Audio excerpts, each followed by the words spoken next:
let's see if we can get this mic working. Well, it looks like it's working. Looks like it's working. That off. Where's my head? Hang on. That one. G'day. Am I on? I think I'm on. I need to set up another screen so I can have my big ugly mug on it. Hang on a sec. Copy that. G'day. Just bear with me. I have to shift half my studio out to the garage to do this, and things are all over the place. Hang on. Let me turn.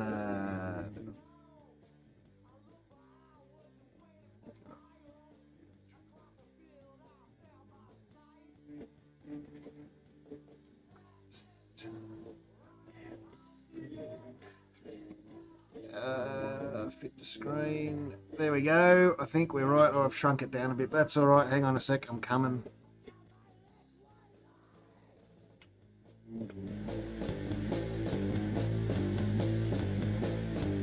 Hang on. There we go. Sorry about the volume. Turn it off in a second.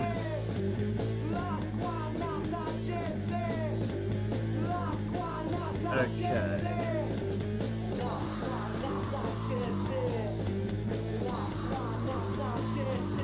There we go. Alright, I think we're ready. Is the music going to stop? Oh, this probably finishes in a second.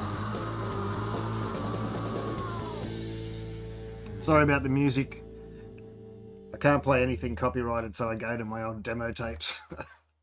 And I know I can't get busted from playing my own songs. Good. I'm not sure about these mics. I don't have a fancy mic out here. I just have these camera mics that looks like they're covered in fingerprints since I just carried them out here. Close your ears. I don't think that did anything. All right, I think we're at... I haven't heard a beep yet. But we must be hella close. Hella close? Did I just say that? To strike temp. I might have missed the beep. What did it say? Oh, we're at 71 and it says strike point 71.2. So, oh, there we go. We're at strike temp, but we've got a full vessel. There is the pumps on. I've got to remember so I don't get squirting water everywhere.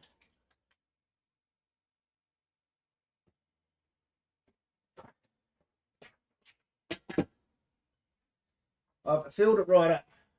There is about, can't even see. Oh, I can't turn the pump off, don't I? Oh, turn it off. What's that?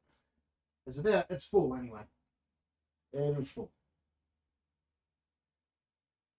I can't even tell. It's off the scale. It's probably close to 47 litres in there. I only need, I might as well put that into there now. I don't know if you can see over here. Might move it over a bit. There we go. I need 23 litres for the mash. I'm still getting my head around the Grainfather recipe app, so I'm sort of halfway between using the recipe app and Brewfather or Beersmith, whichever. It happens to be Brewfather today. Yeah, their water in the Grainfather app at the moment. The water part of it is a bit of like it's in beta mode, in testing mode. So I'm using the Brewfather for that just to make sure I get what I want. It is a hazy IPA. I made the recipe up this morning, to be honest. It's a pretty simple recipe. There's about 4 kilo of ale malt, half a kilo of Munich 1, half a kilo of malted oats, and a kilo of rolled oats. Although I just weighed the kilo of rolled oats, and it is not quite a kilo, but it's close. 30 that's about it, really. The water, I've got some water treatment I have to put in, but I can't put that in with I'm only treating the mash water because it makes it easier for me. And it's a fair amount of calcium chloride because I'm salting the water. So it's more or less like an IPA, this one, except it's going to be bitter. So a hazy IPA. There's a lot of, for a 23-litre mash, oh, it's a 28-litre batch size. Just thought I'd push it a little bit today. I think his wife's leaving in the car. Get me some lunch. There's about 14 grams of calcium chloride and about 2 grams of calcium sulfate and about 2 grams of Epsom salts, because I want it nice and malty, even though I'm making a big hoppy beer, so it doesn't get very bitter.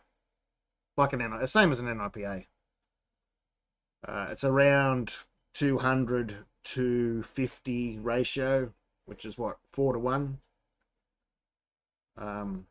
So what I did is I actually chose, there's not many profiles in the Grainfather app yet that I haven't put in my own ones yet for my beers.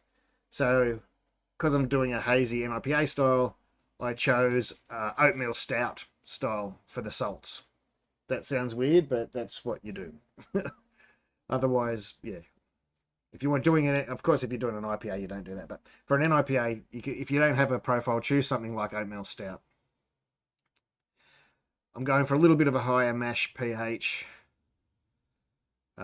Something around 5.4-ish. But again, this is all very new to me, these sort of volumes, and it's a bit of a guess. I did have some acids for the water, and I cut them out to had acid in there that got it down to 5.2, but I don't want it 5.2, because if you want a nice mouthfeel for your stouts and your NIPAs, anyway, so visitors over across the road, they'll get in trouble. They'll have the police around to lock us up. We're not allowed to have visitors. Yeah, so I wanted to push, you want to push the pH up a bit. You can sort of leave it low in the mash and bring it up later, like in the boil pot or in the ferment, but I'd rather just start a little bit higher than normal in the mash, and 5.4-ish isn't going to hurt a thing at all. So is this chat still working? I saw a few people. Hello Jake, hello Al, hello everybody, but then it sort of stopped. It's still working. G'day. Oh, my telly's going to turn off quick. Been sitting here so long it's gone into auto turn off.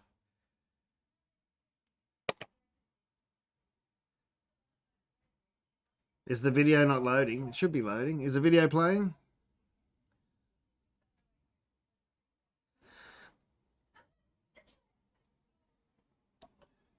I'll just check. Yeah, it should be playing.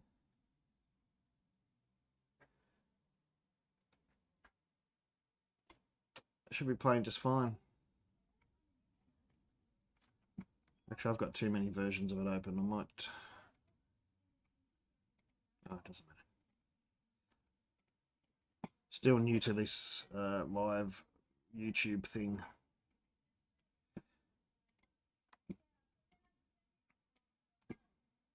Why is there such a big section under the brew pot? You mean the base of the unit? Well, they have...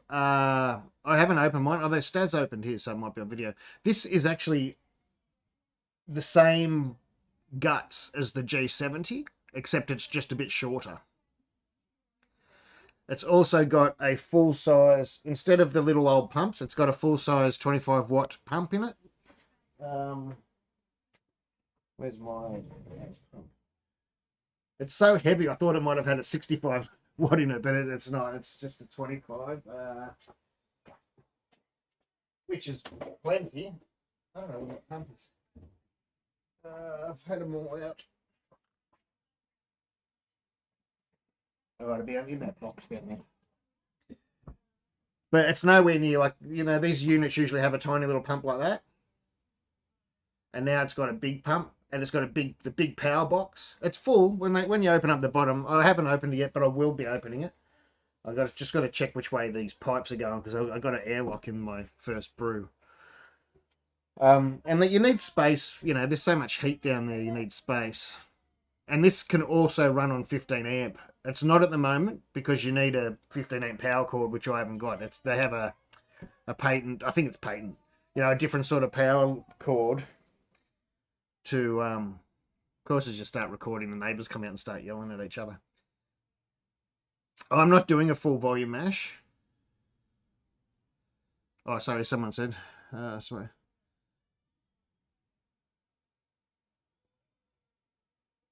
Look, I don't. Yeah, I enjoy having a little bit of a sparge. I nearly went full volume today, but I actually for this brew I still would have had to top up a litre or two. But if you were doing the 5 litre batch, 5 kilo batch I did the other day, you could have done full volume on this. You just lose a little bit of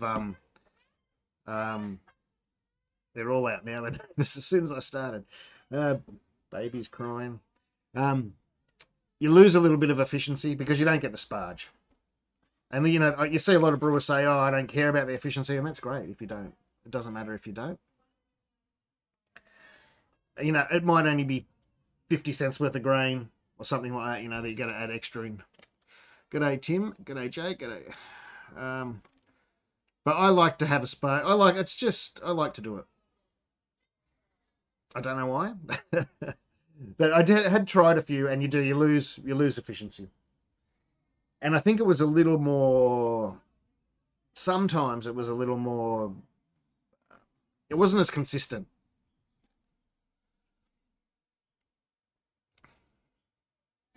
But anyway, yeah. So I'm going to pump out some of that water. Let's get this show on the road. G'day, John. G'day, Jace. Abba. We'll get this show on the road. G'day, Mr. Hoss. How are you? And well, I've just got to get some, siphon the water out. I'm going to mash in with about 23 litres today. This seems a lot, but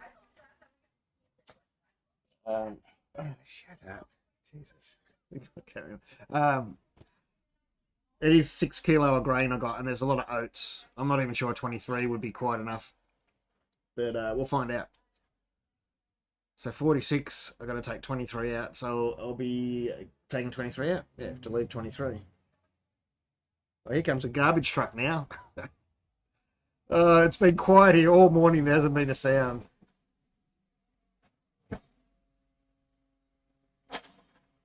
They weren't my empty bottles. Maybe they were.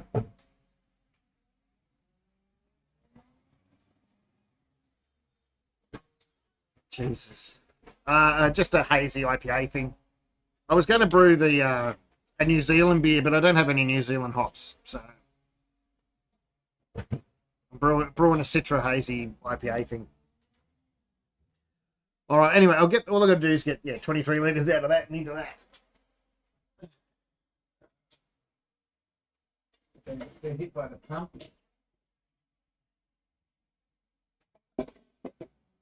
I'll turn that off. I might move it over the other side. Something. Where is it? That one. Not so important over here.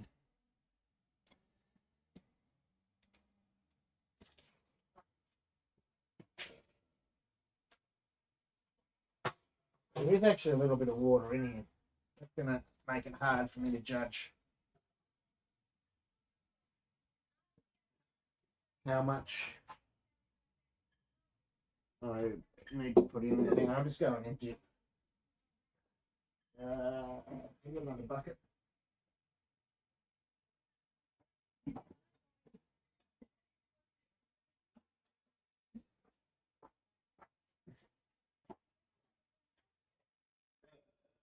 Which one will I use? If the camera goes flying, it's because I'm whacking my head on it. I've got to duck every time I go past.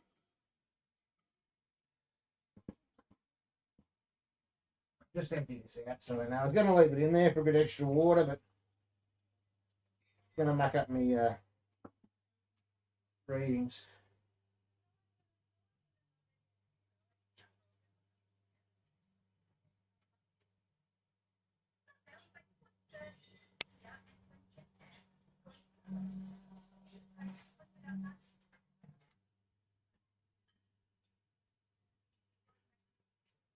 As long as it's nearly empty.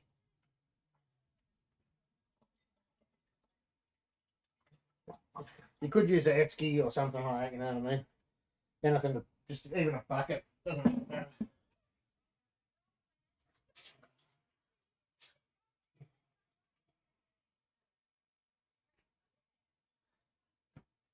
Someone ring the police. Someone's got a visitor. That's illegal. What a crazy world, eh?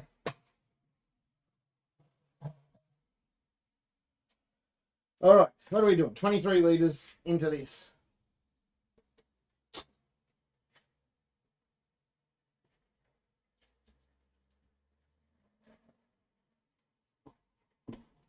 Yeah, so the bottom's big one, yeah, because it is actually the same unit as the 70 litre unit. Plus, it's got that big pump in it. The pump would be that big.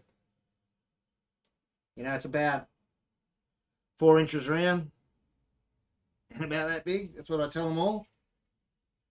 Plus, there's a little bit of space, you know, and there's a big power box, big power transformer unit in it. It's a really heavy.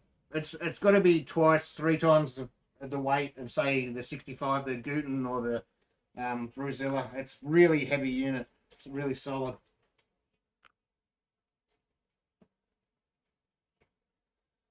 Like I used to just throw my other ones around, you know, and upside down to drain them. But the grain, it's solid.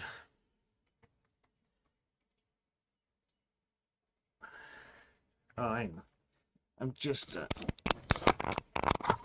camera doesn't sort of move sideways. I've got to move the whole telly.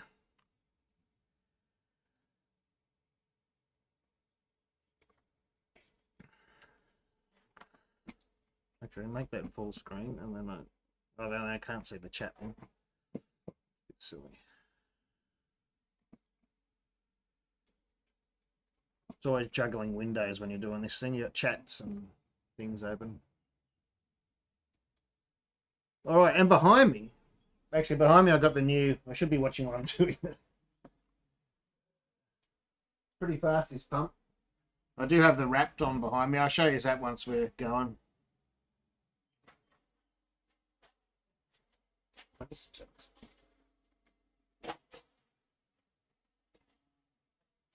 Comes a garbage truck in.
Oh, I think.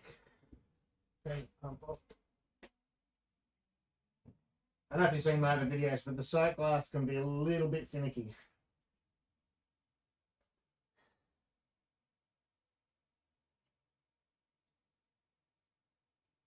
The water's expanded, so I can pump a little bit more out. About another 2 litres. Oh yeah, because I was at 47, nearly 48 with the expansion.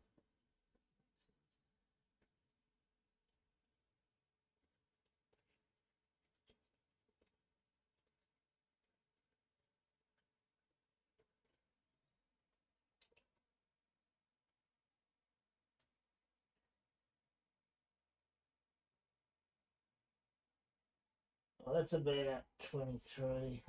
Might just take a little bit more.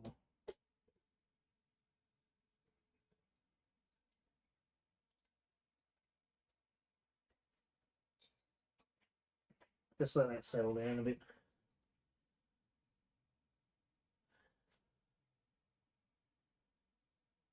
The other reason is what common plate. Into the pump links to the inner wall of the unit. No, I think this is new. That it goes in the side, yeah, so you can put the lid on and that, and you don't have a hole in the lid. I think that's pretty new. And the other reason the bottom's big too, remember it's a bottom draining, so it's sort of conical. It's not a huge conical. It has got a little bit of an angle on it, so it goes down and it drains from the very center. A lot of the other units all drain from directly right near the side there. Of course, I can't take the thing out at the moment and show you that, but anyway, I'll keep moving on anyway and get the mash in, eh?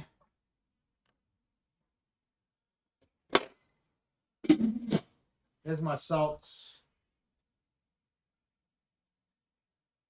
And I must remember to put the mash pipe in before I put the grain in. Time's going up anyway. All right.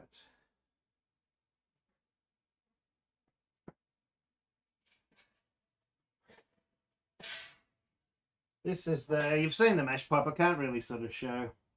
It's fairly solid. It's really solid actually. Compared to other units, and all the edges are rolled, so they're not sharp. But they do have these holes down the sides here. And the cleverly, I think it's pretty clever, the feet sort of shroud those holes. So I guess if your water went to spurt out when you're lifting it, it can't.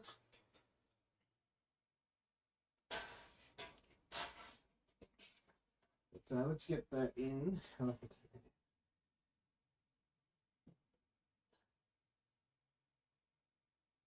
Come on, get in there.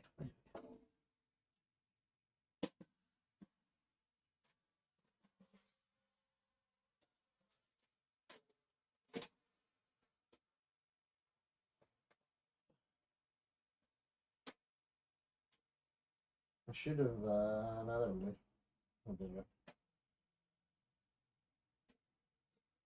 Trouble with these live streams, I keep thinking I'm forgetting things.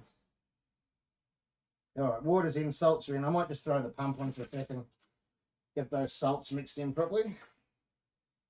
Make sure we're still at temp and everything. I just let that recirculate for a little while. Mix them in. Yeah, well, the cleaning place, I haven't uploaded that bit of the videos yet. I have recorded some.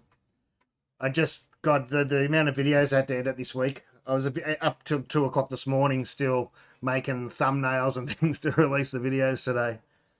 And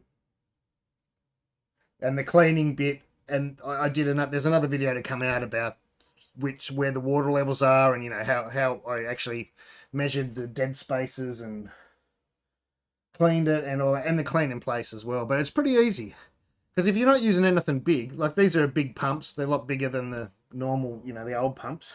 Everything goes through a full size, you know, 1/2-inch silicone hose. Half-inch, they're internal silicone hoses, aren't they? Yeah. Anyway, and really, like once you can lift that. Oh, you can't see it now, but the false bottom out with most of the hops on it anyway. And then you can just hose it out. You can open up this bit here. I can't now because that's only finger tight actually. Probably should. But you just unscrew that, and you can hose it out into a bucket. Have a bucket there, or you can put a hose on it or a tap on it. You know, whatever you want. I had.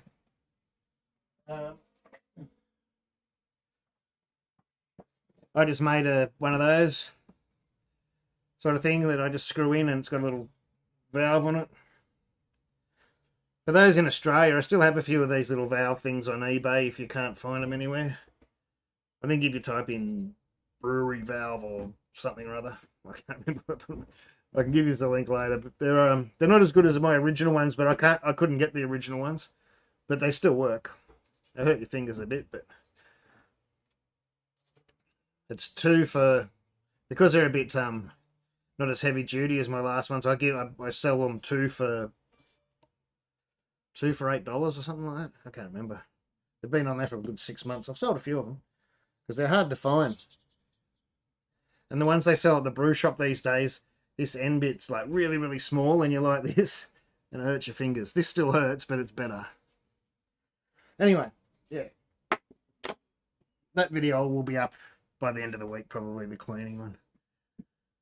Yeah, it's really easy. Alright, that'll probably do for mixing the salts in, you reckon? Get this done, eh? Or at least get the mash in, then we can have a chat. Oh, Flyfish Mike. How are you? Mini Herbert Clamp. Oh, there's another name. What's that proper? It took me ages to find the real name, what they call them, and now I've forgotten already. I wasn't Herbert though, it was something else. Although, you know, everything's got different names at different places. G'day, Steve. How are you? What was I doing? Brewing. Let's go back to here. I've got to turn this Robo Brew on too to keep my sparge water warm.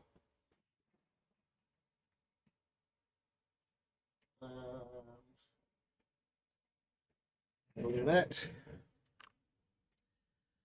But as I said, you could just do that in an esky or something. You don't have to heat it. Keep heating it. I keep thinking I've forgotten something. No, I think we're right to go. I think we'll just go for it. I am using 1.5 kilos of oats, which is about 6 kilo, I don't know, what's that, 15% or something of oats. So I'm going to use some New Toys Day. Yeah, it is.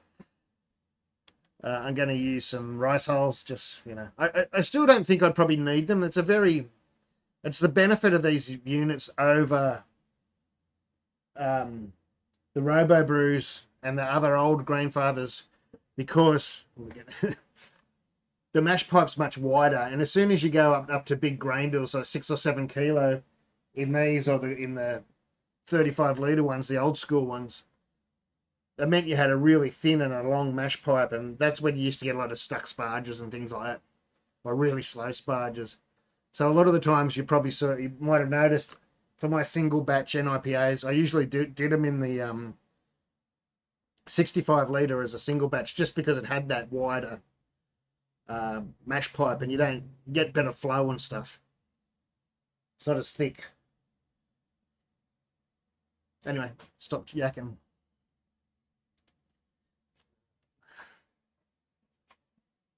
I'll switch the mics over, and I'll probably forget to turn them back later.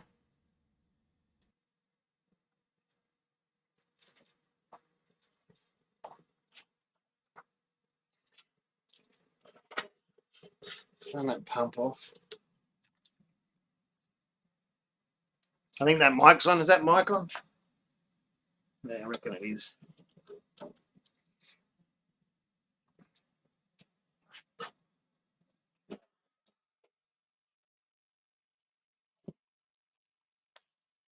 Again, with rice hulls, I don't know how much I put in. I did weigh them once,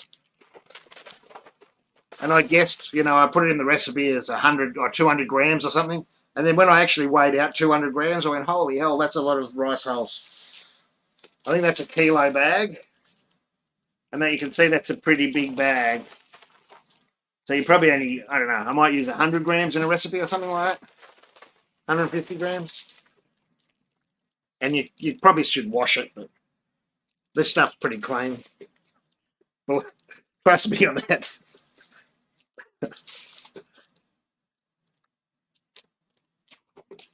Yeah, because it's got oats in it, I wax a fair bit in. But still that's probably not even 100 grams. I might put some more in later.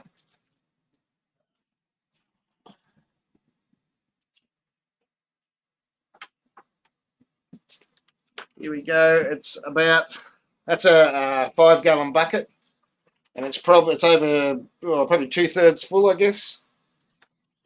There's about 5 kilo in here because the other kilo porridge or oats isn't in the bucket at the moment.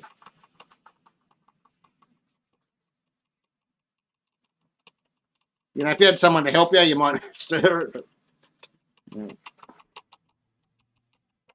So yeah, that's 5 kilo there, if you're wondering, which is, I don't know, what's that, 10 pound or something? More than 10 pound, 11 pounds, something like that. Someone might be able to do the math.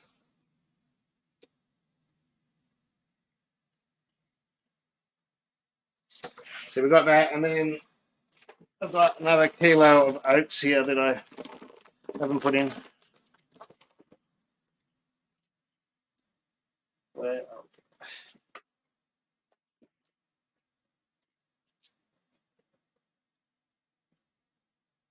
There's a couple of us you're going to here. It's sort of, I don't know. There's good things about it. But this is only the 3rd time I've had the unit operating. It's probably only the 2nd proper brew.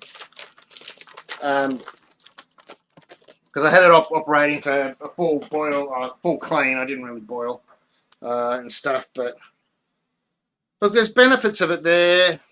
It means that you can have a fully enclosed lid when you want to put a lid on. I don't know. I kind of would have liked, because I don't really ever have a sight glass. I always thought they're, damaged. They're easy to break and they're probably harder to clean. But having the sight glass and the pump on the same one's a bit of a pain. It's not a deal breaker at all, but I think it's all you got to get used to. I mean, it's really hard to judge a unit, off your 1st or 2nd brew. Like, I see a lot of people review stuff and they, after they've used it once sort of thing, and you don't know, really. I don't like sort of judging anything till you've used it a few times. There's some porridge. Oats. That's rolled oats. A kilo of Blue Lake milling rolled oats. I think what I might do, I don't know. It'd be good if I could sort of make some sort of, maybe buy either a couple of different of these and make a few different lengths, or make it so I can just sort of plug it on there or something. I don't know. I haven't really thought about it.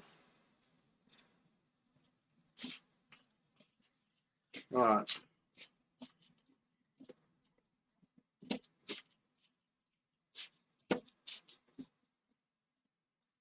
I don't know if you've seen the other videos I've put out today, but it's sort of handy with these holes in the side. I don't know what you can see. Because you can sort of stir, and if you need more water in, it brings in the water from the side of the pot.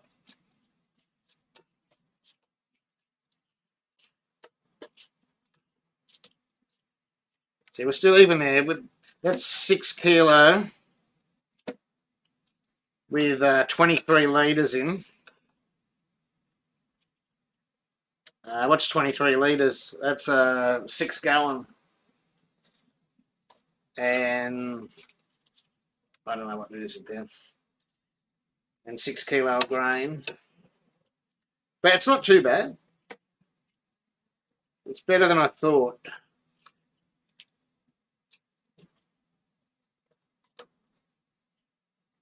I should have went a 75-minute mash on this with those oats. But anyway. I didn't check, that's the other thing. Whenever you're using oats, you should just change the, what do you call it? Like the extraction you can get from them, because most programs have them at like 70 and 80%, and you never get that from oats. You're lucky to get 60%. And that's why if you do a lot of brews with oats and your efficiency's down all the time, it's probably due to the rolled oats. Flaked oats, flaked barley.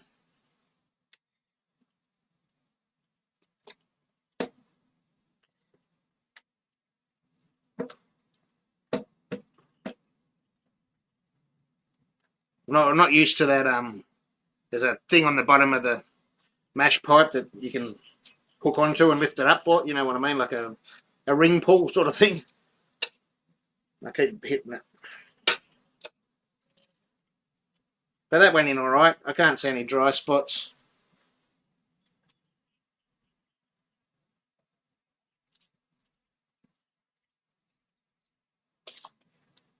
I might just chuck some more rice hulls on top. I don't really think I'm going to need it by the looks of them, but I'll do it anyway. Bit of insurance.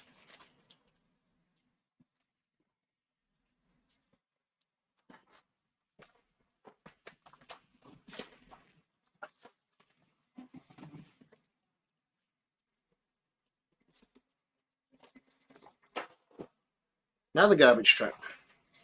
It's all happening today.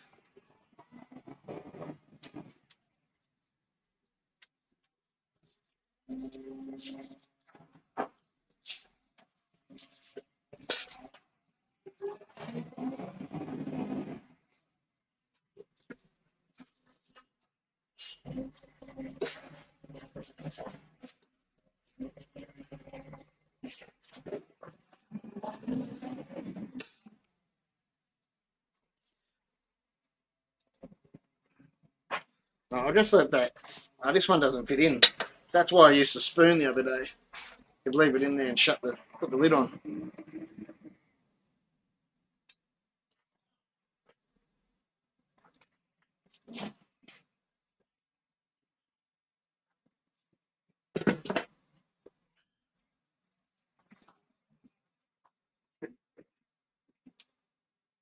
G'day, dude, Brews. All right, hang on. I'm just gonna. I won't make the mash. The mash will be all right. What I will do though is get it started. And so I can't put this on the screen. I'm using it on my app over here, my iPad or whatever. I can put my finger on, but you're not going to see much on my iPad. Strike temperature. Oops, what did I just do? That's the wrong thing. Strike temperature reached. I wish my glasses stop on there. And then you just sort of go, okay. And I've had the grain.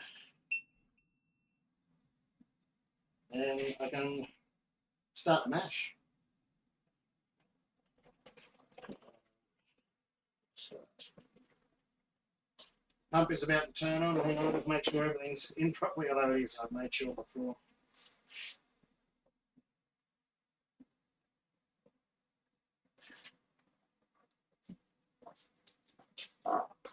Well, see, the thing is, it is a bonus having it up high.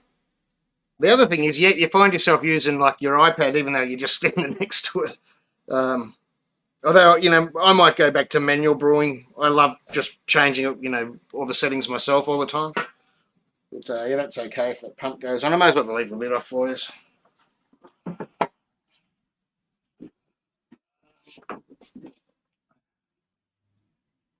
And as soon as I press start mash, you'll notice that pump will go. It's on full bore at the moment, which I'm going to have to turn it down. All right, start mash.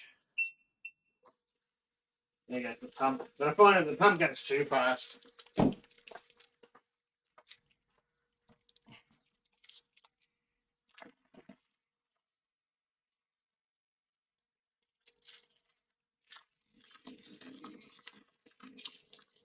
splashes around and stuff. So I've been turning it down.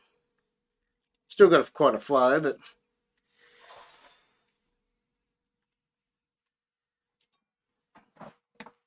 thank you. Yeah, I'll grab it off now.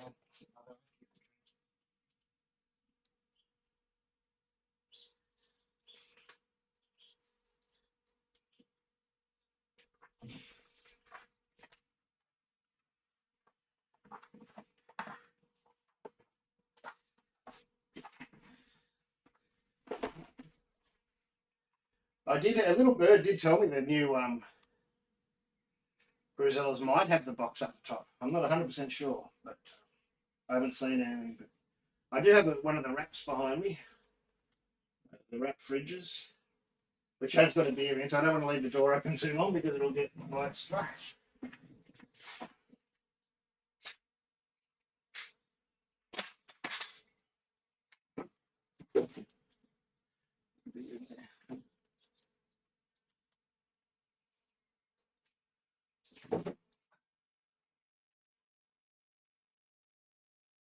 Oh, it smells good.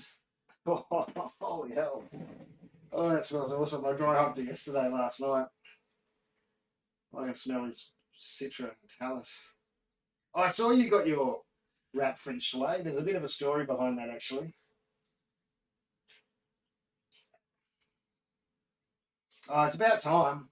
I've sat here with not much new, you know. I mean, I got the Series X a little while back. I've actually had that for, 4 or 5 months, but yeah, it's like getting blood out of a stone out of some of these companies sometimes. You think they'll be sending me stuff to review, but it doesn't happen. People think I'm getting. I had to pay for that out of me. Thanks to everyone that uses my links, and I get credit from a small percentage of whatever you buy at Kegland or whatever. I had to pay for that. That was they're not cheap. That was I think it was $800 and it was nearly $100 delivery too. They even charged me for delivery. um, so it's not cheap. And I've got the little. You can. You've probably seen the videos. You can instead of using the spunding valve on the fermenter, you can put it in those cutout square things near the display, and you can have uh, yeah your spunding valves at the front there, so you can adjust them.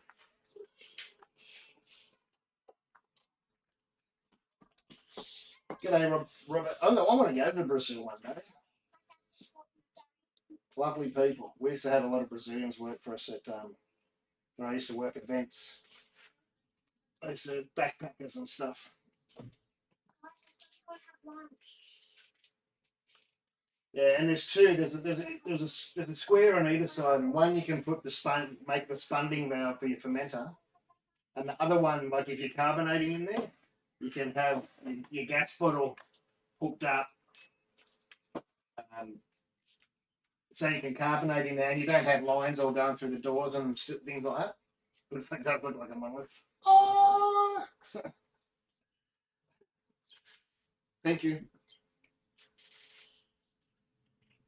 It's good when I'm streaming or recording. The wife doesn't speak. G'day, Nick. How you going? Let's go back over here anyway.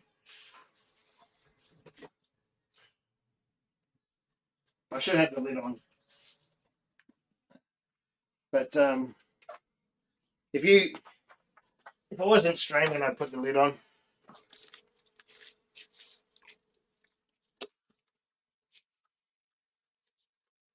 So you think it's a bit dry, but once you get the fluid, once you start recircling, it's not too bad. Although you want to get it under the water.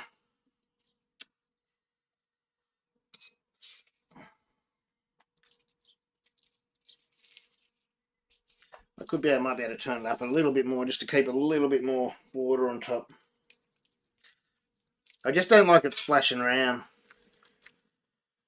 You want to, everywhere in brewing, you just want to limit as much oxygen intake as you can, and when it's splashing around, you're intaking a lot. And I know people will have all these sort of fancy spa jams and that, but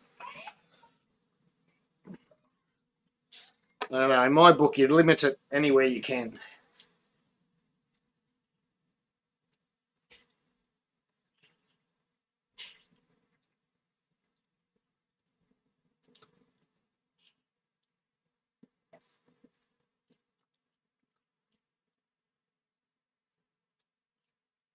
It looks pretty good. Everything's wet. No, nothing dry.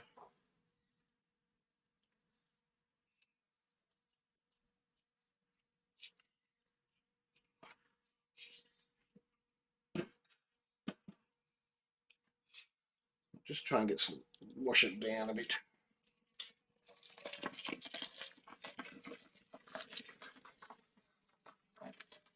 Get some water on there just to level it all out.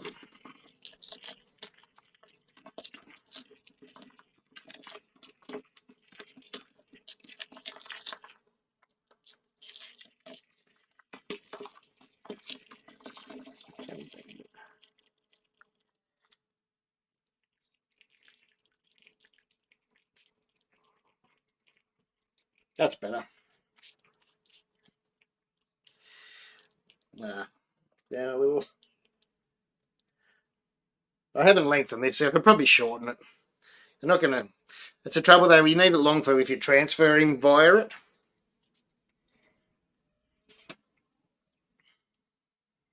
But if you had a more sort of in my setup, I've got to move it all the time, especially for recording videos and that. I can't sort of just leave it in the middle of the floor of the garage. So, but if you had a more permanent setup, or even like a trolley on wheels or whatever, you could just constantly leave like a tap hooked up to the bottom there. So you could always drain via there or whatever and not have to use this for draining or pumping to other vessels or whatever. I'm going to no chill this today. I'm not going to use the chiller. So I'll use this to pump it into my no chill cube. Otherwise, like if I had a tap down here, I could just drain it through there. And that's why I've got it up on a crate. One, it makes it easier for the camera and I can sort of duck under it. And two, that if I do decide to clean or whatever later, I can get a bucket under there. I can turn around and get a bucket under there. Yeah, that's a good flow. But now we're keeping the water, enough water on top.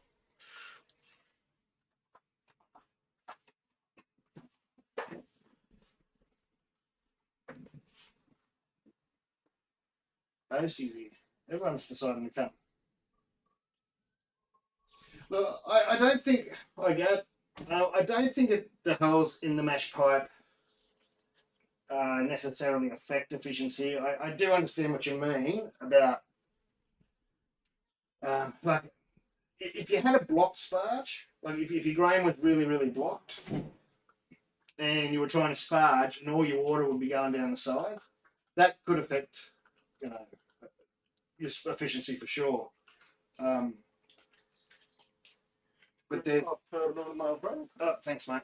How are you? Good. How are you? What you doing, man? Making beer. Beers? Really? Ooh. That smells good too. Next time.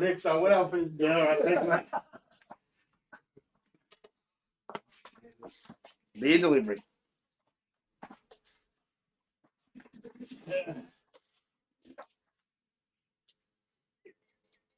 What was I saying? Yeah, so look, it could, but I mean, there's systems that you see. Well, even Brew in a bag. It drains all out everywhere. It's one of the reasons I don't like Brew in a bag. And you also see those mesh, in the nano system or whatever, the cheeky peak system, that they have like the wire mesh baskets. And I've always thought about, you don't want to drain through the side all the time, and it can get very, very messy. But a little bit's not too bad. See, what it does is it eliminates the need, because some people like to walk away because it's all automated. Some people like to walk away and leave it. And if you walk away and leave it, you really need some sort of overflow pipe. And those holes on the side, work the same as an overflow pipe. And it is from Blackman's actually. It is.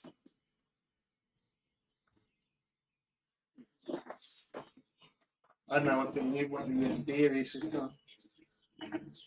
I can't wait to get that. That's what the brewery I'm missing most, to be honest. Going to Blackman's every second weekend with this bloody lockdown.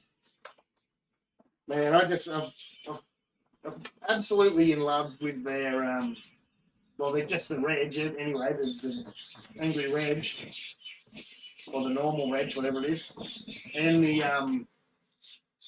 what do you call it? The IPL, the fancy banger or whatever it is, fruity banger, fancy banger. But then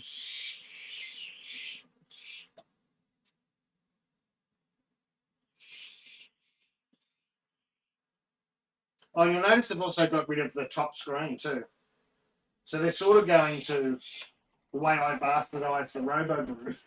I got rid of the centre pipe. I never used the top screen. I got rid of the spine screen. And just everyone's going, "What are you using them? You should be using them. That's why you get them in the packet." I said, "No. And it's funny now that the high end, units like the Grainfather are doing the same sort of thing. Oh yeah, sorry, I've changed mic. I told you I'd forget to change the mic back. Sorry. Sorry about that.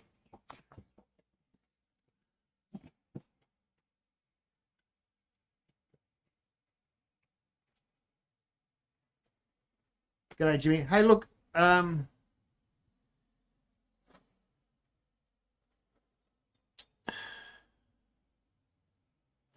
Sorry, just looking back at the questions. Look, I reckon.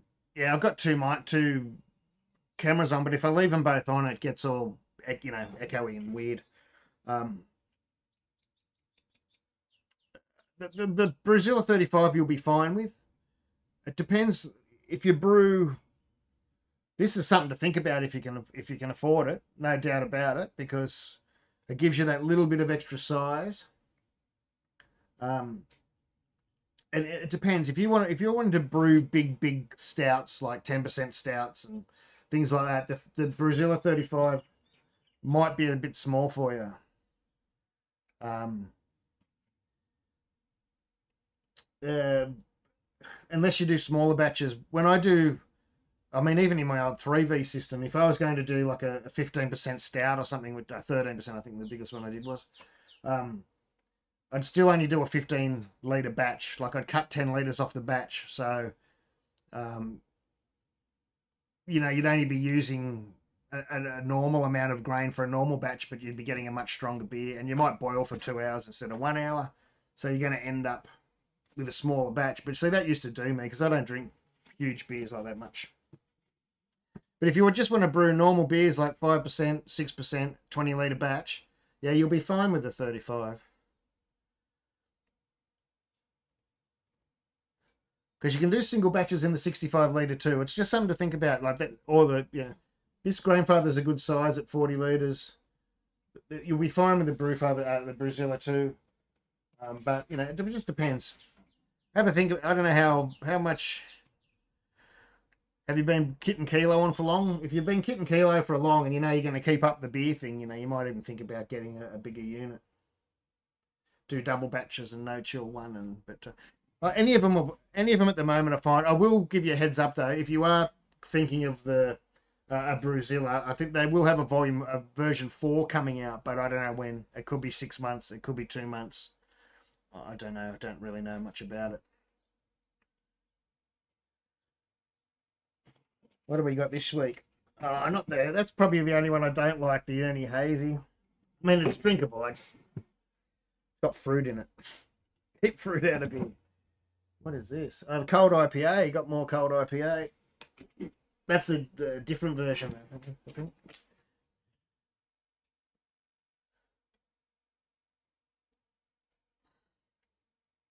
Awesome. Good to hear. Dean Law. Dean Law. Oh, I shouldn't have said it. Stone Fruit Hazy Pale Ale. And a New Zealand lager. Yeah. I haven't tried this one. I guess it's probably the same recipe. I don't know. Have to whack a few of these in the fridge for after when brew day's finished, I reckon.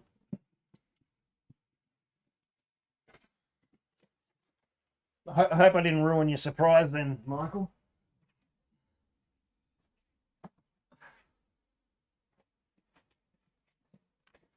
G'day, Vince. Oh yeah, 4 years. You got a keg built, 4 tap. Oh yeah, well you know what you're doing. So yeah, it's something to think about. See, some people will say just go to a bigger system straight away. 65, 70 litre. But others like I was happy with the 35 litre for years and years. It wasn't until the NIPA craze that I was pushing and getting the poops with it because no, I wasn't getting the poops with it. It was just it made a harder brew day.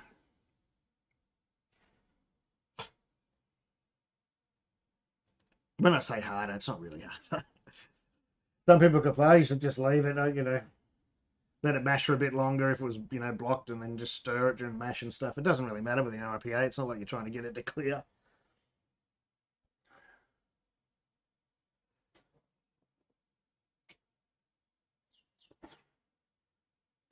So I'll just, I can't really show you here.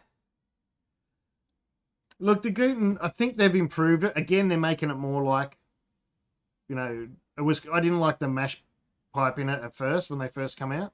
There was a few really painful things. And the lid, the thing with the gluten, I hope they've changed that. I think they've changed, where you couldn't,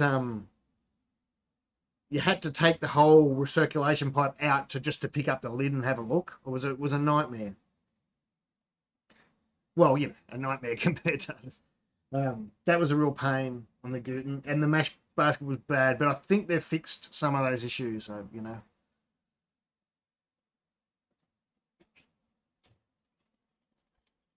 I don't know because as soon as I did that review against the mash pipe, against the gluten mash pipe, and it was just an honest review. I didn't say don't buy this one, don't buy this. They've never sent me a thing again since then. Fuck, I was just being honest. I forgot I'm live. Not allowed to swear. Yeah, it's a real pain. They're a real pain. Nice day, Vince. Vince just lives around the corner. Yeah, there's a few around that are very similar. Like I think the Ace one, and I don't even remember anymore. I sort of, it's too much to look at these days. And being in Australia, we don't really get many of them out here, so.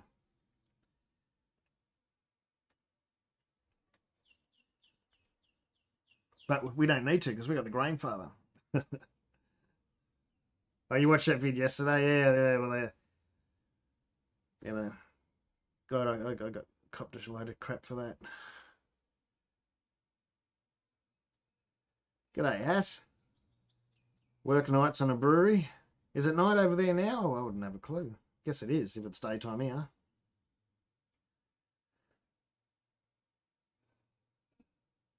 How long are we in? I'm just watching me times. Um,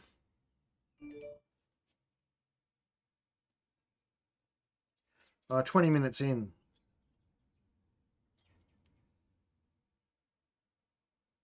The birds should be singing. Yeah. They were singing before. I think this garbage truck scared them away. I can't see you outside with my glasses. I might just give that a stir. Just have a look how it's going. I'm all right down there.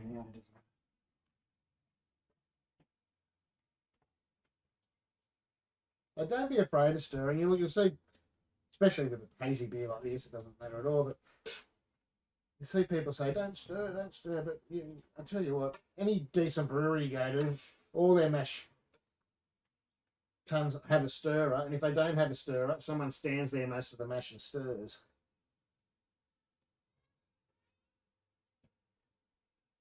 But just make sure everything gets, wet. You've got to raise it, give it a bit more juice.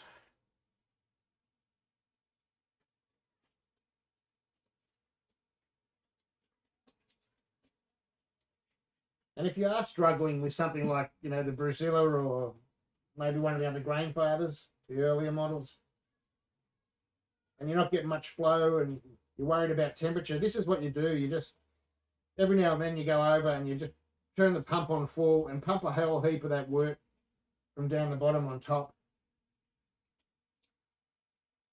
Don't let it run dry at the bottom, but pump a heap on top and then you can turn it off and then leave it for a couple of minutes, come back, do it again. It just helps, the flow and keep the temperature there.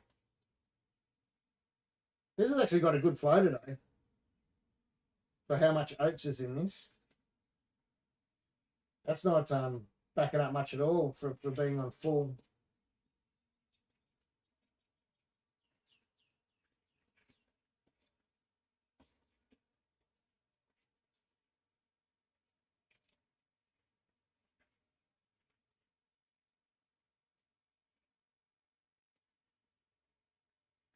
It's just, it's got enough drainage to have it on full, but I don't like this. You know what I mean? I don't like it splashing around like that.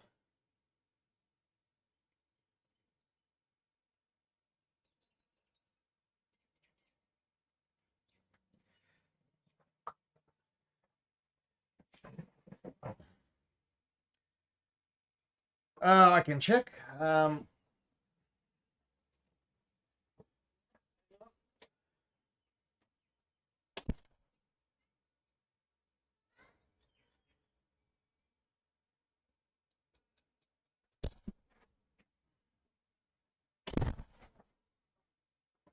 I don't know what the screen's saying at the moment.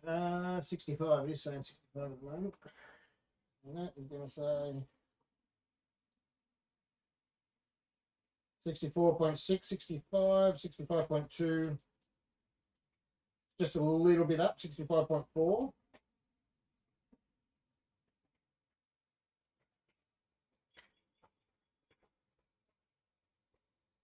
64.3, 64.5, 64.6, 64.6 there in the middle, 64.5. That's pretty good. I don't know if you can see it.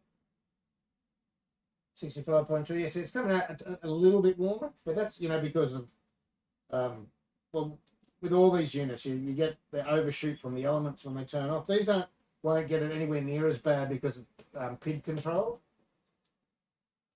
And they drop the element at the moment when it comes on is only on 10%.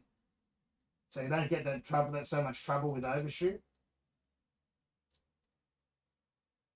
That's why when you're using these, remember to heat up your sparge water. I might have to get rid of that step, although the day I do, I'll probably forget to do it. That's why when you're using a vessel that doesn't use a PID, another bloody truck, 2 trucks. Oh, someone's gonna. Oh, here we go. A hard rubbish pickup across the road. Jesus.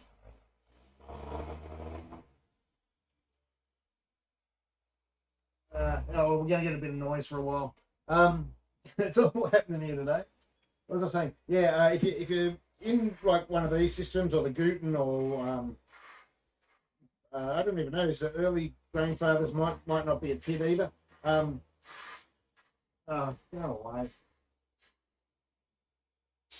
When you're mashing, you should be using the smaller elements. So when it maybe tries to overshoot, it's not going to overshoot anywhere near so bad. Like when a 500 element turns off, 500 watt element turns off compared to like a 1500 watt element, your 1500 watt element's going to hold a lot more heat and continue to heat the work.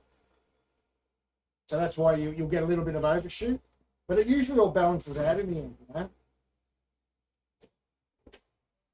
It will depend when you take your measurement. Like if you come over and take a measurement just after, wait for the.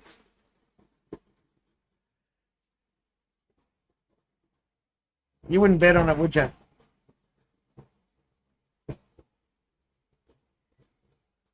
Take it easy, Tim. You would not bet on it, the stuff that's going on here today.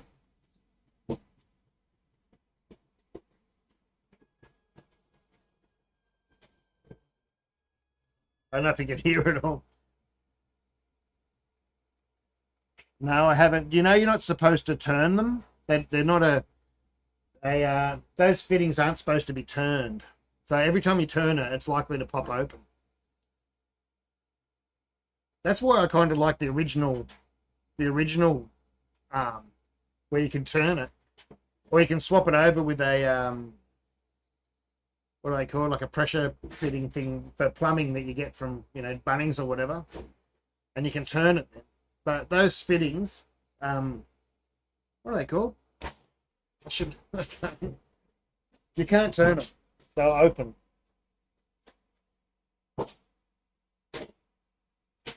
Cam locks. That's the one. Cam locks. Yeah, they're not. They're not designed to spin.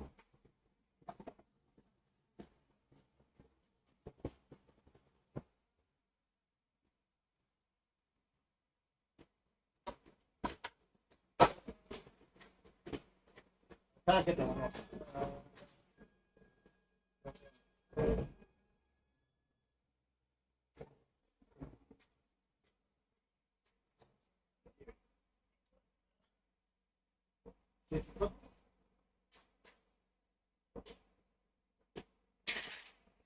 If you turn it, it'll open up. If you leave it off, it's not going to go anywhere. The more you play with it,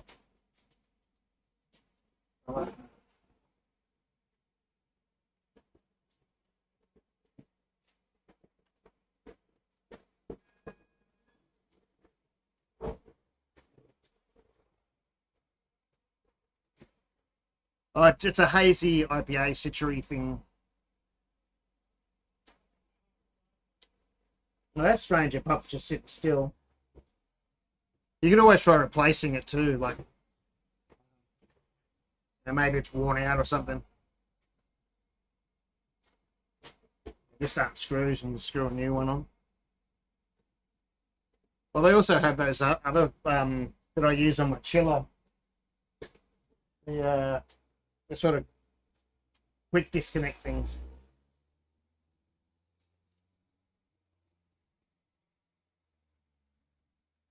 Oh, even the seal, yeah, you might have, yeah, you might even your seal might be because yeah, nice. Even chuck an extra one in there, and it might make it worse. It might make it better. I don't know. I haven't tried it, but it's going to do one thing. It's either going to make it better, or it's going to make it worse.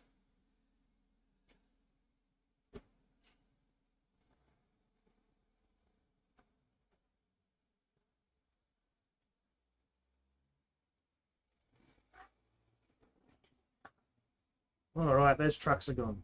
What microphone am I on? Back on this one.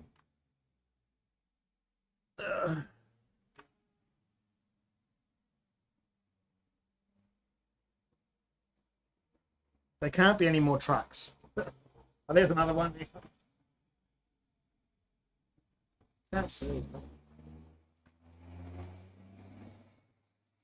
And we live in a court too. It's not even a through road. It's only about 50 meters long. But it's all happening today.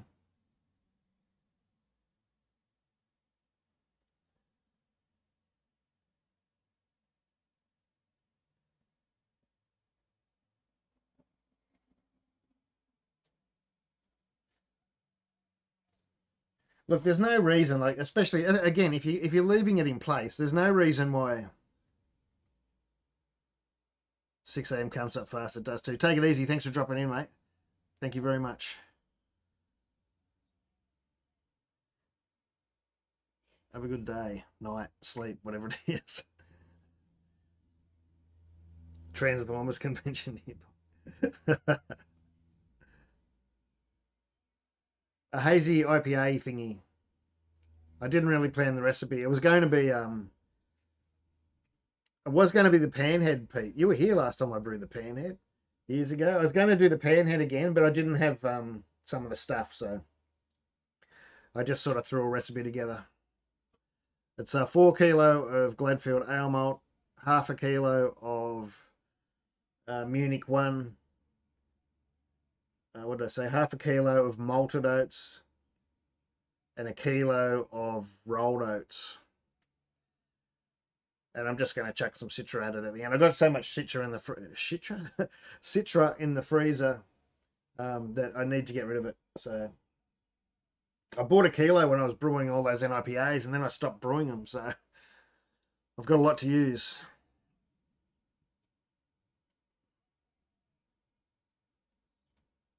I've got a heap of on the menu to cook up though. It's the menu to cook up. I do have a heap on the list, but today I just wanted to, yeah. None of them really fitted what I wanted to do today, so I just made one up this morning. The trucks are gone now. Hossy. Hossy? Can we call you Hossy?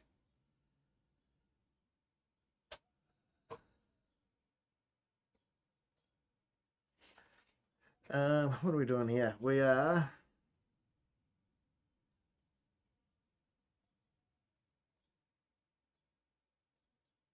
still got the hose in the mash. No J rig to stop that suck back. Oh yeah, I know. When you've got a, yeah, well, it's only the no, I haven't jerked it up yet, but I will have to remember to lift it out when turn off the pump. But I mean, the thing is, because I'm sort of, which I'd never do before, relying on the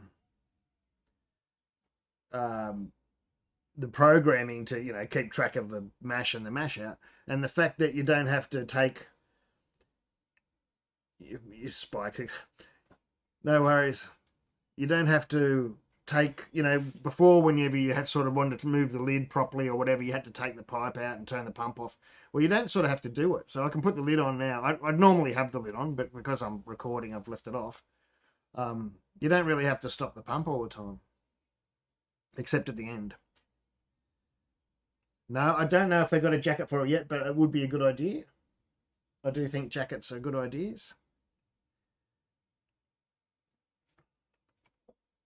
Insulation's always good. I'm gonna get me drink.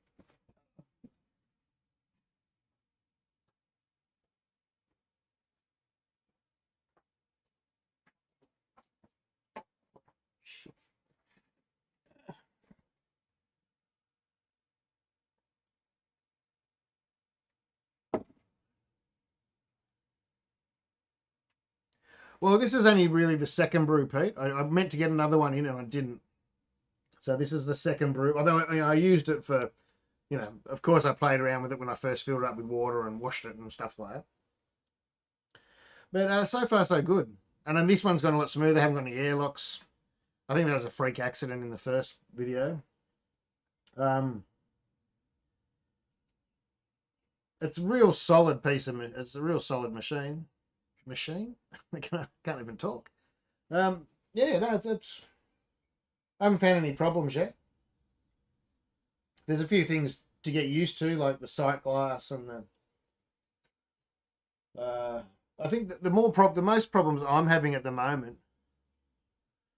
Um, there's ways around that hand to make sure you always hit it.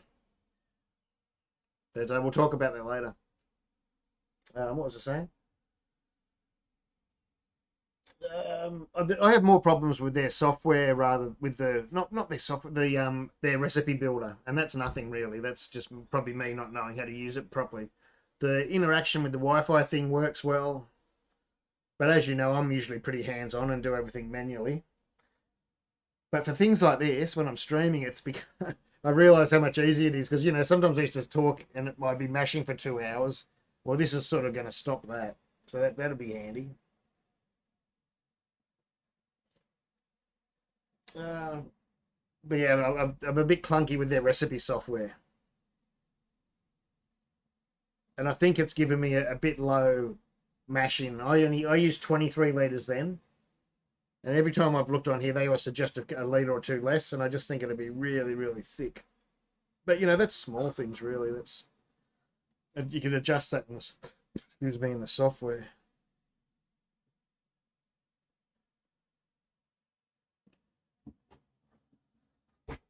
Um, I don't know. You could transfer recipes to and throw. I'm guessing. I haven't really looked that deeply into it.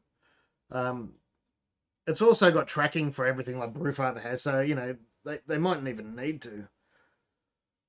If someone just buys, even if someone's only got a Grainfather and they don't have all other equipment to use. Although then again, even I don't know if you saw I don't know if this is going to muck things up when I go and look at other things. I don't think it will. Like if you go to add other equipment, they've actually got a heap of Blickman, Anvil, Brewha, Brewmeister, Brew Tools, Brewer's Edge, Guten, Robo Brew. Oh, they got Robo Brew there. So, but it just depends what you learn, I guess. If you another recipe program, but I mean, it's hard for me. Like I still go back to Beersmith.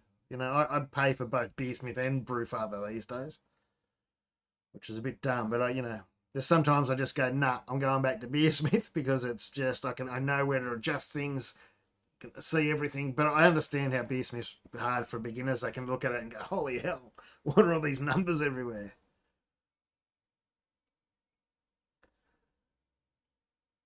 But yeah, it's one of those things, I guess.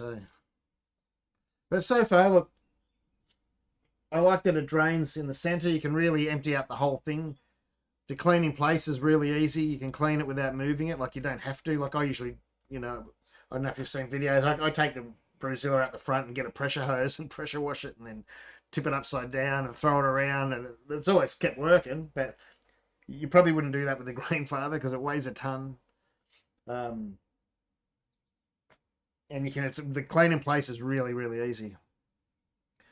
I don't know if you've seen it because you can drain it from the bottom of the malt pipe down there. You can take that nut out. So you take that out. Once you've taken your hops out with on your false bottom, then you unscrew that and you can just hose it out into a bucket. No worries, one bloke. How is it over that side? The weather over there all right? Oh, your demons one, you must be happy. Oh, the reset probably isn't. It doesn't matter, Jake. At the moment, it doesn't. Oh, it's nice and loose, man. Nice and loose. That's I've stirred it a few times. Don't worry too much. I could turn it up again. Whoops. Oh, no, I was kinking my hose. Thought something was wrong then. It is only a thin hose and it's easy to kink. Stabs was brewing the other day and he said, got a message, how do you unblock the air, or, my pump's blocked. I thought he might have had an airlock in the pump, but then he come back a couple of minutes later and goes, oh, the hose was kinked. And I went, yeah, pretty easy, because it's only thin, this one.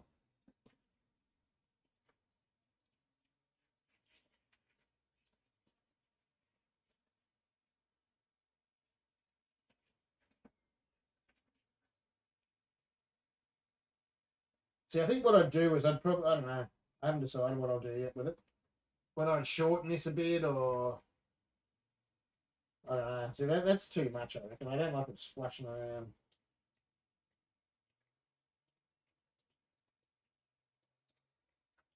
I don't know. But I think that a lot of people, and this is serious, and I've said this for many years, a lot of people put way too much. They worry about the mash bit too much, where the mash bit's really, really easy. As long as you know your water,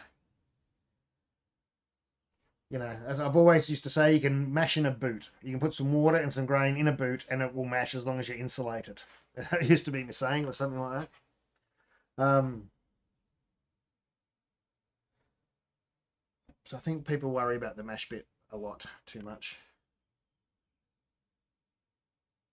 It's really all about the ferment, isn't it? As long as you've got fresh ingredients. But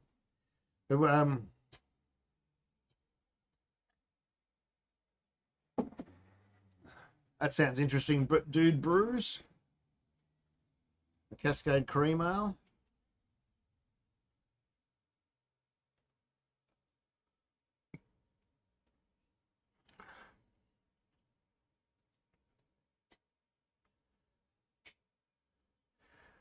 Yeah, I haven't thought about it. As Pete said, I'd probably come up with something to think about it, how to try a few different things with it.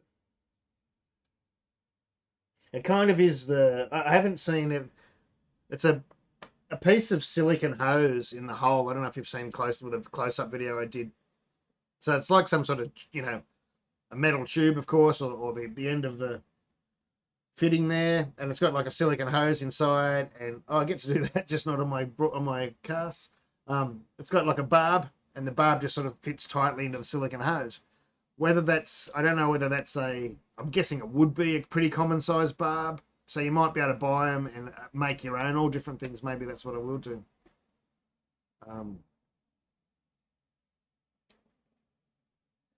Oh, look, I hear, I understand.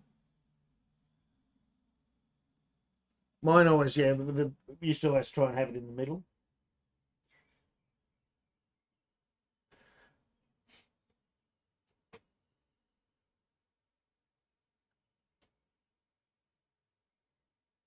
Yeah, well, yeah, and they do give you extra spare parts for that silicon bit too, because I thought, oh, that might wear out, but they gave you 2 or 3 bits of silicon, I think. I'm guessing a couple of them are for there.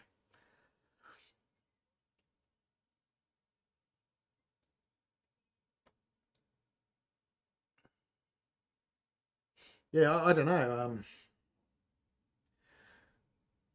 I don't like splashing, so I wouldn't hook up something that's got like a shower head. I think that's a pain in the ass. Oh, there, both now. That's what Pete's just said. What you've just said. See, I don't think that's a good thing. I don't think they're good. But I understand what you're saying, though.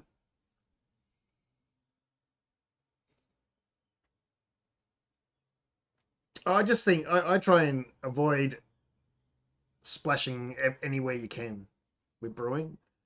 The only time you want to splash or get oxygen in there is, just before ferment. But otherwise, um, I try and just limit it everywhere.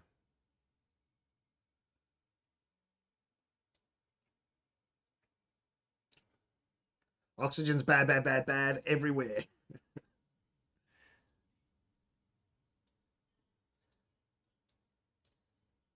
That's why you've probably never ever seen me ever in the 10, all the different systems I've had, 3Vs, the Robo Brews, the Brazilians. I've never ever hooked up like a sprinkler or a, spa jam type thing.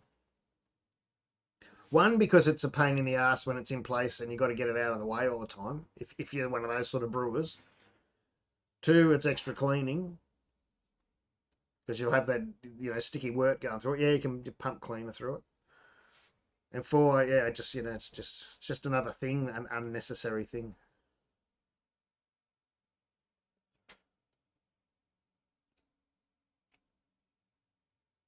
Yeah, it is. It is. It's tidy. It's tidy. Well, the KISS method makes sense, mate. It just makes sense. And like if you go to a brewery, like they don't mess around with stuff like that. They don't be doing like all these weird steps that homebrewers tend to like to do. Do you think it will improve your brewing? I don't think it's going to. The automated system is going to improve anything. No, I don't. I don't think so. Um,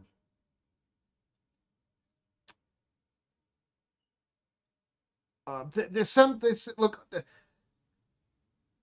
I can really see why people go. It's never sort of been for me this wireless control thing. As you know, I'm hands on. I like to be in it. I like to be doing it, adjusting it when I want to adjust it. Um, but I can see how some people love it. You know, because some people might go on and watch telly where say, "Oh, I can't do it." It only takes one thing to go wrong and something's overflown, or you might have scorched your elements or done something. Never trust. What are you saying? How you going? I've been locked down for nearly a year now. All I've been doing is eating and drinking. Uh, I have. I've actually put on way too much weight, but anyway. But it's true. Never trust a skinny brewer. Never trust a brewer that doesn't put themselves on the screen.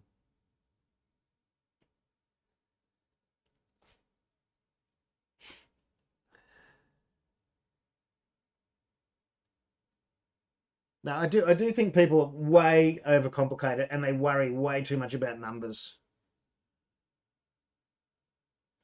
Uh, the difference between 68% efficiency and 75, like it sounds a lot on paper, but it's nothing. It really is nothing. It really, really is nothing when it comes down to the brew. And it can be simple that you've got it in your software that you lose 1 extra litre in your fermenter or in your chiller pipe, and it just makes such a difference to the numbers. Um, who? I don't even know who you're talking about.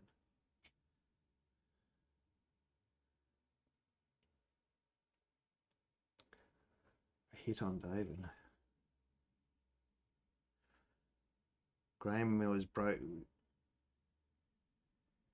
Well, yeah, yeah, you can do that. It's easier than using a rolling pin.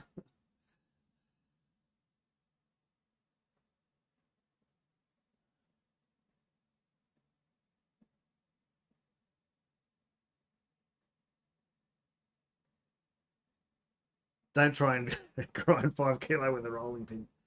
I remember that when one day I went, like, I used to always do me 200, 300 gram years ago in the extract and stuff. I'm going to cube it today just to keep the brew day simple, short,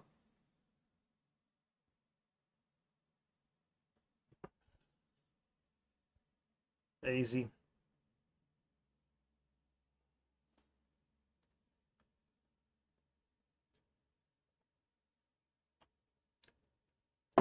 Yeah, as long as it's only got to be cracked, but the blender's going to make sure it's cracked. Oh, that's what I was saying. Yeah, I remember I used to do 200 or 300 grams with a rolling pin. That was all right. And then one day I thought, oh, I'll do a kilo. Oh my god, I wish I. No.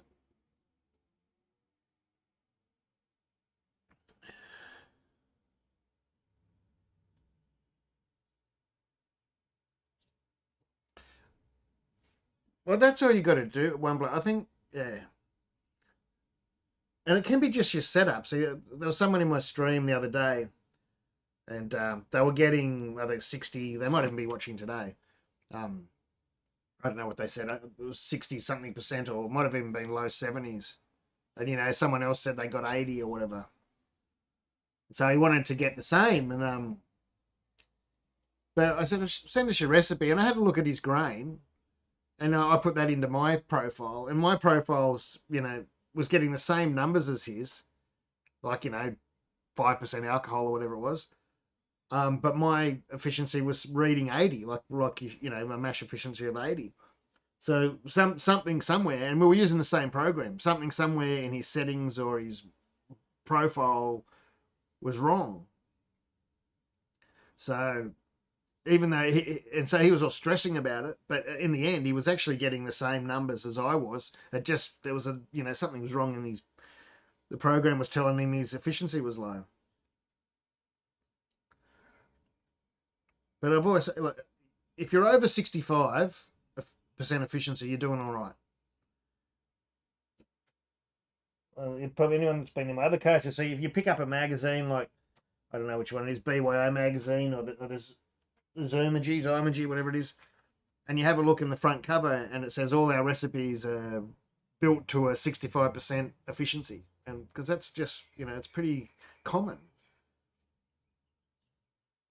I mean, it's low enough that that it's you wouldn't want to get much lower than that. But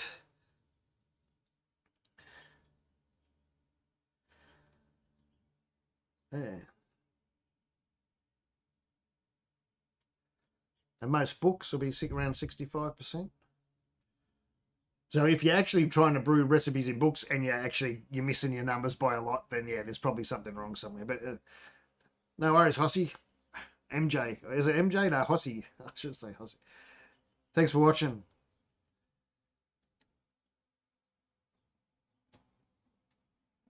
Have a good night. I'm gonna say day, night, night.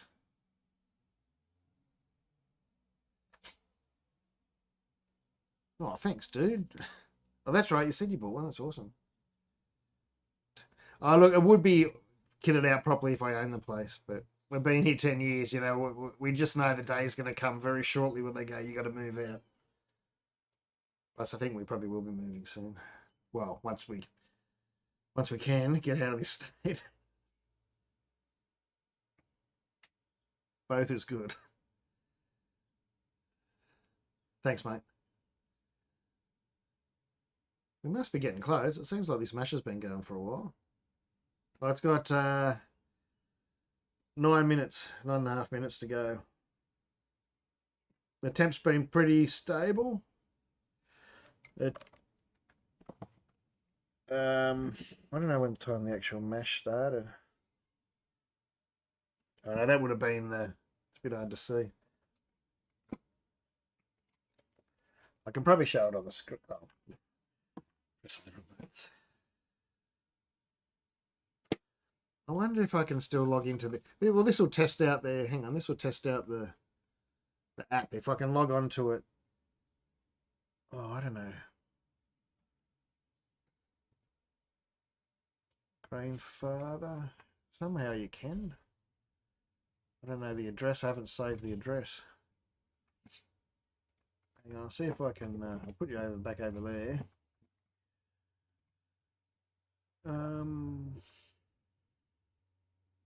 Log into the website or something and check it on there. Then I'll be able to screen capture the window, maybe.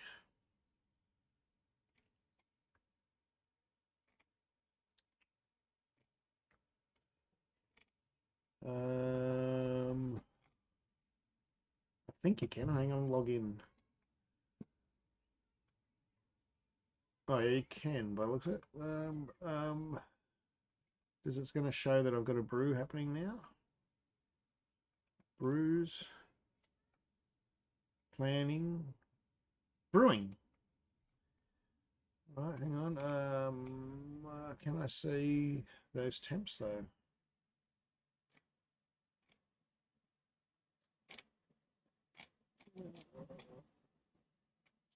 You probably can. I just probably don't know how to do it.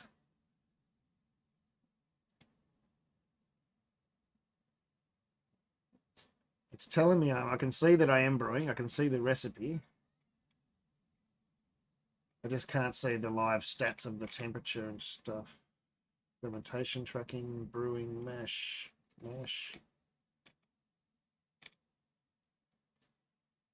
Must be there somewhere though. Oh well, it's something to check out for next time. Plan equipment, brew.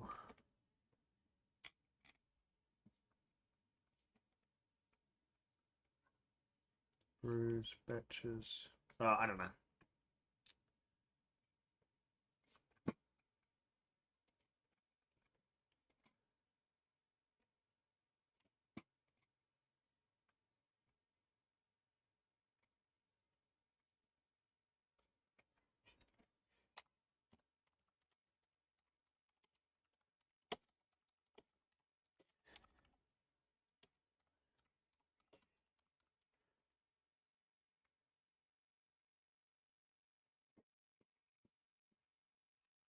All right, now find the chat and everything again.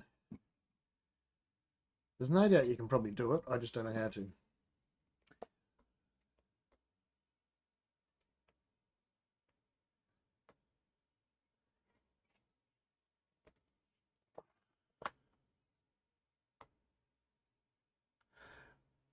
There hasn't been a move. They just offered it to me to review, and it only come out today. There is Aussie behind me. I don't think it'll be Bark at the Moon. The Black Sabbath poster. There was another Aussie one up there the other day, but it fell down. But it is Aussie. Oh, you mean over there? There could be a Bark. Oh no, there's not Bark at the Moon. Oh, there is. Well, can you see out there? Sick of these glasses falling off. Oh no, you can't see there. There is a Bark at the Moon. It's not on screen. G'day, mate. Woodsy. Yeah, no, I didn't. Do you? So it's just another piece of equipment to review. Um, may have come later to go. What board? Was that one? You got any pull with the Firmzilla? Maybe you can ask them to put a port in the side where you can screw in an aquarium heater. I do mine just with a heat belt on the stand.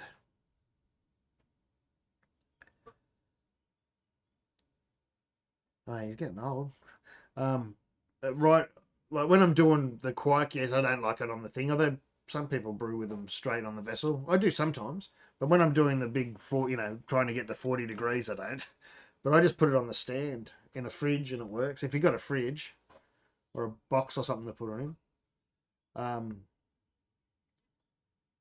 I haven't seen people. We used to years and years ago use aquarium heaters in fermenters. God, in the 80s and 90s, but I haven't seen one.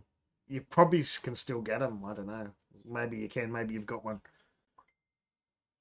Used to be able to even get a stainless one for a while. Um, they are making some upgrades to the Firmzilla. I don't think that's one of them. A port in the side. Um,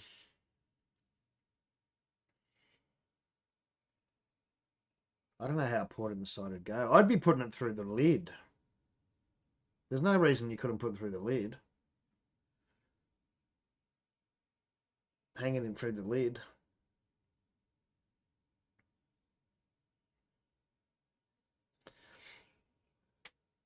Someone sent me a message.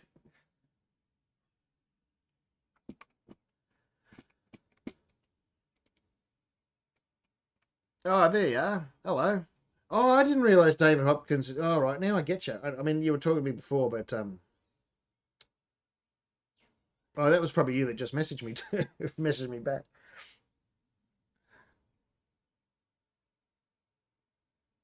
Okay, yeah, I've been really flat out. Don't. It's been hard to try to get to everywhere, but I'll try. Oh, in the cellar dweller. I'll go and have a look later. Or you can ask it. Hang on, I can have a look now.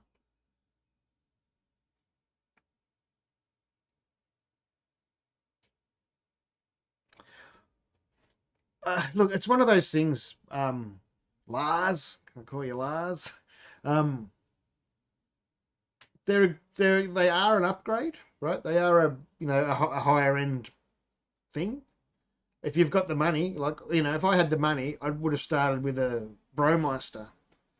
But that's you're talking thousands and thousands of dollars for a Brewmeister. Um,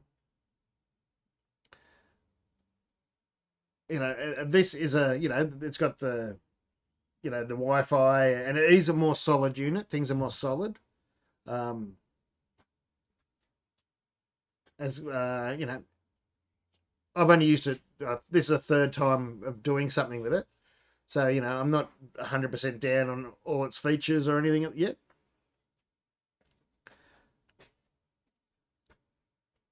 But if you don't have the money and you want to, I can brew just as good beer in my. I've still got a Robo Brew version 1 over there that'll brew just as good beer as any of these systems. Um, there's no difference in beer quality between, there's none. So it's what you can afford.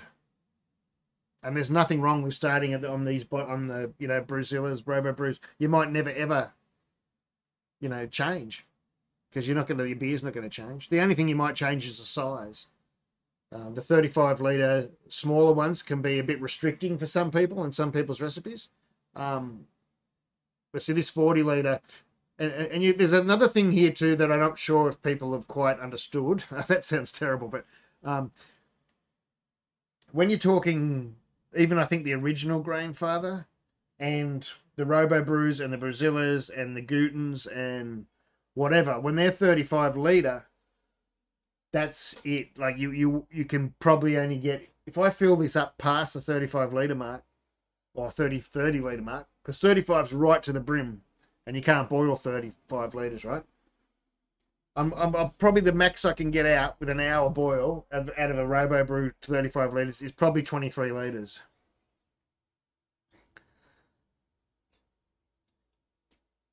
Um, what is that? There's a beep for something then. Is that the end of the mash? Oh, it is. It's the end of the mash. You can just see it on the screen. It's gone up to 75 or something, and the red bar has gone to full, so it's heating up the mash out.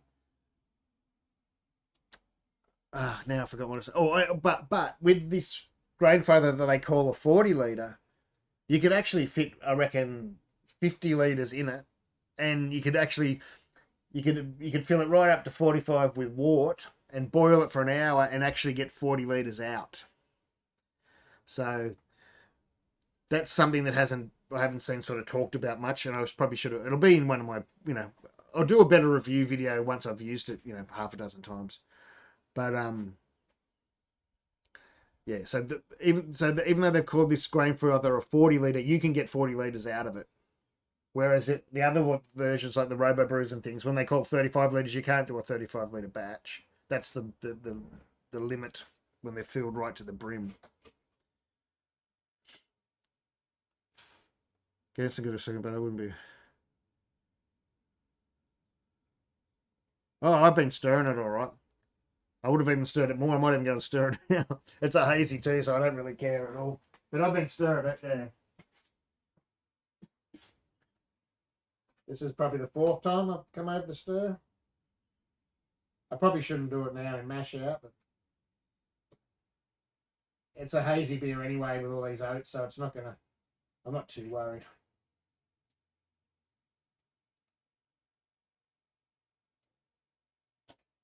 Normally, for the newcomers, normally I'd have the lid on too.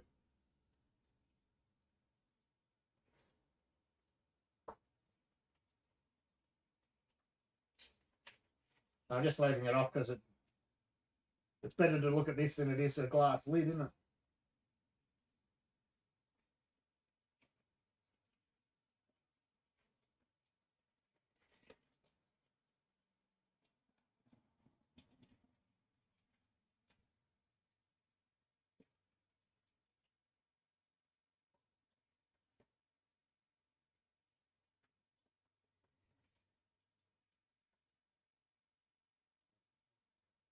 I'd leave it on full, but yeah, as I said before, I don't know if it's splashing around too much.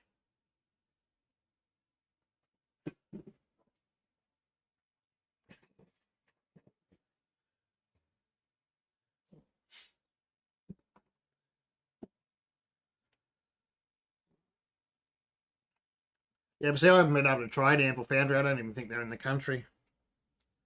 If they were, I wouldn't be able to afford it probably anyway.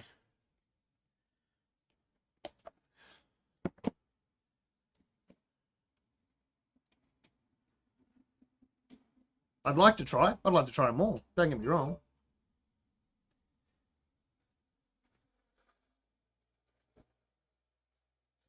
I mean, to be honest, the truth, there's no way in the world I could have afforded to buy a Grainfather. Well, it would take me over 12 months to save up that sort of money. And so I'm grateful for to be able to get one to test.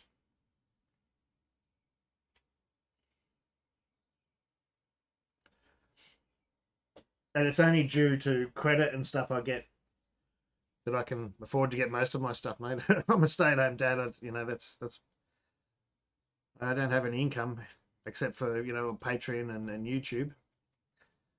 But by the time I buy ingredients and I'm not sponsored by anybody, so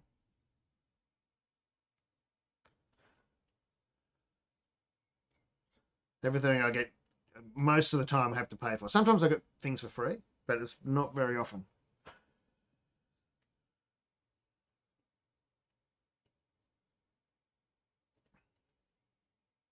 I'm sort of I've started building a new 3V system. I got new elements up here.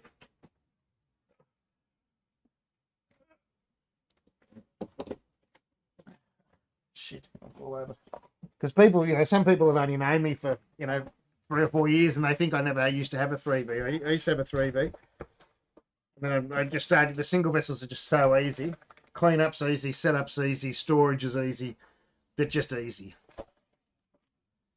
And there's no difference in beer. So now I've got, I started doing a new 3V and I got these big elements. I haven't opened that one, but yeah, the proper big, I don't know what they are, 3,500 or something or other. 4,000? 3,600.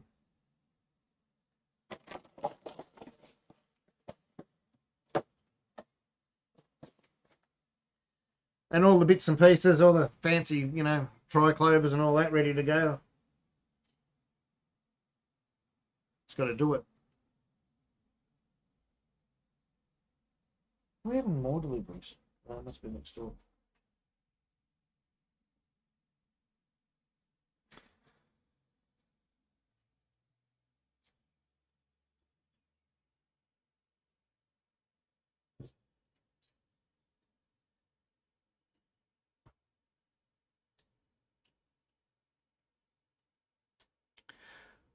Yeah, there's many things you can do for the sparge, like even an esky. Your sparge for the Brewzilla is likely to be, for me, it's about 15 litres. You mash in with about 20, sometimes 21, sometimes even 22 litres you can mash in with. And then you're going to sparge with about 15 litres max. I mean, very, very, if you're doing a light beer, you might sparge with 17 litres. So you just need something that holds 15 litres, 20 litres of beer. 20 litres of beer, 20 litres of water. G'day, Simple Homebrew.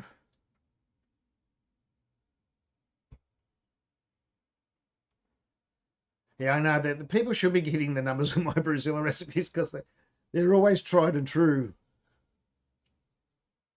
They're, they're always tried and true.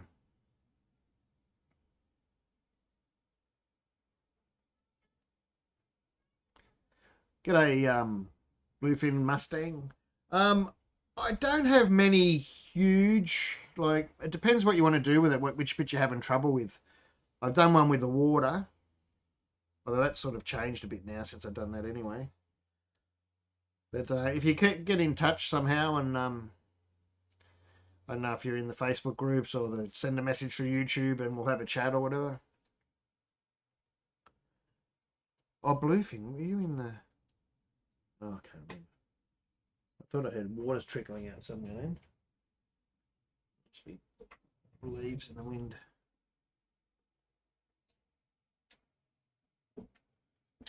I've used Beersmith, I think.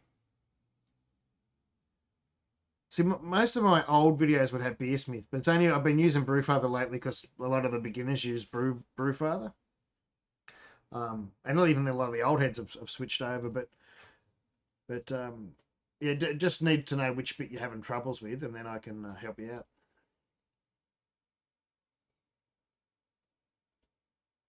I still haven't eaten my lunch. The wife brought home from me before. Might just turn the camera off and stick a few mouthfuls in my mouth.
So I just ate my lunch. Nearly finished.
Thanks very much, Casey. Much appreciated.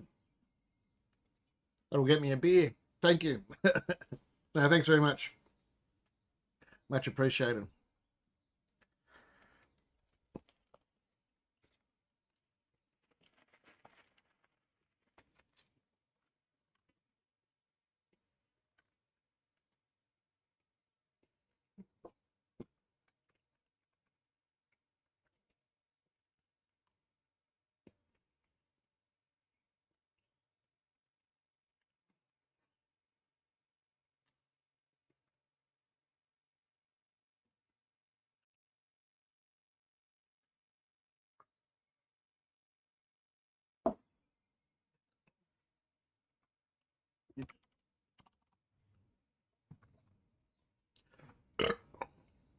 Mic's on. I forgot the mic was on. Sorry. All right, there's my lunchtime. I was going to say that. I was about to type that 300. Because I'm not sharing my lunch with you. Oh, these are annoying me. We must be. So now I'm getting too lazy to even get up and look at the unit.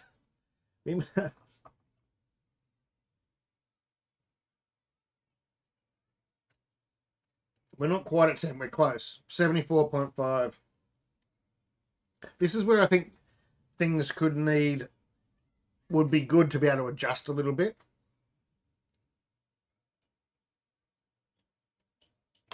Yeah, I think I'm gonna have to try and do something like that, Michael. I'm gonna have to. Um, it was sort of on the plan for a long time, but it's been, especially with the it's the last 2 years. Anyway, the PID really, no, it was from the Asian butcher shop, bakery, the Barmese. Not Barmese. That's not a race of Asian. Barmese. I know, a pork roll, a barbecue pork roll with chili and stuff. Tingling. Dad squeeze the bag.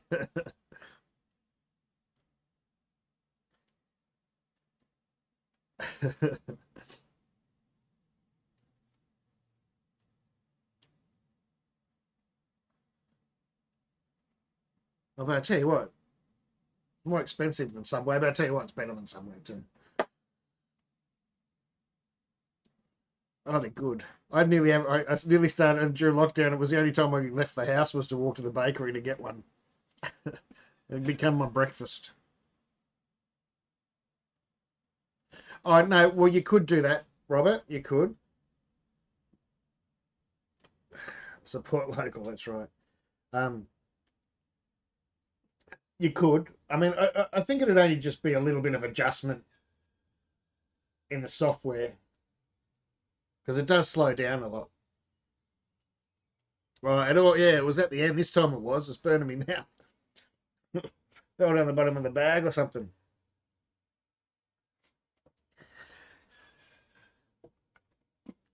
Two big craft companies in Sydney.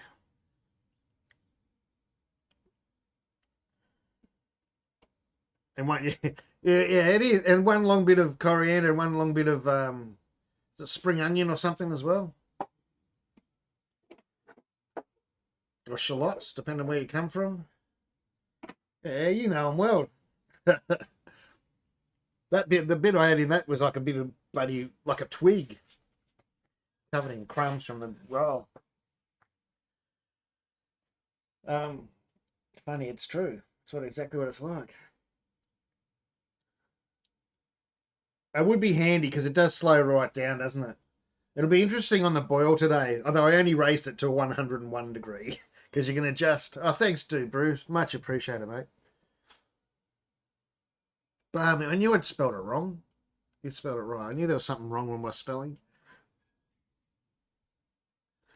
Um, I should have chewed it though. I nearly breathed that in. Thanks very much, dude, Bruce. Much appreciated, mate. Thank you. Yeah, because it is, it's all PID controlled, so there'd be no reason why they couldn't, I don't think. Oh, it's going good. I'm trying to play again as much as I. Yeah, the mouse will be back when this. I've been trying to play as much as I can. To tell you the truth, this week, the last 2 weeks, I've spent that much time bloody editing videos and that. G'day, Sandgroper. And even just that, I spent way too long on the silly intro, the Grainfather 3D model thing at the front.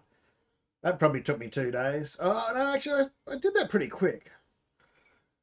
It wasn't actually the 3D model that took that took me a long time. The Grainfather logo I wanted to get really detailed, and I couldn't. I should have just emailed them. They would have sent me probably a vector file for it, but they didn't. So then I was mucking around and trying to find the right font, and then they wanted me to pay for it. I didn't want to pay for the font, so then I used another font, and then I adjusted the font. All this stuff. There's something that's on the screen for like 2 seconds. It was just crazy. Sometimes I just get lost in doing stuff. Oh, thanks very much. That will pay for my barley. That will. Thank you. Thanks very much, guys. No, I really appreciate it.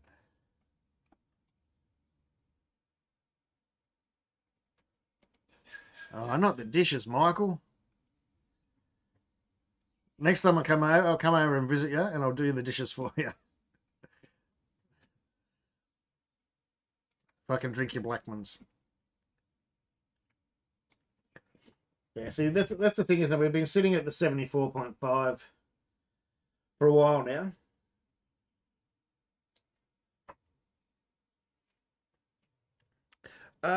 This is the second full brew. It's the third time I've had it up and firing with water in it, and it's only the second brew. I meant to do another one before it, so I'd had a few under my belt before this live one, but no, this is the second brew.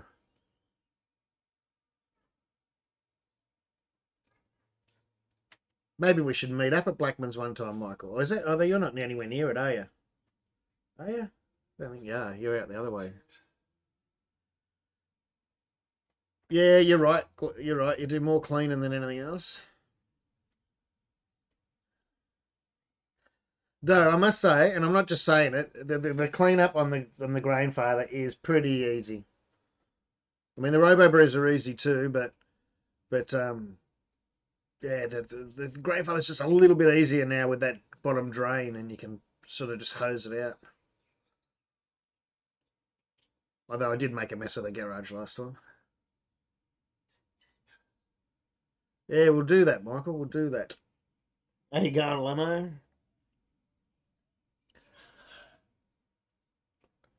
Oh, look, they're different. There's some things that are. It's a bit early to definitively say about things, but it's a much more solid unit, and the pumps. Oh, I'm good, mate. The pump in it is much more. Got a lot more guts. It's a proper pump, like the. I wish I could find mine. I'm not sure where it is. It should be. It's in one of these. I've had to move stuff all around to do these videos lately, and I can't find where I put the pump.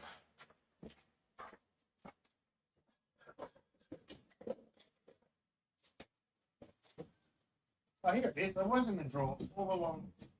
Thought I must have moved it.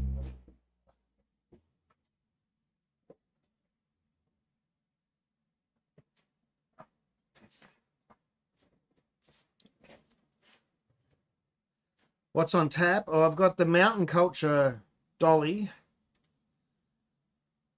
I've got a bit of the Jetty Road IPA left because I still haven't done the tasting bit. So I've got a couple of glasses in there for the tasting bit. I'm just going to do it. And same with the Mountain Culture. There's not much left there. And there's well, it started as an Australian sort of Pilsner or lager, but I chucked in some Citra dry hop in it for a change. So they got it. They got one of these pumps in it. If you've seen these or you've used them before, the typical, I think they're 25 watts, aren't they? Can't read it. Yeah, 25 watt mag drive pumps. In the guts of it. So whereas most of the other units have these tiny little things, so it's got a lot of balls. The pump. I think I'm going to via the programming, like you can set it to 10 amp or 15 amp, but I haven't got the 15 amp lead at the moment. I think it'd run a bit better on 15 amp, but you know, it's running fine on 240. You shouldn't let that hold you back. But I think things would just be a little bit faster with the 15 amp, and the boil would be a bit more full on. What was the first brew ever you made back when? Oh, it would have been. I'm guessing was either a Cooper's or a um, I wouldn't. I don't think it would have been a no-name tin from Jules, but it would have been Cooper's or the Brew Maker or whatever it was. There was some brand, and it would have been a kilo of sugar, and it would have been shit house. To be honest, it would have been terrible. Because those days we used to on the instructions, even Cooper's. It was only a couple of years ago because we kept hassling them about the temperatures. They'd have brew at 24 to 28 degrees or whatever. So I used to stick it in the smallest room of whatever house we were renting, which was usually the toilet, and with a fan heater on it to try and keep it at 28 to 30 degrees. That was awful. I brewed a lot of those though. I brewed them a lot. Well, we didn't have any choice in Australia for years and years and years. It was only probably, I lose track of time, 15 years ago that I sort of, you know, that we started to be able to get good ingredients and fresh ingredients.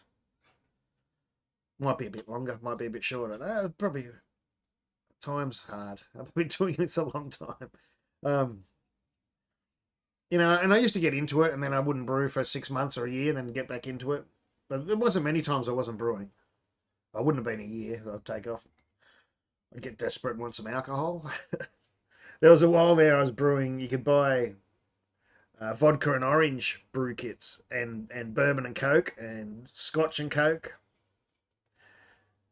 And so a lot of the time I started brewing the vodka and orange, which was pretty bad, and the bourbon and Cokes, and I'd put it in 2 litre bottles and take it over to my mate's place in Braybrook and drink their beer, and they'd be drinking me home brew. I'd drink it at home, but I'd trade it for beer when I went out. But then, you know, I got once it was when craft beer got started getting big in Australia, you know, with well, it was Matilda Bay and Little Creatures, um, that I started getting interested again. And, you know, and I was still brewing extract all the time. The odd all grain I'd have a bash at and then, you know, think, oh, it wasn't worth the effort. But yeah, it was when like Feral started and with the Hop Hog and the Punk IPA that got me wanting to brew properly again. Take it easy, Pete. So whatever year Punk IPA, and I met James from yeah, Fat Yet were popping up. I met James from Brewdog, and he was a real. I know people put shit on him all now, but they're good blokes. And well, I've only met James. The other guy didn't come to the country, but James was cool, and he really inspired me, mate. He inspired me. And then I was drinking the Hargraves Hill ESB a lot on tap too, and oh, that was godly. And then I got the Feral on tap because the guy, I've told this story a million times. The guy from Feral left. There were two brothers or whatever, and one of them come to Melbourne and started a pub, and he was getting Feral IPA shipped here cold. It was the only place in Australia you could get it besides in Perth or wherever it was. And it was just awesome. And that just inspired me.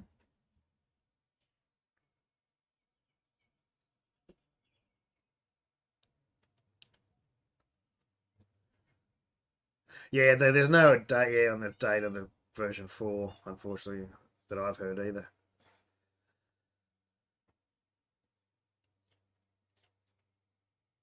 There's a shortage worldwide on the chisels. Is that a spelling like a thing? No, chisels. Yeah, you'd be lucky for it to be this year. There, I was surprised the fridge came out when it did, to be honest.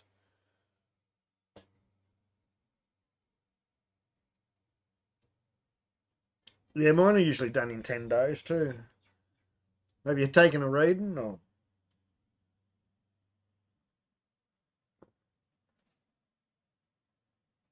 Well, see, Fat Yak was Matilda Bay. When I did my first brewing course, God, that was over 10 years ago now, easy over 10 years. We went out to Matilda Bay, which was because they'd moved over from Perth too, I think. But they were out eastern suburbs somewhere in Melbourne. And we were drinking the beer straight from the tanks. They were good. They were good at the time. That was before they went a bit crap. Then they moved to where Colonial is now at Port Melbourne. They moved there for a while.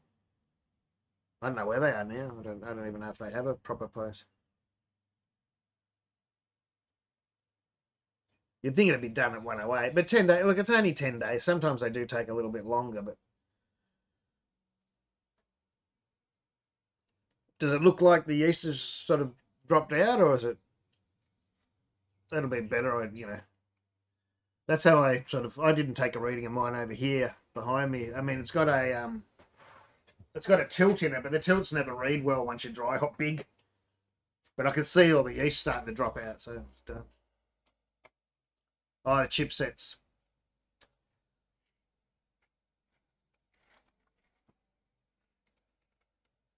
This has got to be good. Has it got to? No, it's still. See, this is the little bit. It's a little bit finicky. Not finicky, but it's been sitting at 74.5 for a long time. I can't. As I said, I couldn't find it on Whatsy, but let's see. You can see here where it's other end up here, where it's been sitting at 74.5 for a long time. Where really, that's half a degree. It should be able to go like bang. Yeah, arrow up. Yeah. Punch it up a bit, eh?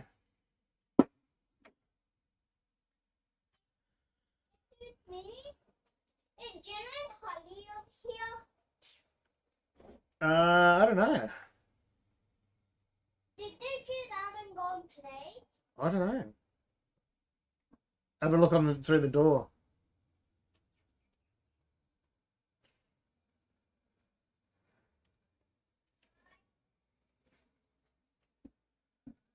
How you doing, Chris? Was it? Did they have the dog bolter or something? Was it dog bolter and they had the Alpha IPA? That was when that had first come out, I think. Oh no, the Alpha might have come out later. That was nice when it was fresh on tap at the brewery, but every time I bought it at Dan Murphy's and that, it wasn't very good. The Alpha IPA. But Fat Yak, even Fat Yak, sometimes I used to have that, and that was a weird tasting beer. I don't know how they got that flavour out of Galaxy and Nelson, was it? Galaxy and Nelson, I think it used to be. Something off the street, the kids hanging out the front again.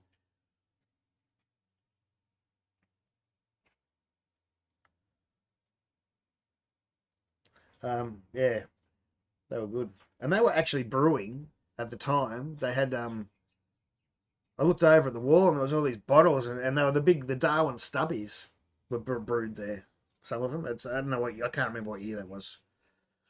Would have had to be in 2009 or something like that.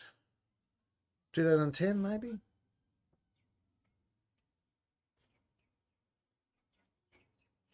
I can't remember. Oh, I think that's the beat for. That's it. We're at 75. We're going into mash out.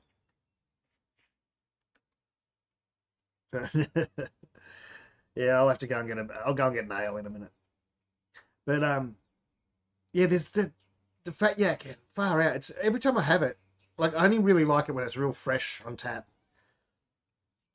And it's just still every time I taste it, I go, well, how do they get? I mean, I think it's changed a little bit over the years, but I always thought, how do they get that flavour out of those hops? They don't. They wouldn't be doing anything special. You know what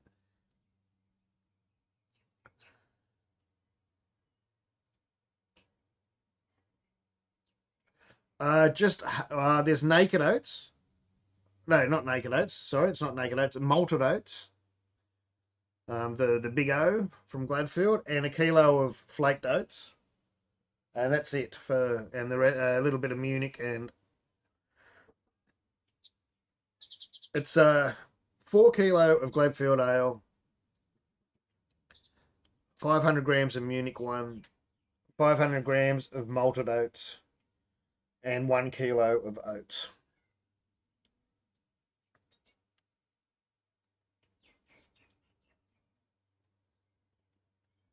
Oh yeah, look, I don't really drink it. I rarely drink it anymore. Like when I'm talking when I used to like it, it was a long time ago. But I mean, still, if it's anything on tap, sometimes across the road at the bar over here, it was they call them they did have a craft beer sign out the front for a while, but that was the only thing they'd had on tap. Um, and if no, I didn't boil them. These are no, I didn't boil them. No, these have been rolled and steamed or whatever you call it. Gelatinized, is that the word? They're not old school hard oats, but you could boil if they're old school full on raw porridge or whatever. You could boil it. Where's their brewery now? I think they've got several, haven't they? I don't think like it's hard. You couldn't sit it up against a modern beer these days. I don't think.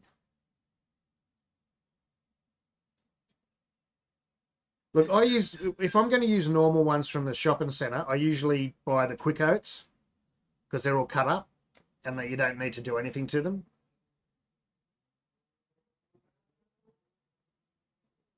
Yeah, I know it does. It's true. Oh, the Hunter, yeah. See, I've never even been to that one. I'd like to go. It's been where I've been supposed to be going for my birthday for the last 2 years. Actually, it's my birthday next week, but we won't be going anywhere again. But yeah, there never used to be any breweries in the Hunter last time I was. I haven't been to the Hunter for a long time, but I'd like to.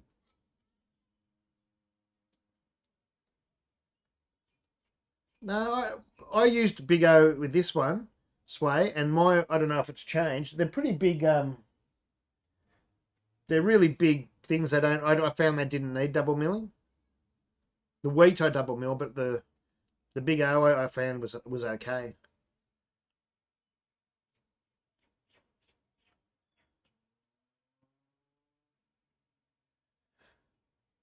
G'day, Mr. Vance.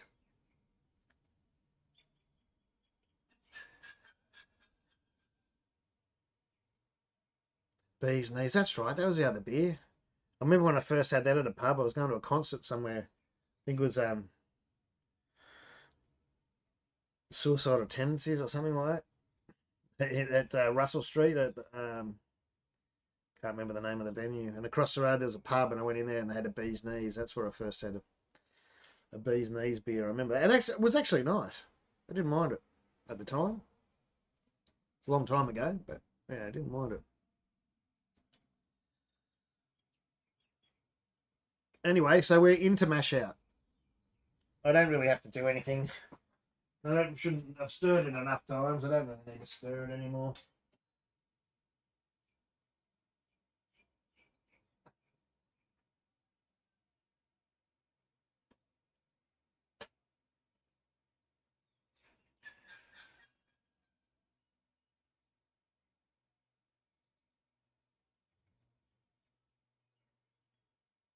Just got to remember to pull out that pipe before I turn off the pump.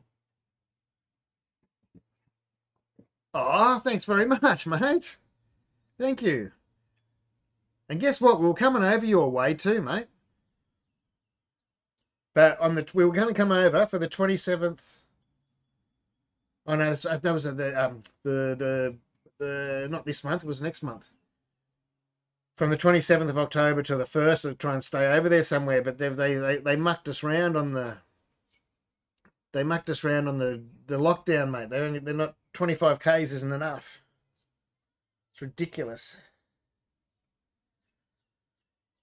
Actually, still haven't cancelled. But we're going to come over and yeah. But then they announced the lockdown extension or whatever it is, or non lifting it up.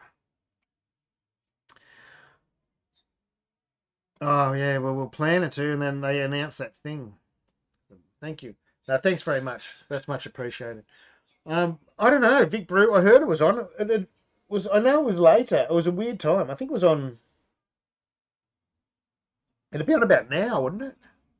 Is it now? I can't. I was looking into it, and then I forgot all about it. I thought I might chuck something in, and but yeah, I always forget about it. I either brew comps. I'm not interested in most brew comps, but I was going to go in it just for the heck of it this year. But I either forget, I find out too early, or you only find out the week before. It's because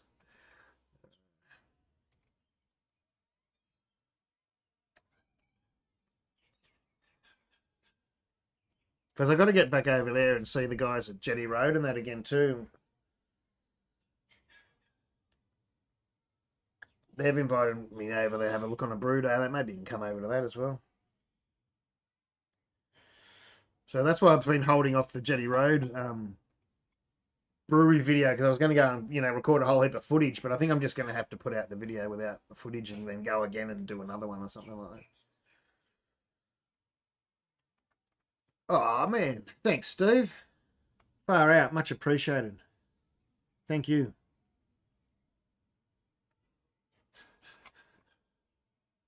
Thank you very much.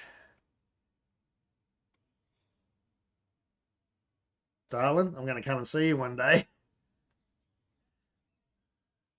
I need to get to Brazil, do some dancing. Oh, yeah, thank you very much, Steve. Yeah, I'll get a case of me Hoffler. Whatever it is. That's what it was, isn't it? Hoffler. I've actually had it bought another case the other day, and I don't know if I've had too much of it now. But thanks very much. Much appreciated. No problem. Siri thought I was talking to her then.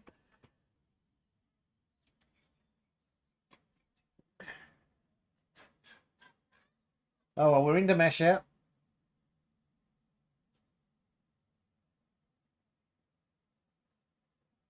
Words.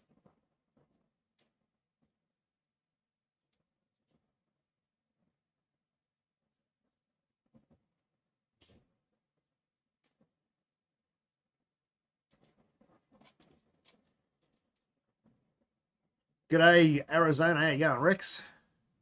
G'day, Rex. How do you buy me a beer? Come over. um, oh, thank you. Thank you very much. And the Black Sabbath picture. Thanks very much, Jesse. That's awesome. No, much appreciated. Thank you very much. There was another Aussie one, but it fell down. I haven't put it back up. That was actually a good mate of mine. He passed away, and like me and him are the two biggest Aussie fans I know. And they were just teared off his wall, and I think they were going to get chucked out. So I went, nah, I'll grab it. I'll put them up in my shed. Thanks, Steve. Oh, thanks very much, mate. Oh, it is a bargain, isn't it? Thanks, Steve. Other Steve. McClelland, or nearly. Thank you very much. No worries, Rex. For next week. Awesome. Hopefully. Oh, hang on. We're in the mash out. Hang on. Now, oh, what's the new app saying? Hang on. Oh, that noise. I'm going to get over that noise. I wish people would stop using piezo buzzers and things. It says, all mash taps have ended. Last mash tap timer has finished. Dismiss the alarm and proceed to sparge when ready.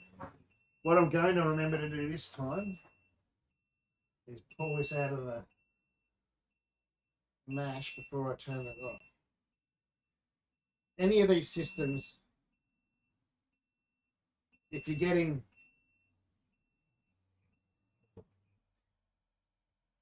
When I turn off the pump, no. Mash finished. There you go. If you're getting grain somehow, like, unless it's flowing over the top of you, or it's flowing down your overflow pipe somehow, if you have one, I don't have one yet. The only way grain can get down underneath things and block your pump is through this pipe. You know, physically there's no other way it can get down. And the most way it gets down there, when people don't know, is they turn off the pump when the line is in there, in the grain. And as the water pulls back down there, it pulls the grain in. And then it'll get stuck. Well, I'm not sure on this vessel, but on the Robo Brews and that, it'll either get stuck up here or stuck here, or end up filling up your pump. But there's no other way grain can get in it. All right, hang on, stop yakking. Get this out of the way. We've got to pull the basket.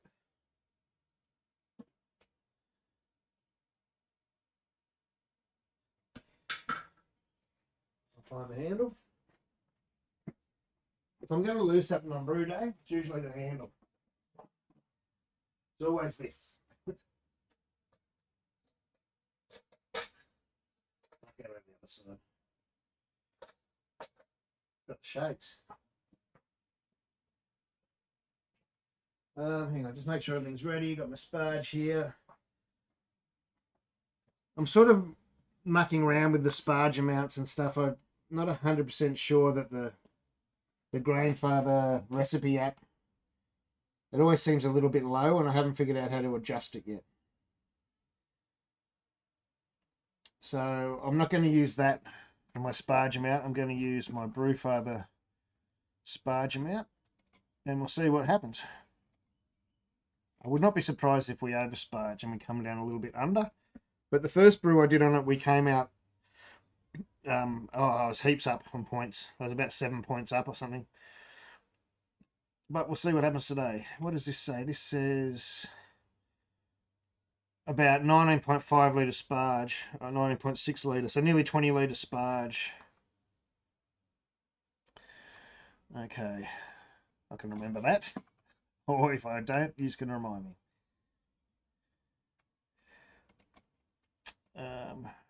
Have you heard of Brazilian ale? No, I haven't heard of Brazilian ale. Sometimes the backpackers used to buy a beer, but I don't remember what it was called. Because we used to go on tour, like, you know, touring all the major events, Brisbane shows and Indy cars and all that with the Brazilian backpackers. We spent a lot of time with them. All right, you can see that. Yes, I'll swap over the mic. Turn that on. And we need 19.5, 19.6 litres. Take that lid off. That's fine. I might grab my glasses so I might be able to see. Let's pull this up. This is on a milk crate, that's why it's so high. But the malt pipe's not real long. It's not like other ones. Oh, heavy.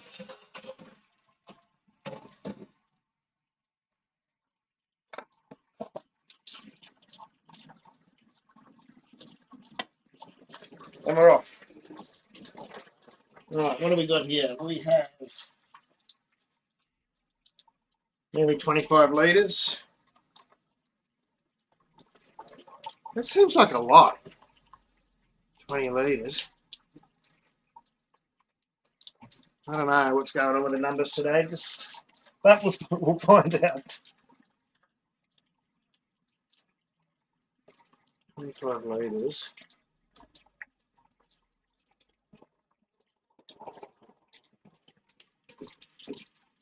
I kind of always worry with the the mash baskets that have the holes on the side that all your sparge water, you know, just runs off the side and runs out rather than going through the grain. But I guess if you do it by hand like this, it's probably less likely. Might be going a bit fast.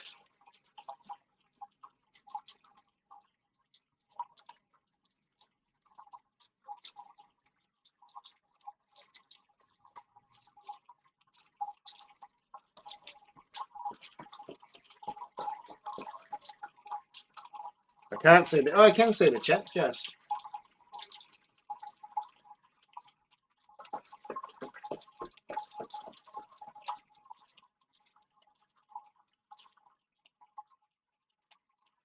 To tell you the truth, though, Fernando, I think it is. Sorry, I'm a long way away from the chat. I think I've got a. If you're hanging around for a bit, I'll go and have a look inside.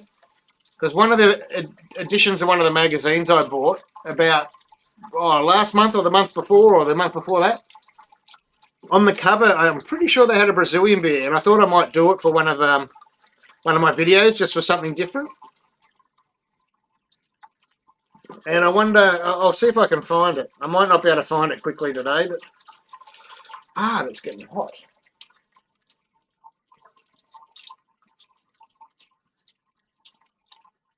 Might wuss out and get my glove. It's hot today for some reason.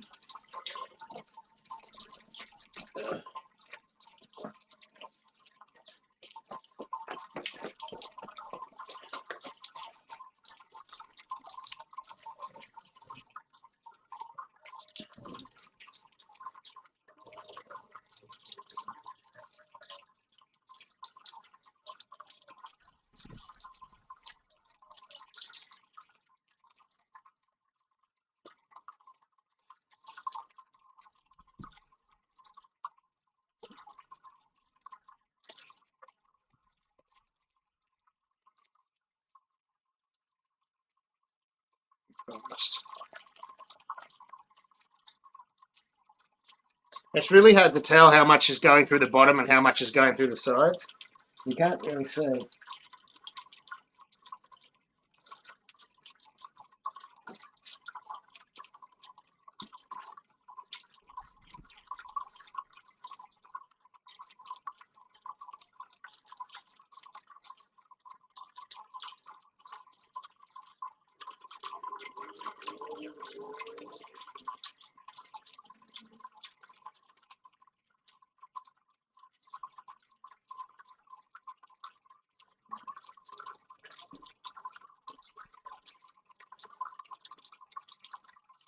G'day, Dave. Dave's just around the corner somewhere. Second-hand Grainfather. Oh, that's all right. That'll do you well.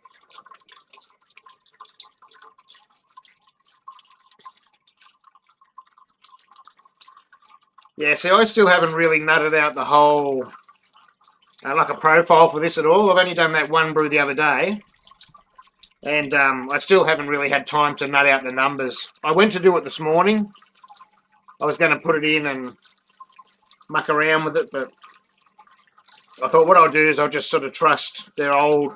What I actually used for this was a G70 profile.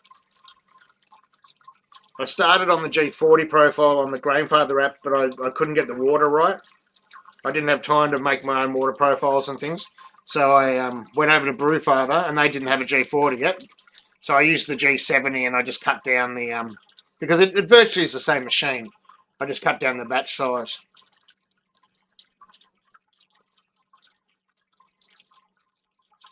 But saying that, like the grain in that was about the same as the G40 was. I'm just going to confuse everyone in the Grainfather software. I see. I meant to stop at 10 litres so I can measure how much.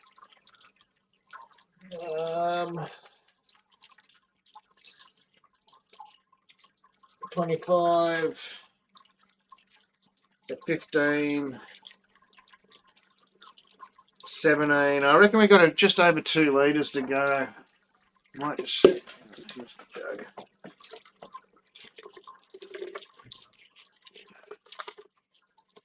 What I do with this? I haven't got enough hands. Do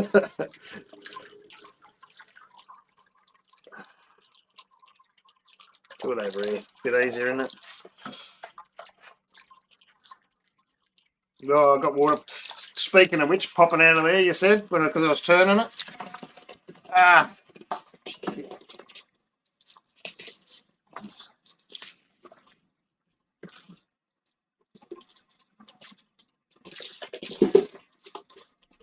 You've jinxed me. That hasn't happened to me before like that. I've lost count of where I'm up to. Oh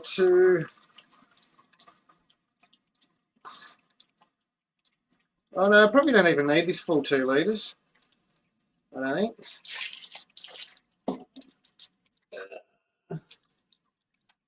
Let me have a look. Yeah, no, I won't. I won't need that full 2 litres. I lost track because I was yakking. I went past my 10 litre mark, and then I put in 2 litres, and it was about 2 litres. I probably only need about a litre.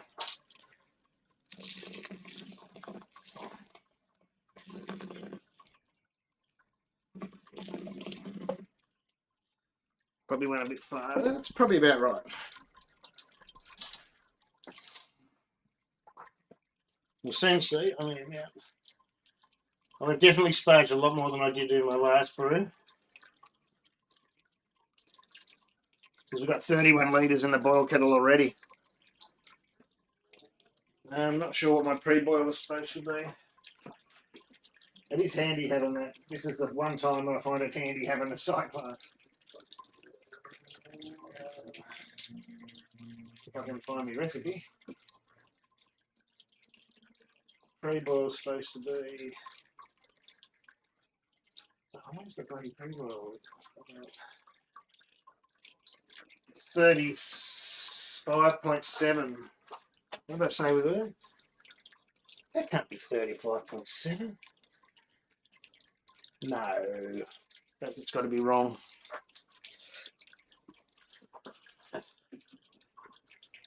Pre-boil 35.7. There's no way in the world. Because I'm not going to boil off. I want 28 litres at the end. I'm only going to boil up about just over 2 litres. Yeah, so I'm about right. I'm at 32. Yeah, I'm getting close. I'll let it drain a fair bit. I could probably... What I normally do, because I get sick of waiting, is I oversparge a little. Once I know what levels I need to be at. I'm not 100% sure on this machine yet. For the Robo Brew, I know I've got to fill up to 30 litres all the time. So I just keep putting sparge water in until I get to my 30 litres and then just take it off. And it saves you waiting around for, forever for waiting around for it ever to drain. Why did that just come back on? Press the wrong button. Yeah. I can get this out of the way now anyway.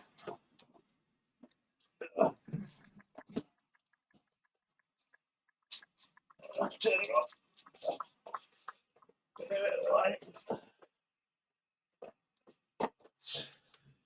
Now, there we go. 30. That'll do, I reckon. 33. That's probably more than I wanted to sparge. Still left the handle in.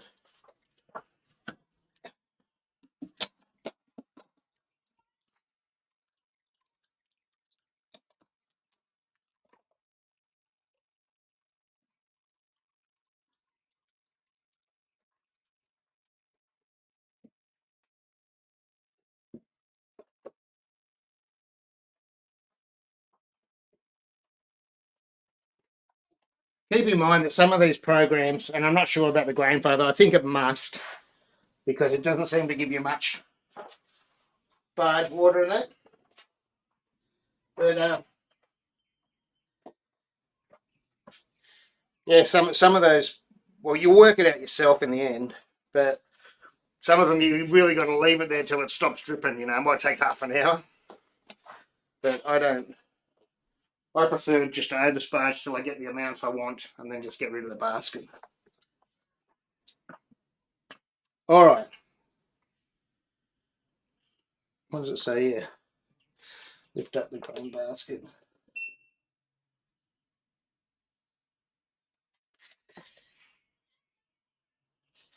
Current volume. Sparge tracker. I must time you how long your sparge goes for or something. I don't think that's necessary. Skip the boil. Oh, I didn't start ramping this time. I must have accidentally pressed that last time to start ramping. Because it started ramping as soon as I sparged last time. I must have just pressed the button. Not enough times.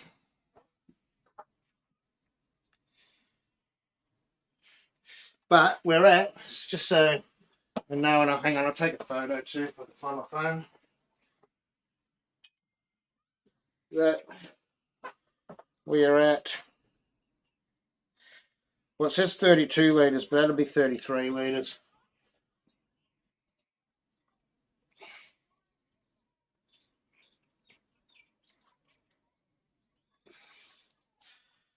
Which is probably, yeah, more than I needed. Although I wanted to adjust it so I got out what I really wanted to get out, my 28 litres. Because the other day when I did a batch and I had it set to 26, I probably only got about 24 out, but then you've got, 2 litres, a bit stuck in the bottom and a bit in the hops, and so I pushed it that extra 2 litres today, and that might be why, or is why we're up a little. I don't know what my gravity's going to be though, but I'll wait till it's mixed up properly before I take my pre-boil.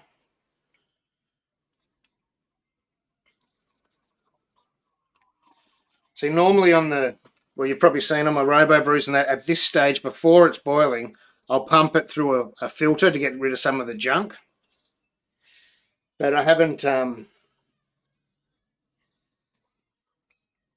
not comfortable with, I don't want it splashing everywhere. So I haven't really got anything to sit in here like I'd want it to.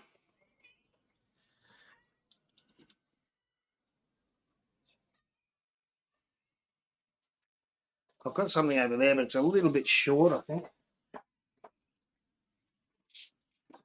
I hope you can't see any butt crack.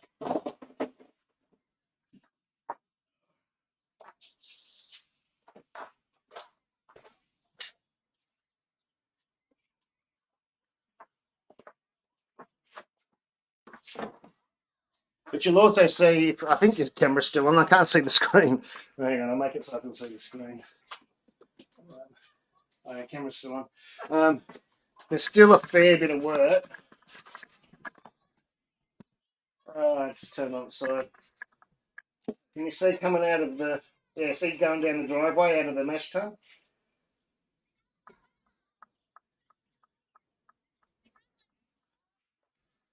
But that doesn't worry me. That doesn't worry me. It doesn't worry me at all. Because I've got my volumes here. Plenty. But yeah, I'd usually pump through a filter of some sort. And where did I just put those? I've got these ones that I haven't tried, but I don't want it splashing. So that would fit there, but it's too far from the water. Too far from the wort.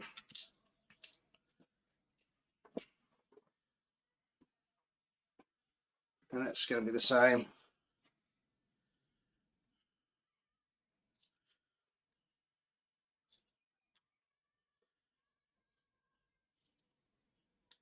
I mean, it's not husk, so it's not going to cause any trouble.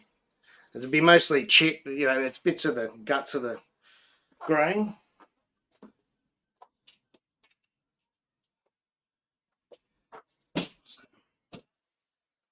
Anyway, I can't see the chat at the moment, so I'll move back over here. We'll see how long it comes on the boil. Takes from the boil, then we'll change the microphone over. And we'll get the chat back.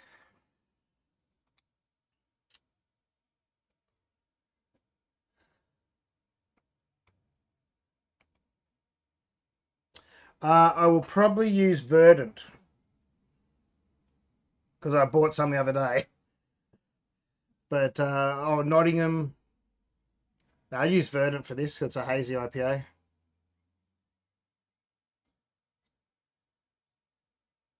Do you find pressure ferment helps at all with the haze hop? I think it helps with the hop. I'm not sure about the haze. Yeast is the yeast and your hops is where you get most of your haze from. Like you'll get a little bit out of your grain, out of your oats and stuff, and wheat, but it's that interaction with your yeast, and you've got to use um, the right yeast. So some yeast just won't biotransform and give you that haze. Actually, I'm going to go and grab a beer, and I'll show you what. Um,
Sorry about that.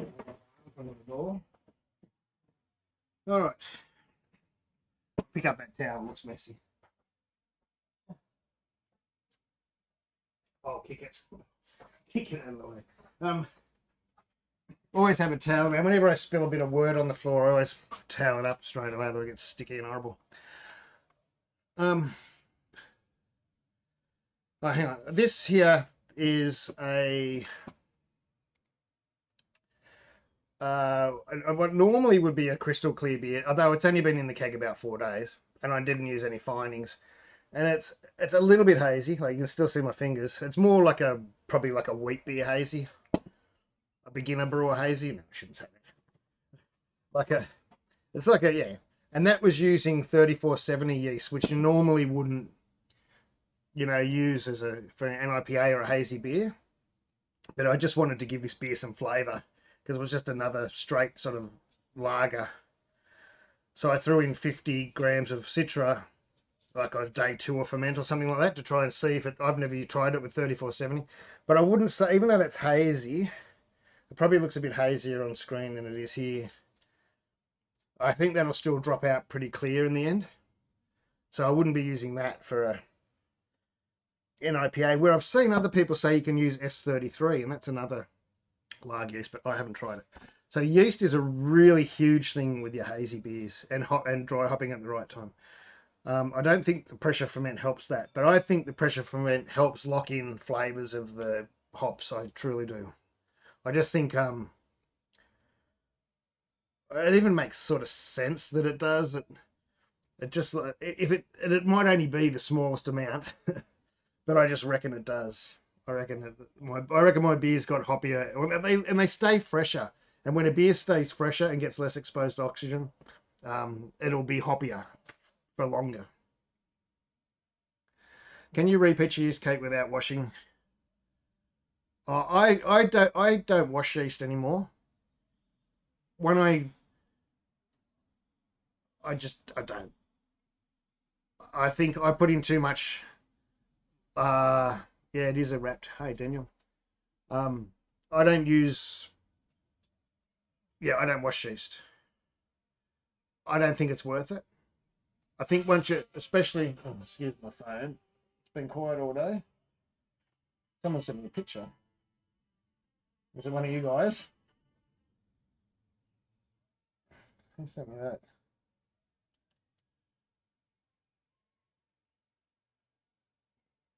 He did too. It's one of you.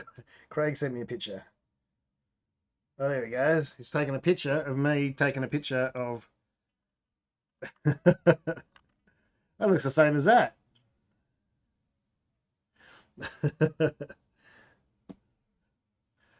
um, yeah, I don't wash yeast. I did that video I made was when I was back on extract again.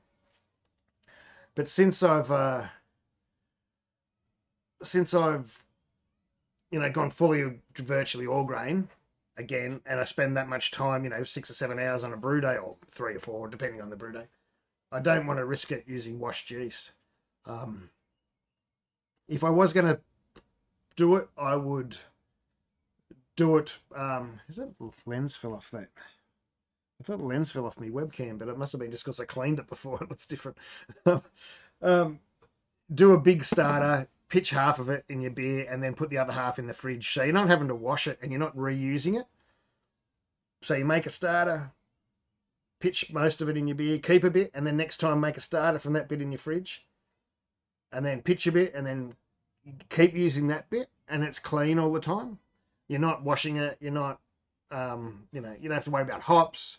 You don't have to worry about anything. Well, you've still got to look out after the health. Like now, when I say that, right, this beer here, I don't know. Some of the patrons would have seen the video. This beer here was a lager, of course, as I mentioned, and it was done in the all-rounder, and it wasn't dry hopped. So I kept that yeast, but I kept it in the fermenter, in the pressure fermenter, until and then when the day I went to clean it, I poured it out into a jar, I washed the fermenter, I put in the new wort, and I poured in the yeast back in.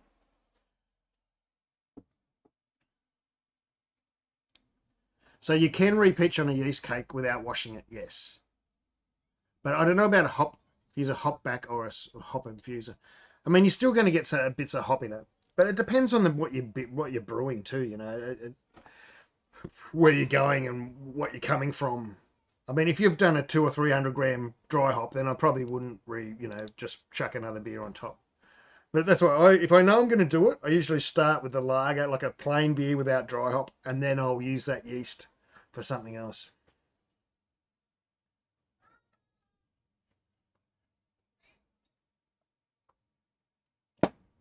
Cheers, everyone. I thought I'd have a beer. I usually wait till the boil, but we're with friends.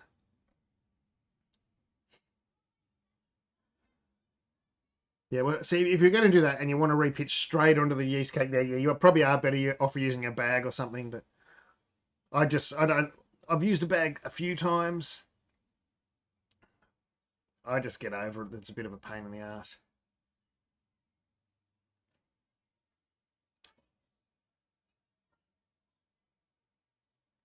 I don't, yeah, I mean, I'm sort of lucky because I get most of my yeast. I don't get it cheap. It still costs me a bloody lot, but it's I use a lot of my credit for yeast, and and because I'm doing videos too, there'd be nothing worse than you've just spent, you know, a day planning it or whatever, and then a day recording it, and then 2 weeks, oh no, what, 2 weeks, you know, half a week editing it, and then you know you get to the tasting or whatever, and it's crap. Like you've just wasted all that time. Um, so that's why I'd rather, you know, for especially for videos and competitions, if I was going to do competitions, things like that, bang, new yeast. If it was something like this is a house beer, just a house beer, just for me. No one else is probably even going to taste it. I reused it, and I left it for way too long. This yeast sat in here for like about 2 weeks. I mean, it was in a enclosed fermenter. It's one of the benefits of pressure fermenting and stuff. It was totally enclosed. It never had oxygen in it. Never had bugs. You know what I mean? It had been totally enclosed since the day of ferment. But there's nothing wrong with like I've been through that stage where I wanted to reuse everything, and but um, now I'm over that again, and just I'd rather just throw in a pack of dry yeast.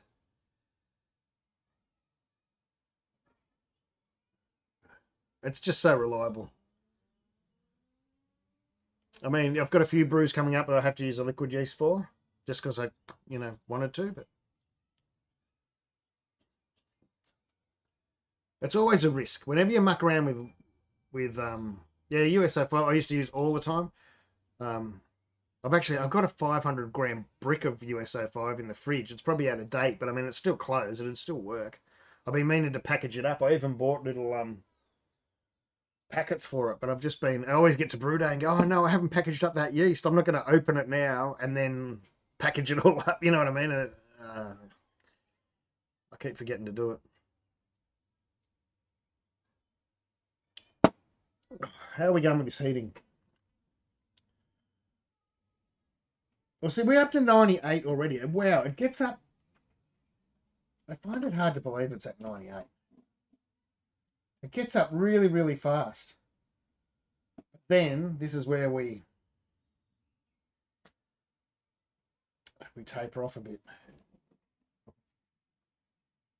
I haven't got it on the screen either. Not that you can see, but it's saying on my screen it's 98.5. It's saying, yeah, 98.5 here. But we're only at 32%. We shouldn't be at 32% when we're ramping to boil. I didn't think it did this last time. I thought it stayed 100% on the way up to boil, but it should stay up 100% on the way to boil.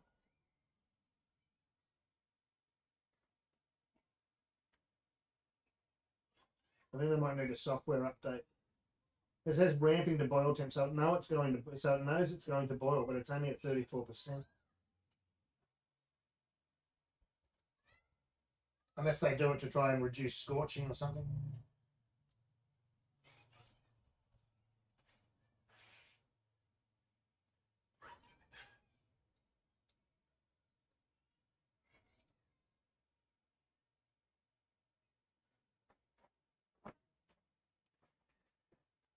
Well, that's sort of no, not those sort of baggies, but yeah, I go here.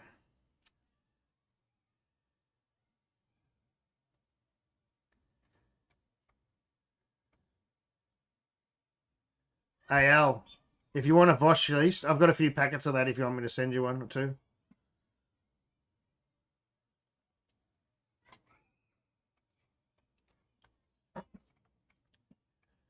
Which mic am I on? Oh no, I'm on the right mic. So what are we talking about? Yeast. I haven't used M42. I was always a fermentus Sapphire, and then but the Lime and stuff's been really really good. And they're the two main ones I use. We never used to get much of the Mangrove Jack ones here. I mean, certain shops you did, but all the shops that I went to never had it.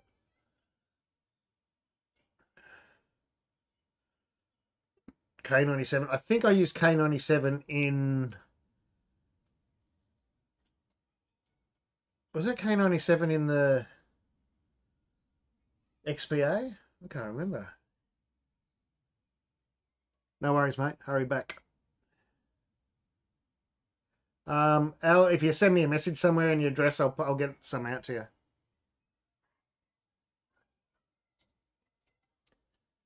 Was it cane 97 in the XPA recipe? I don't remember. Hang on. It was a while ago now. Was it? I'm sure. Oh no, maybe it was the JR. And it was fermentus in the surface. Maybe it was the Jetty Road. What was the Jetty Road?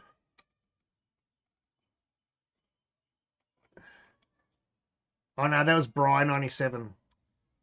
That's different, isn't it? Sorry, I was mistaken. I was mistaken there.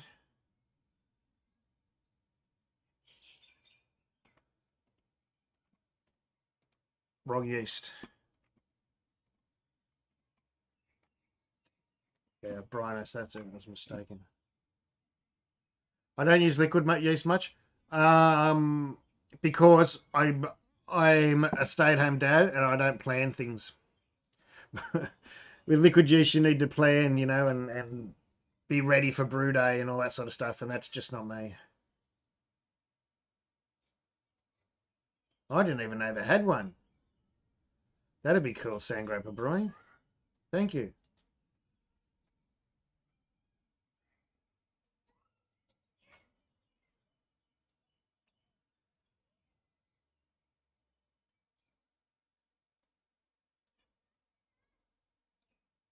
So, yeah, and I don't know yeah, well, and that's true too. The liquid yeast here, you're looking at $13 a pop, and even more. It's a lot of money, even though I use 2 packs of dry. But if it's this time in the starter thing, there's some brews that I'll use liquid yeast for sure, but there's others that I just don't. There's no point. I don't find any better. I went through that stage as a brewer. It was dry, dry, dry, liquid. You get to that stage of it goes, oh, liquid's going to be better for everything. And then so I went through probably a year or so, or it might have been more or less, of using it for every brew. And then, yeah, I got sick of making starters. And I wasn't finding any difference in my beer. But if I'm going to do something special, and I shouldn't say special to make it any better, but something that I can't just go and buy a decent, like I was trying to buy an Essex yeast for the White Rabbit clone, and I couldn't get it. But that would have been wet anyway. But I couldn't get it. But I got some other Yorkshire yeast, um, things like that, or well, in the old days, there used to be lagers. To get the good lagers, we used to always make a big starter with a liquid lager yeast. But I mean, there's a ton of dry lager yeast now that's really good. Um,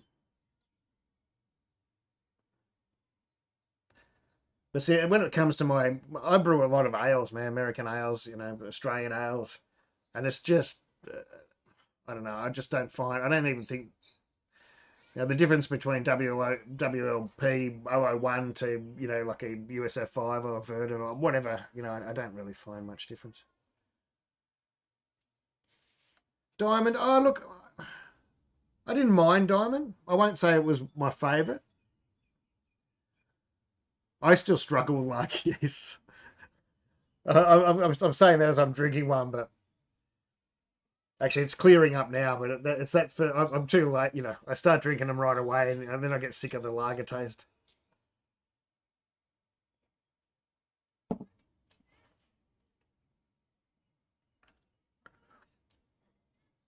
Well, that's it. If that's right back here, brew. If you find one that you like, um, and you can't get a dry equivalent, then there's no.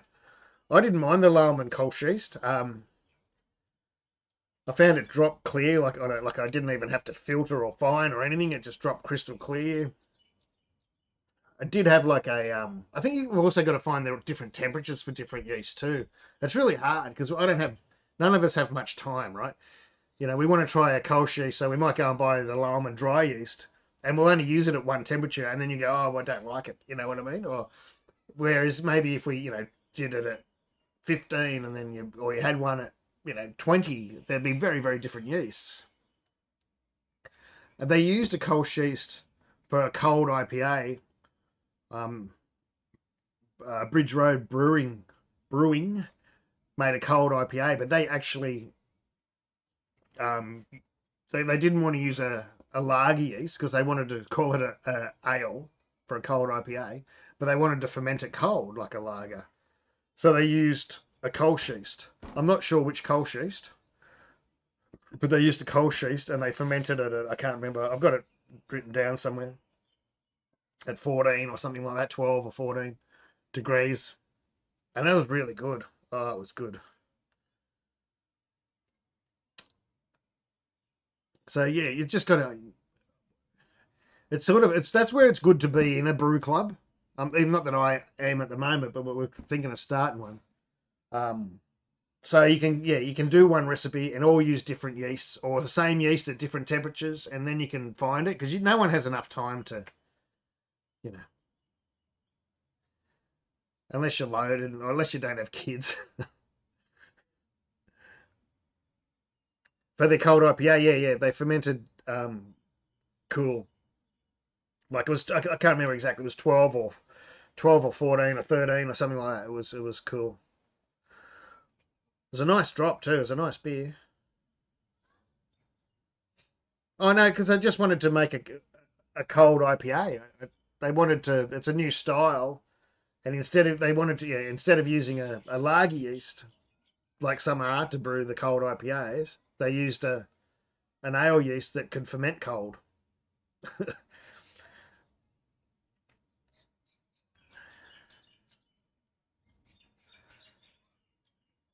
Well, see, that's the thing today. Even I've forgotten to take the yeast out of the fridge today. Although I won't need it till tomorrow anyway because I'm doing no chill today. But yeah, I'll be stuffed with liquid yeast. I'd have to do a starter. Although that's why I'm testing today. I didn't have enough on my first test brew, so I'm going to fill a cube and see if I've got enough to put in a couple of liters to put in a flask, which I'd never have room for with the 35 litre Brewzilla, but I should have room for with this 40 litre brewery.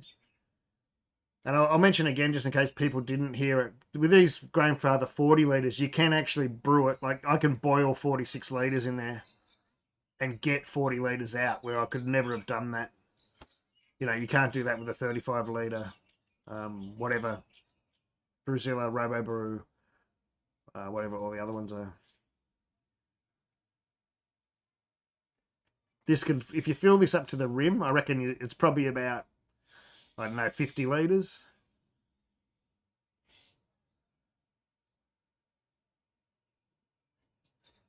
Yeah, so I've heard that people use a USO 5 slow at low too, but I think it's only about 15 or something, is it? So, but it takes a bit longer. You'd have to start ramping up your yeast amount like you do with lagers. Somewhere I did record. I was on a brew meeting with the guys from Bridge Road when they talked about that cold IPA. Except and I was recording it too, but my internet cut out about 20 minutes into it, and then I got back in, but I'd missed about 10 or 15 minutes when they were talking about that recipe. So I caught what yeast they used and what temp. But then they re-uploaded it, so I can watch it again, and we're going to write down and find out a little bit more of what they did. Are you working, Vince, or are you at home? Vince usually has some good beers on tap. Oh, bugger, Vince. I meant to package up that beer today and send it off for the mountain culture competition. I wonder when do we have to get it in there by? I reckon I can send it tomorrow. Oh, it doesn't matter. I'll still send it even if I don't get it in the competition because DJ wanted to do a video tasting it or something.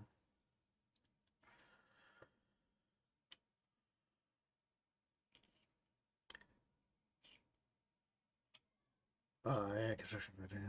But Mark, my lagers, like but I pitch 3 or 4 packs of yeast. But if you make a starter with them, a big starter, they'll still ferment out in a week. But then yeah, they won't taste that good for a few weeks. But I mean, it's not as long as the old days. Like, you know, you get some old brewers that still say, you know, it's going to be 3 weeks in the fermenter and, you know, 6 weeks lagering, but it's not the case. I can get a lager with enough yeast to get it out of the fermenter in about 7 or 8 days. Due by October 5th. Oh, yeah, I might be able to send it express. The post is shit at the moment, but do you think they deliberately went for base system?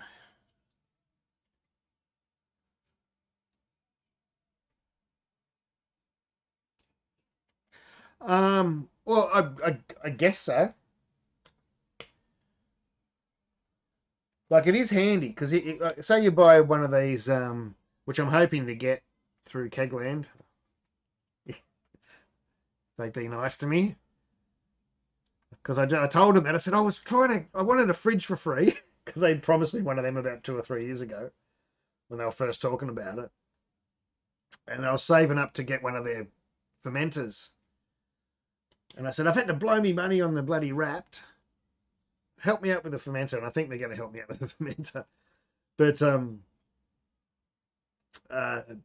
a lot of the, like the 14-gallon, I can't remember, they called Brew built or something. And I guess the SS buckets and that, like 14 gallons. But by the only, about the highest amount of work you can sort of put into a 14-gallon is about 40 litres. And then, you know, by the time you get rid of 2 or 3 litres or whatever, because it's conical, so you don't waste as much. Yeah, you'll be able to fill 2 kegs. And so that's why when I thought 40 litres, it's not a bad size. Not a bad size. I mean, you can do it in the 65, of course.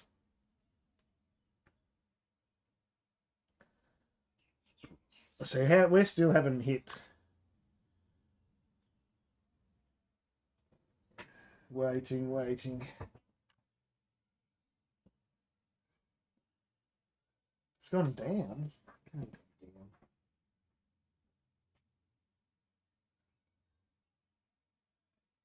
What temp did I say we were before? Was it 98 I said before? Yeah, it was 98.8 it got up to, but now it's down to 97. But I don't know, you used to be able to see on the screen.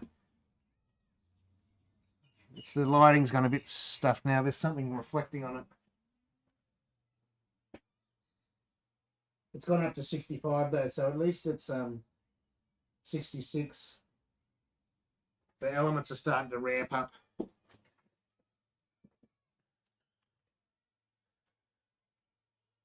I don't know, but you know these PID. I know when you set up your own 3V system and you start using a PID, it sort of learns and teaches itself the fastest way to get to temps. I'm not sure, but I think you usually have to put it through some sort of learning cycle. I think I haven't used one for that long. I don't know, can't remember, but I'm not sure if this will be the same though. You wouldn't. I'm not sure if they'd let it do that, being a out of the box thing. You'd think it'd all be set up ready to go.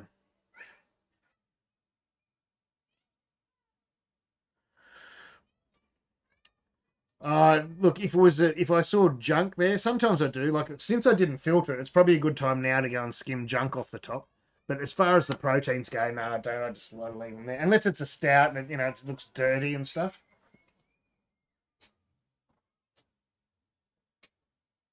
But it's a good time to skim because this is when the junk will float to the surface. But it's not so much for the. I don't care about the protein or the foam or whatever. Oh, there's not much there anyway. I don't know. Didn't really float stuff all. There is nothing there. Look like more than that. There's hardly anything. I don't know if you can see. Because it often floats to the surface about just before you come to the boil. But there's not much there.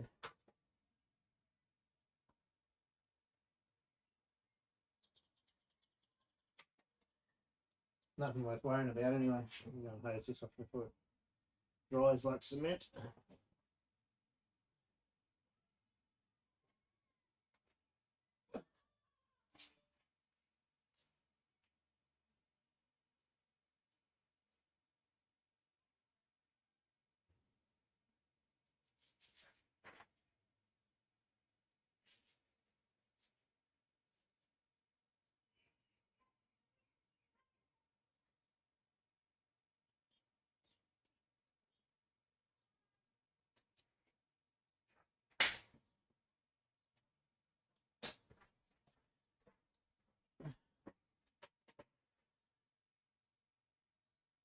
The 97.5.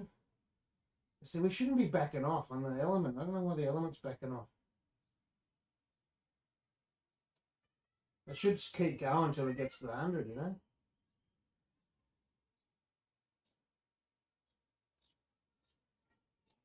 I just can start hearing the rumblings down the bottom now. It's getting hot.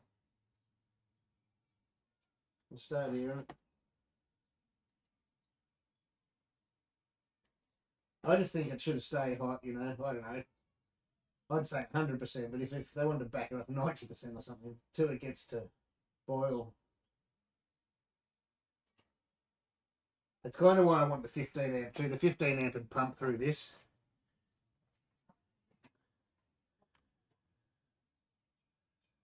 Yeah, I've changed it a little bit in its brains. I changed it to 101 for boil this time, but I just didn't want to press it too far. This is 240 volt.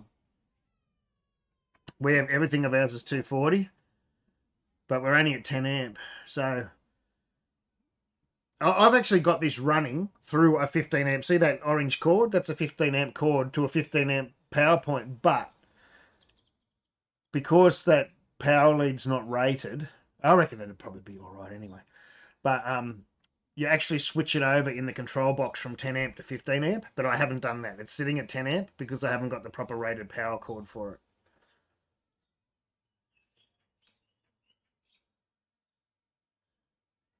Oh, I reckon it'll go heaps quicker. See, the thing is though,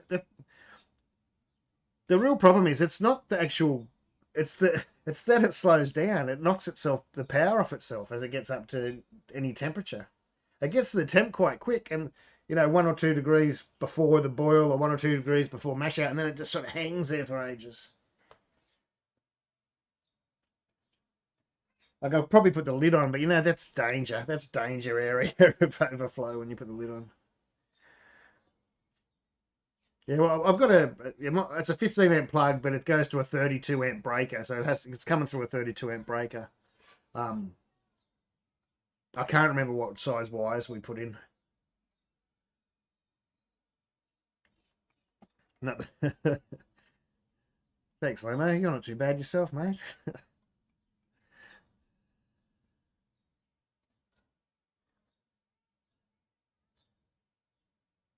Well, it's still waiting. It hasn't got to 100 yet. It just sits here for a while. It takes a while for some reason.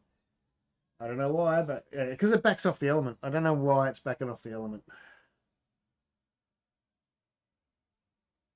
See, we're back up to... Why is it saying 95 again? What? How did that drop down from 98 to 95? At least the power's gone back up. We're back at 92%, but how did it go to 95? That just doesn't happen like that.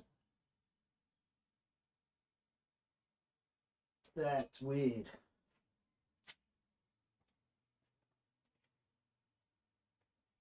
Even if the element's turned off fully, it wouldn't have dropped. Every time I try and do that, I muck it up.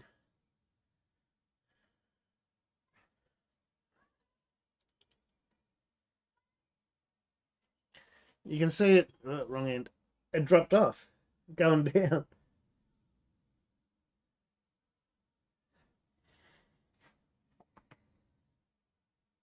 See, its target temp's 100, even though it's actually 101 in the back end.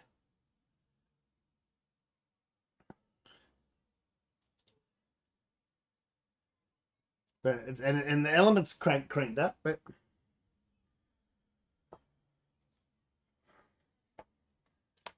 I reckon these PIDs have a mind of their own sometimes.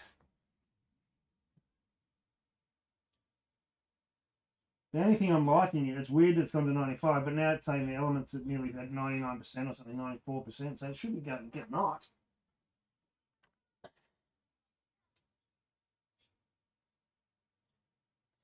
It's starting to, like I can see things starting to move. I just don't know why it's now saying 95 on the screen. I can hear it.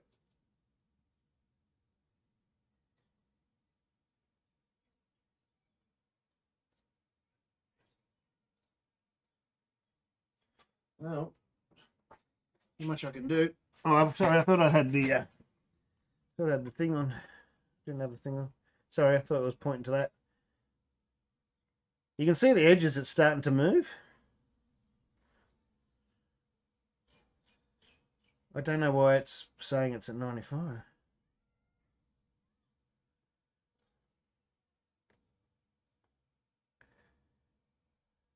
Hey, Coxie. How you going, mate?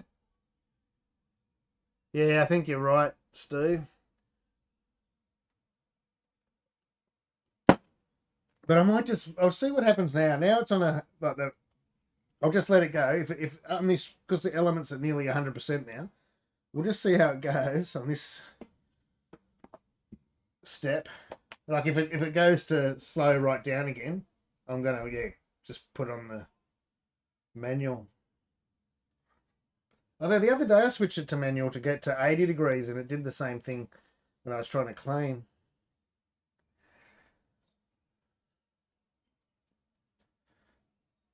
Yeah, but a stir's probably just going to knock off temp. You reckon?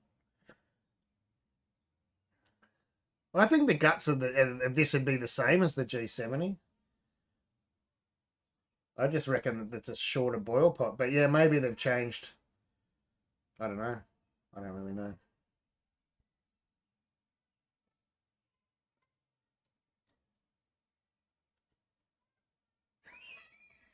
Is a G70 a 15 amp, Mark?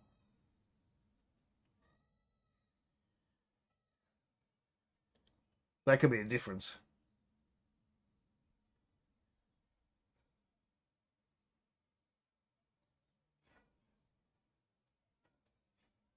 Yeah, so that would be the difference. That's why I want to get the 15 amp cord for this. Actually, they said it might have went on sale today. I don't know if it did though. I asked them about it like a week or so ago. It would be the same as the G70 cord though, wouldn't it? It'd be the same bloody cord. But I guess they haven't been selling it separately. Is probably the no. They've done up their site, but I can't find anything. Accessories, would it be accessories?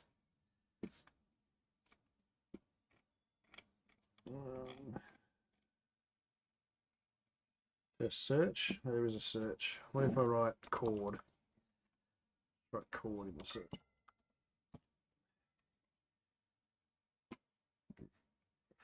Cold? No, cold is not cord. What if I write power in the search? Should just write 15 amp.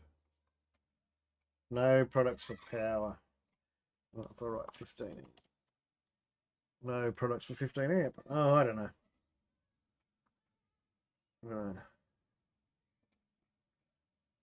I think Stas said because he works at a home brew shop, he found it in one of their product manuals or someone that sells them. Who's that company? Is it EIS or something or other?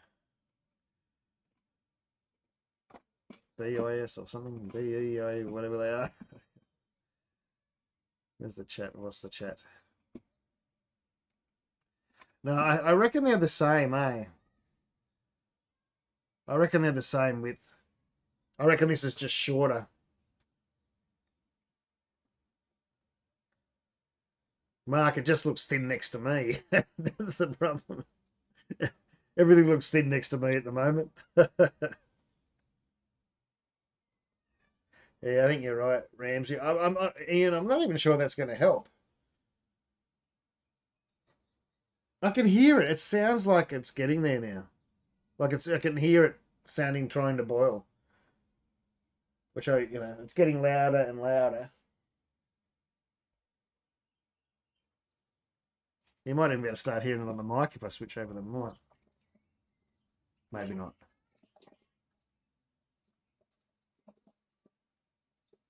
Oh, you can. It's making the mic move.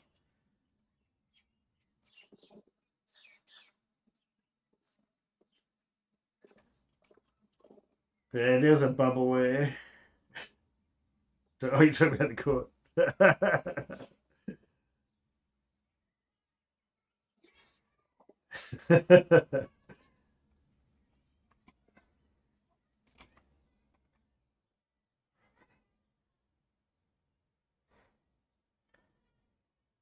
I mean, I think that's one thing. Why would they? They should have just gave a 15 amp cord with it, and then I suppose the power thing's going to be different. Well,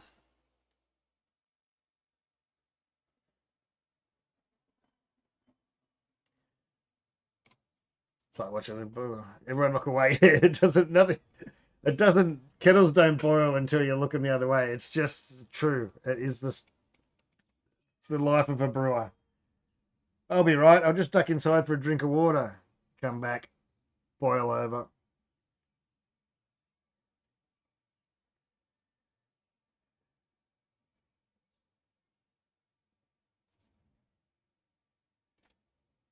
I might stick me thing in it.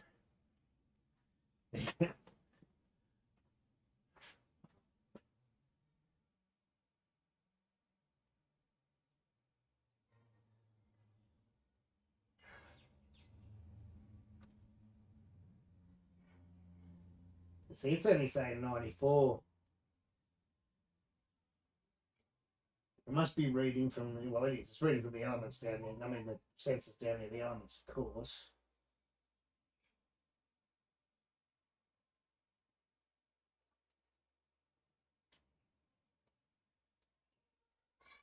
Well, we're back up to 97.5. It's got about 5 minutes before I just try to, I don't know, turn it off the programming at least.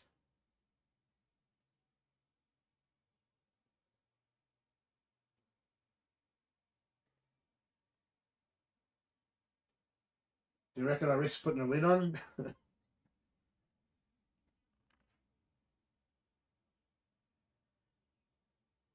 Back off when it boils.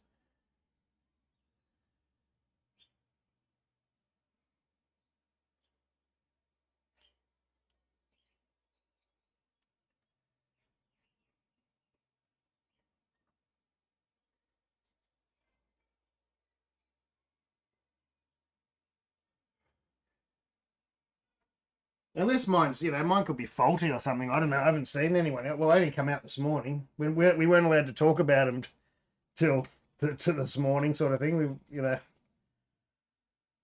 I've talked about a couple of things with Staz, but we're up to 98. I just flicked to 98, 97. I've talked about it to Staz a few times because I knew he had one, but that's about it. But he's only done one brew, and that was yesterday, I think, or Saturday. Saturday or Sunday he did it.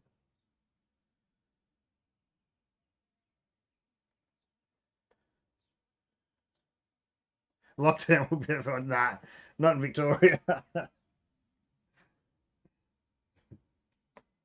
Now you're pulling my leg.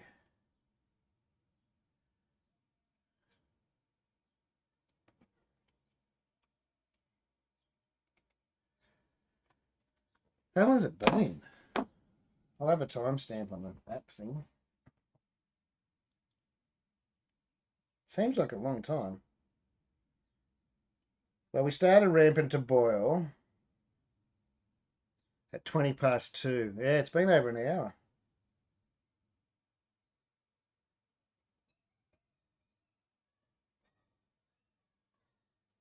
Wow, it has. It's been over an hour.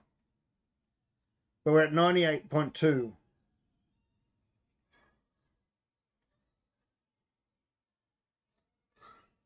So it says. Although I'll tell you one thing. Last brew day, when it said it was at boil, and it beeped and said we're at 100 degrees, it still didn't boil for 15 minutes after that.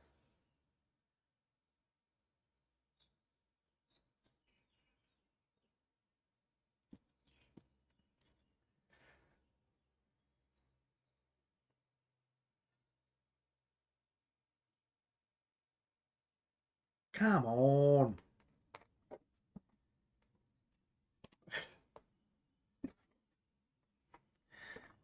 It's got to be in the PID software. It'll be able to be updated, but yeah, it's a bit. Can't be like this. Can't take an hour to get to boil. Someone's cooking a barbie, or is it, or it's burning up. Something's on fire, or someone's cooking a barbie.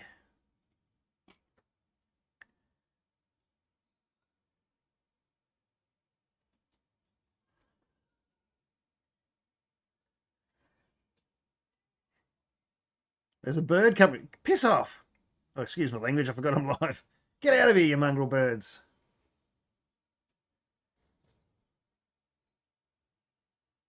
Sneaky little buggers. Haven't seen them do that before. What is burning? Something is burning.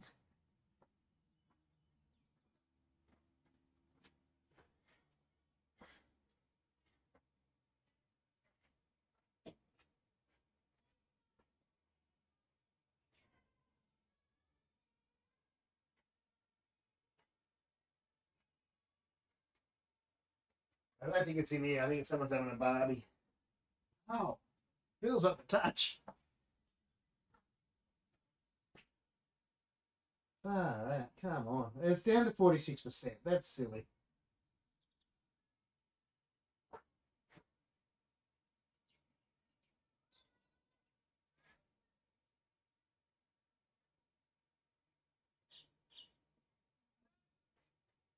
I just have a feeling stopping it and going by myself isn't going to do anything.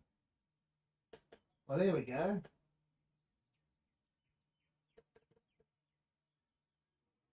See if that helps. Someone told me to press the up arrow before to try and turn it up. We'll see if that helps.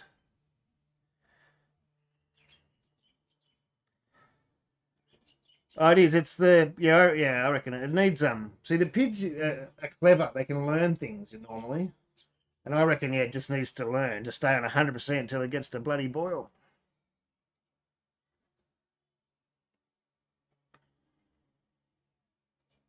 G'day, budget build guy. How are you?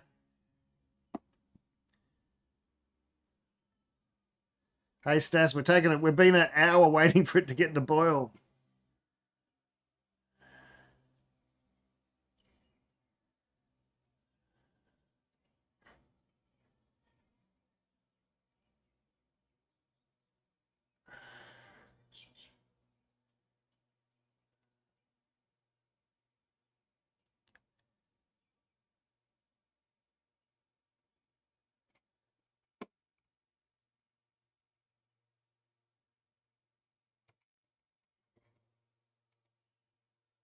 Yeah,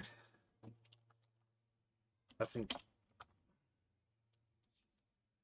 Yeah, you're right. They could be just out a bit. Something's out. Oh, it's finally saying 9. It kept cutting down again, Stas. Even on the way to the boil, Stas, it kept going down to like 40, 40% and stuff. I don't know why.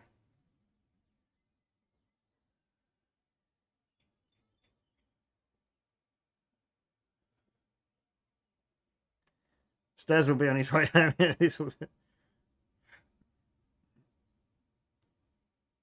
Let's start the turnover. I said that about half an hour ago. Yeah, yeah, yeah.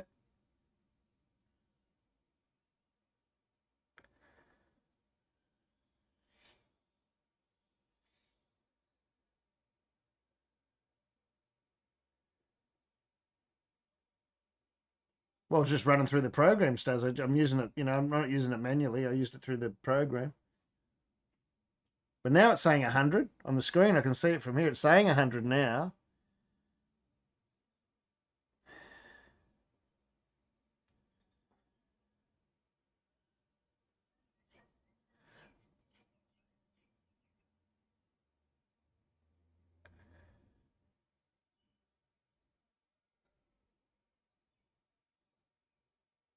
Put it on 107. It's coming along now. Whatever I just did has clicked it back into action. I wonder how much volume I've lost waiting an hour. I've probably lost a bit. Uh, I mean, that's an hour of evaporation near boiling temperatures. What was I before? Did I say 32 or I can't remember? I'll have the photo on my phone.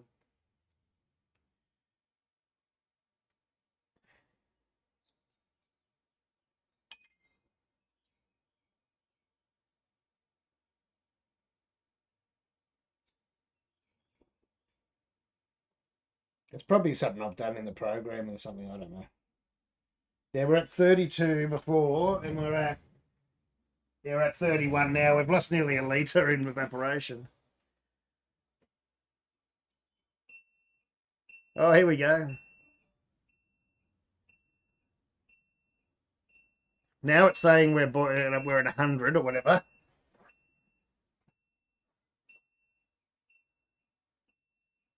Don't go to 9. Oh, no, oh, no, no.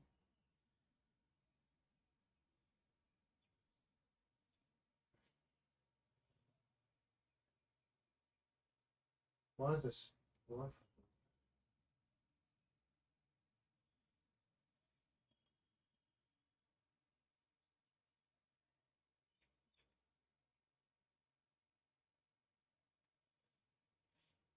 I reckon I might know what the problem is, eh? I reckon I might know what the problem is.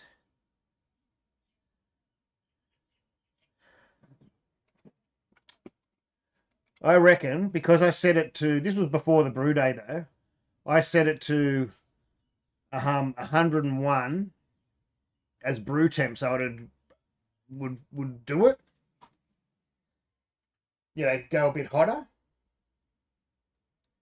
And I don't reckon when I pressed brew on the recipe that the recipe adjusted. But it shouldn't matter. So the recipe's been. It shouldn't matter. It shouldn't matter. If it's still trying to get the boil, it still shouldn't be throttling back, and it shouldn't matter. Yeah, I don't know.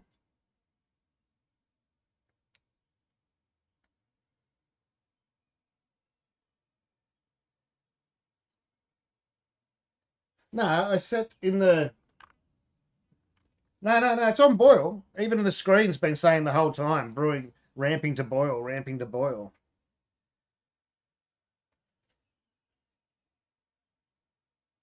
And look, the target temp's been 100 the whole time. Look, see how it went down, Stas? Even though like it was here and it was on 100, nothing changed, ramping to boil.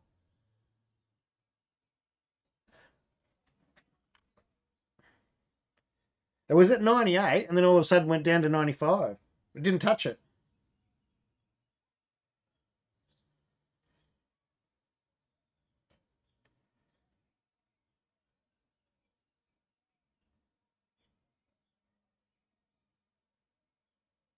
No, but even in the recipe it says 101. It does. The recipe did update it because at the end there it says 101 degrees for 60 minutes.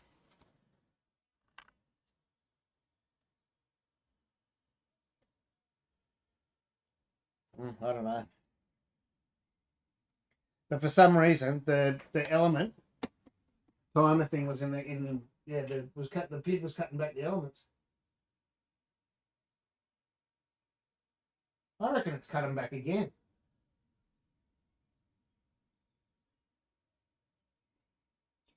It's either the calm before the boil or they've shut off again.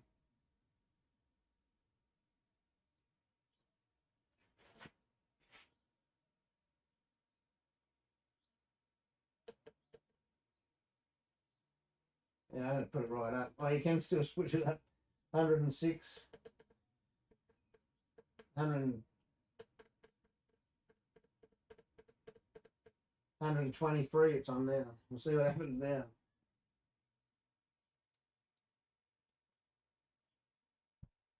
That'll get it going. I don't know how long it's going to take, but that'll get it going. I didn't know you could still adjust it here during the program, but you can.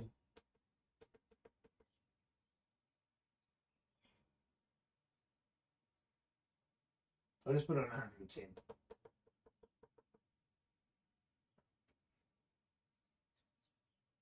Come on. Oh, sorry, I thought the screen was on. Again, I kept forgetting to turn it on. I just put it on 110.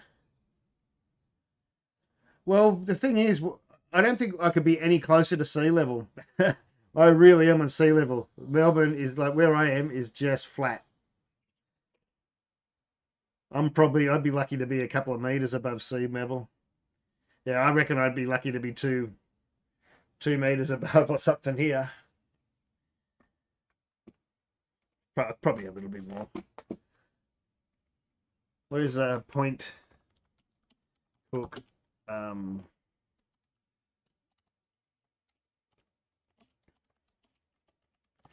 but see, that's why I set it to even 101. They're trying. Oh, the highest point, yeah. Point cook varies in elevation from 1 meter to 14 meters at the high point. So the lowest point of where it was 1 meter, we're pretty low.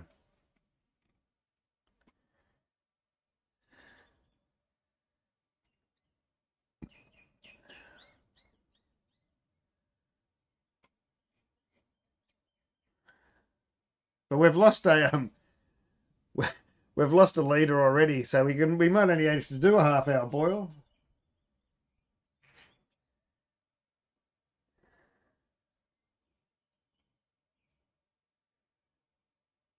And I'm not. The funny thing is, I'm not using any boiling hops today, so it'd be sanitized now. And I've lost a leader, so I only really have to do a half-hour boil.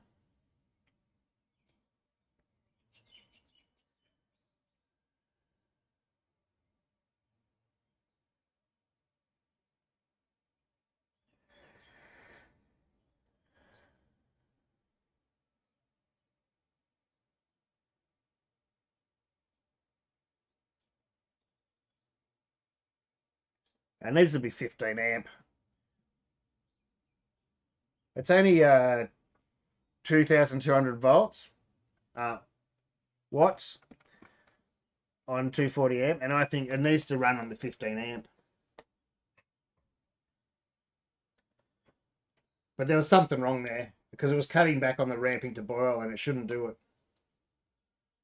That's what was wrong here. The elements were going down. The pid knew it was boiling because it was saying, I showed you the screen. Oh, I read the screen half a dozen times here as it was ramping to boil. But the pids were cutting off the elements. It is at 2,000. It is at 240 volts. Lamo. It's only a single, well, a double batch machine. It's only a 40 litre, batch machine.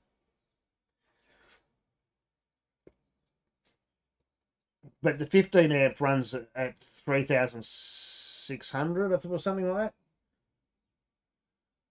Arrow up. I've hit it. I can't do it anymore. Why is what? Dude, Bruce. Oh, I've updated it. Like, I've updated the firmware. But, I mean, it didn't do that the other day on the way to boil. It didn't cut back. So I don't know why it cut back today.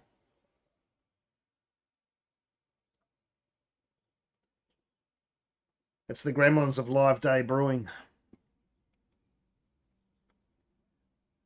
Yeah, they're starting to move now. I said that before.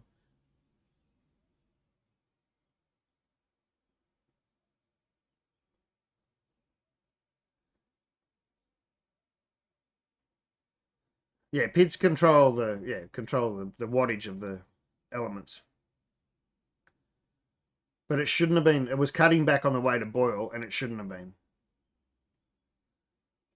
It didn't do that the other day. But once it got to boil the other day, it did take 15 minutes to start rolling. But it got to boil. It got to the 100 pretty quick. Except when it got to 100, I go, hey, it's not boiling, and then it took about 15 minutes. But this has been an hour. Actually, it's an hour and 20 minutes in a minute. There's something went haywire there.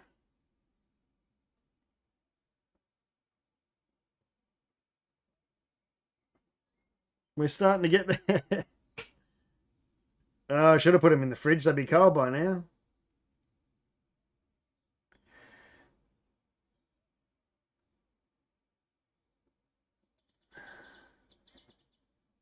Here we go. Now I've turned it up. Yeah, I reckon something's wrong. Tipping into Priscilla.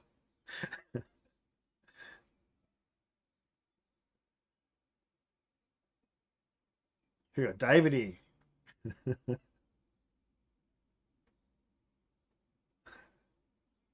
Get some water wings just in case.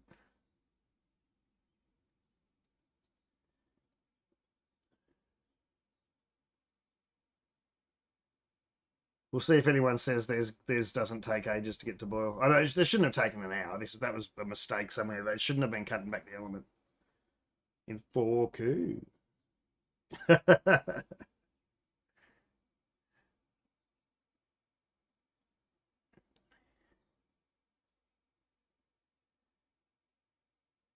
Yeah, I will. I only do a half hour boil with this. There's no point. There's not much point of doing it. It's even though we've been at 98, it's been it'll be plenty.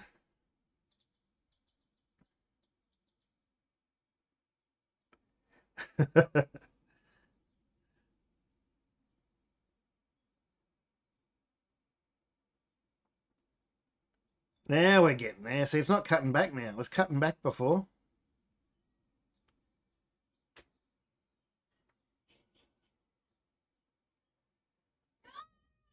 I got to remember to still use firm cap because it helps with the ferment. And I didn't put it in the other day for the other brew.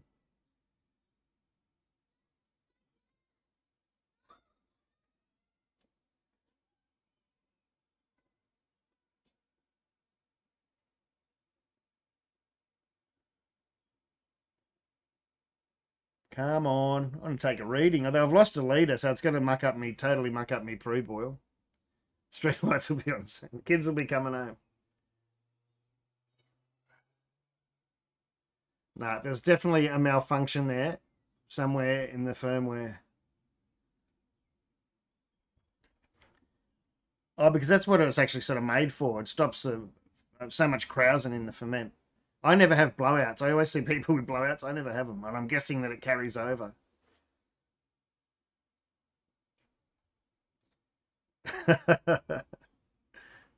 I just wanted to talk to you for longer.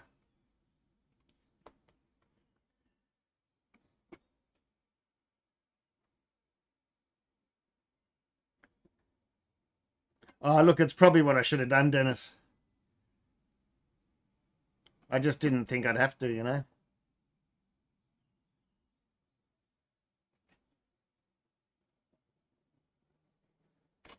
Well, I always see all these people getting blowouts, and I think I've had 2 fermenting blowouts, and I'm not even sure they were with all grain in my entire life. So it's not.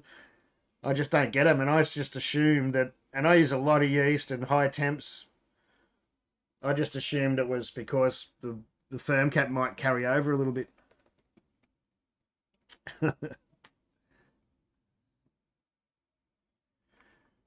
Yeah, there's something wrong with the firmware. It was telling it to yeah, it was pulling down the elements before it was boiling, which it shouldn't do at boil.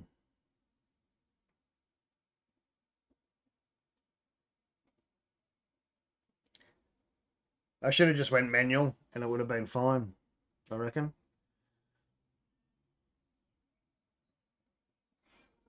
I might get a beer. By the time I get a beer, it's probably going to overflow.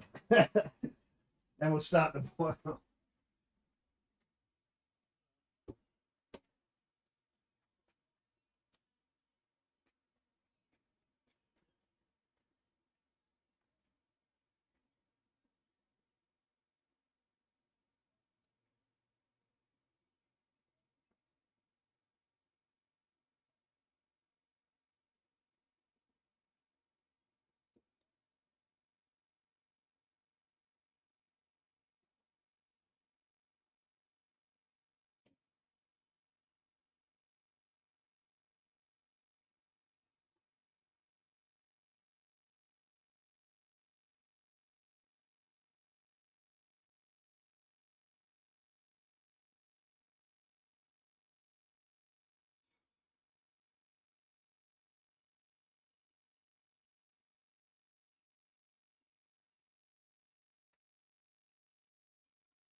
But I think that's about the boil you get. It doesn't get much harder than that on that 10 head.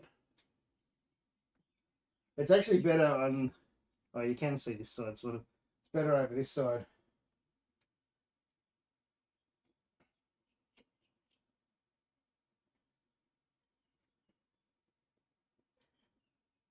As I said, you won't get a boil over in this anyway, but I reckon it carries over to the ferment a bit, maybe. Maybe I'm dreaming. I need a new bottle.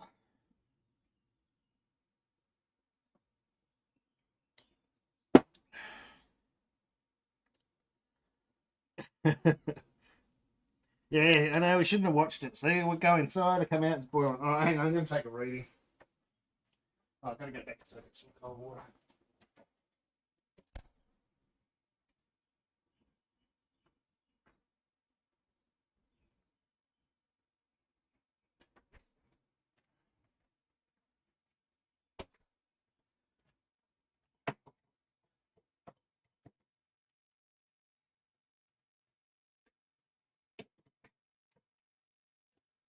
I'll be rock and roll and I'll chill it in the beer.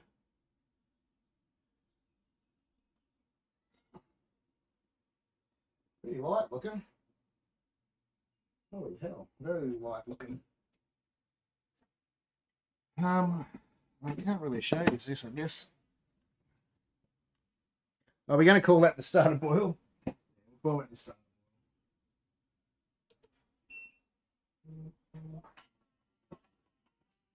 Send me messages. Vince. If you need to put my phone on silent. Cheers to the boil. Vince has had half a dozen stubbies waiting for it to boil. Hello, Supervascular. How you going? Hang on, I'm here somewhere. There I am. Wish I had a nose. Yeah, well, it's the pig telling the that I'm chilling my sample in my beer. I've never done this before. It's the first time for everything.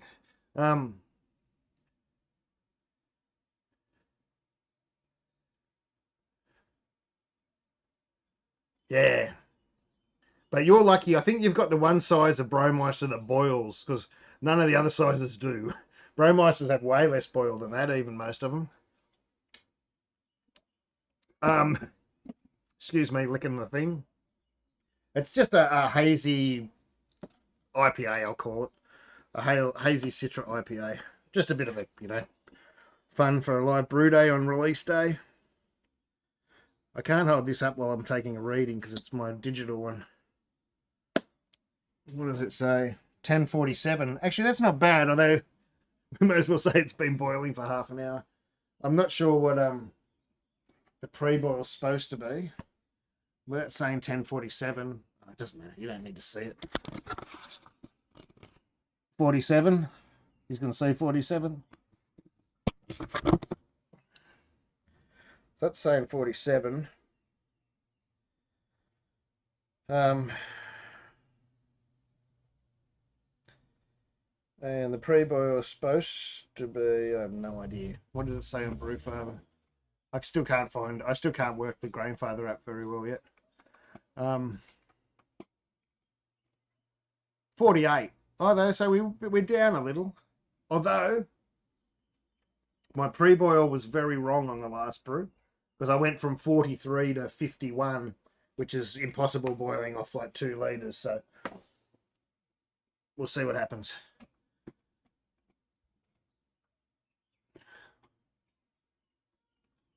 I'll take another reading short. I think it doesn't mix properly at the start. Thinks it takes a little while. Where's the screen? I can't see what we're looking at. We're looking at me. What are you looking at me for?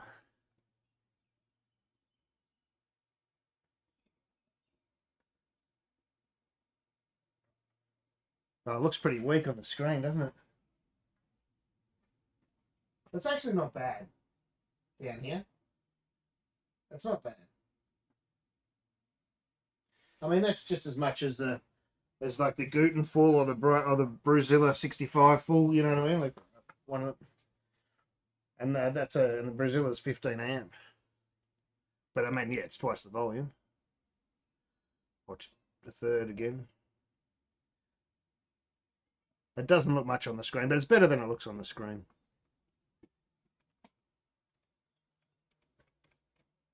Yeah, 15 amp would be good. I know this is a double. This unit's both 15 and 10 amp, and you switch it over in the software. The trouble is, I've only got a 10 amp power. It only comes with a 10 amp power cord. So although I could switch it over to 15 amp, I don't know. I guess, well, the insides aren't going to melt. It'll only be the power cord that melts. But you know what I mean. I don't want to melt the power cord, if it just in case.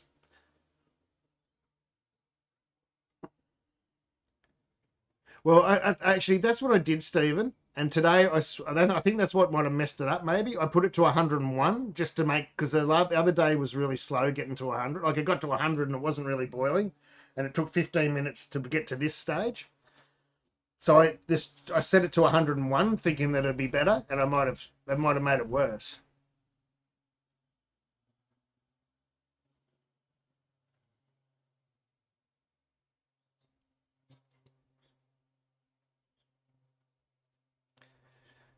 Yeah, and so I forget. I said it on my video, but I think it goes up to 3,000 when you get 15 amps in it. Like it nearly not doubles, but halves again on top of the power. So it's like goes from 2,200 or whatever it is to 3,000 something or other. So it'd be perfect. The 15 amp would be perfect. I'm not. They should have supplied it with the 15 amp cord as well, but you know, maybe they should put that as an option.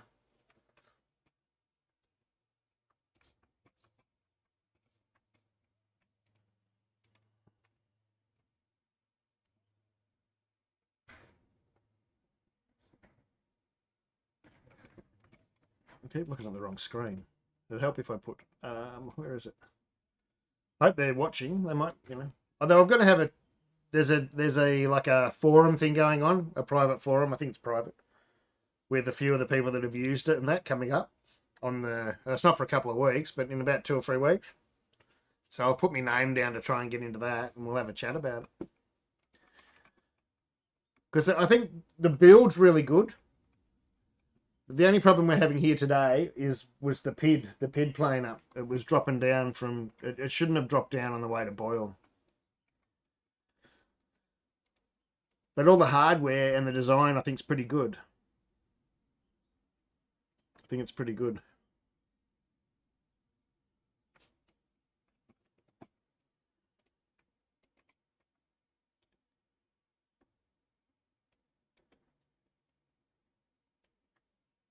Well, everything on the controller has been really good, except for how it's controlling the PID when we're getting up to boil today. It's all been really good, except for that, which didn't happen the other day.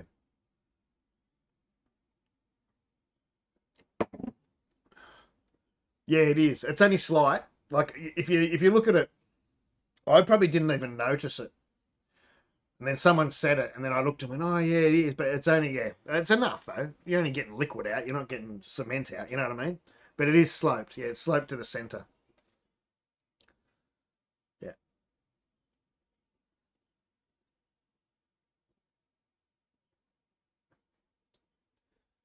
Have you seen? Like I can. You've probably seen it anyway. Hang on a sec. Actually, I don't need that playing in the background.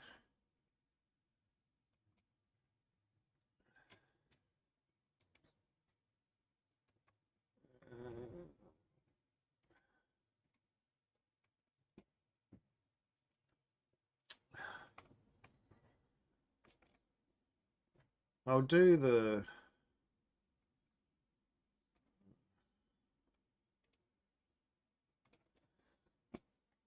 How do we do this? How do we do this? I should know this. I do this every Friday night, but it's a little bit different when.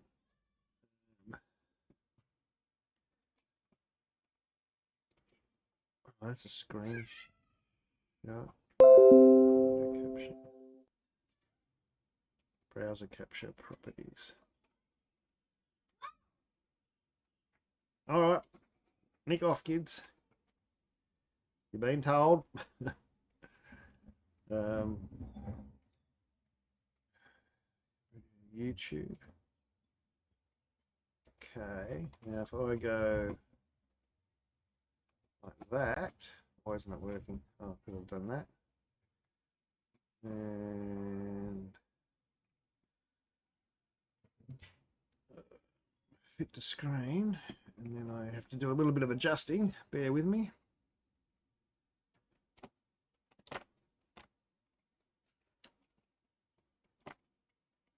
Come on.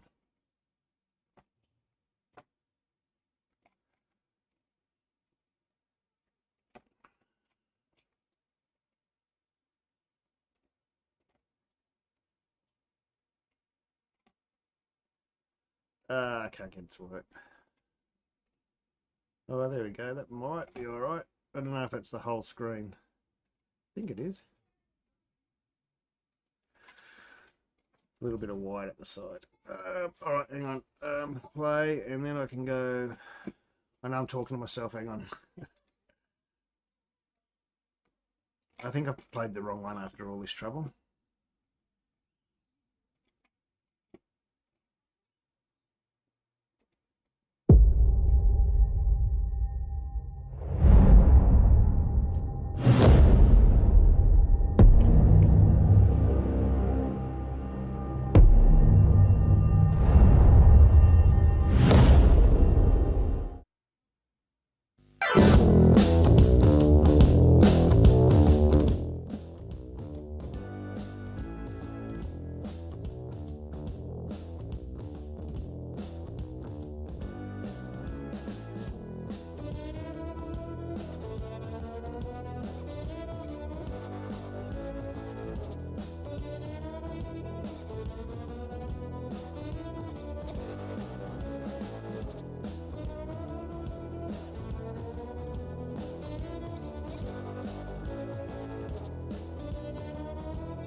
This video makes no sense without the commentary.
No, it's a bit hard to it's a bit hard to see, isn't it?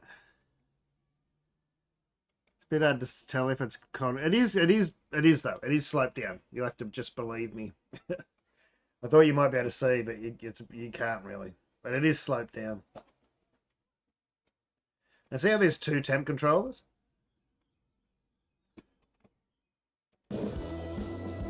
Two probes, I should say. So I can't see the chat.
I actually don't know about the rubber gaskets around the grain basket. I'm not sure.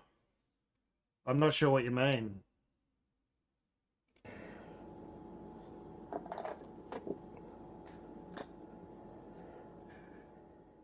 So all my videos were sort of there was three in a row, and I broke them up um, because it was too long, and they sort of all didn't fit together. The unboxing and then that video, they just sort of and then another one at the end. So I broke them up into little ones. That's why there's so many. But I'm not sure what you mean about the rubber gaskets around the grain basket. I haven't noticed any gaskets on the grain basket. It's outside.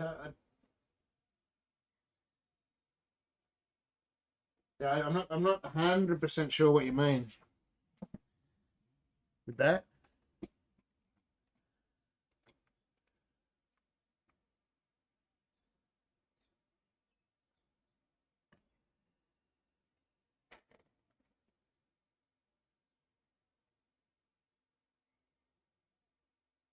Oh yeah, no, there's no silicon gaskets. No, none at all.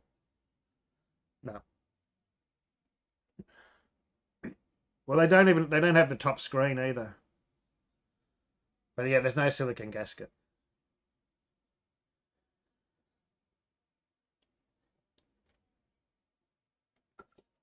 Yeah, like they've sort of gone more towards like that sounds wrong, but it's sort of right to a more basic model. Like they've cut things back that weren't needed, and I think it's a good thing.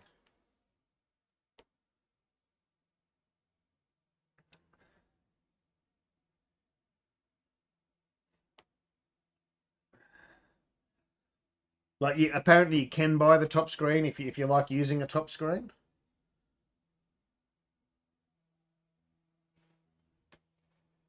Well, no, I've never used like I think I used a top screen in my other systems probably I don't know maybe 3 or 4 times. I was just never one to use it. I always like to be able to access the grain. Oops, wrong button. I always found the top screen to be a pain. But then again, I never used the overflow pipe either. Even when I had it, I just used to cover it over and not use it. So I knew all the liquid was going through the grain bed. Always. And so when they brought out baskets without it, I just got rid of the center pipe straight away. I've been using no center pipe for probably a couple of years now. So what they've sort of gone towards that.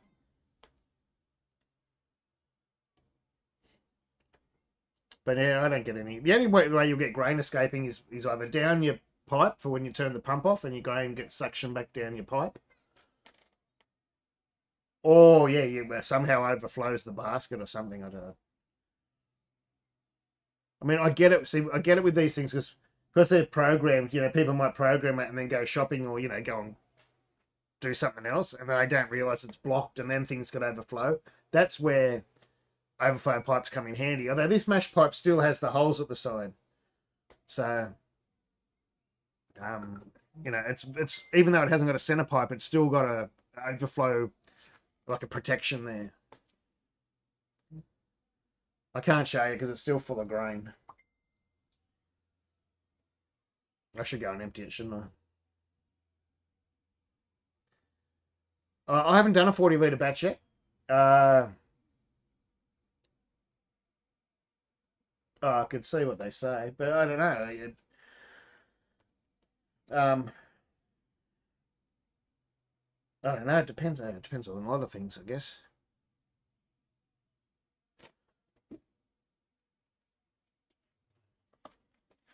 Yeah, you're right. Supervascular compared to the other Grainfathers, they've got some huge improvements. I've got to agree there. Um, I don't know. Is it going to let me make another recipe while I'm in the middle of a brew? I think it might. Yeah, it just feels better too. Like it's heavier.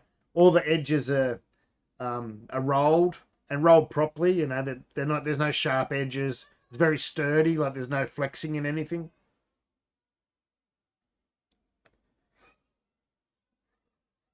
Especially the malt pipe. The one on the bottom's.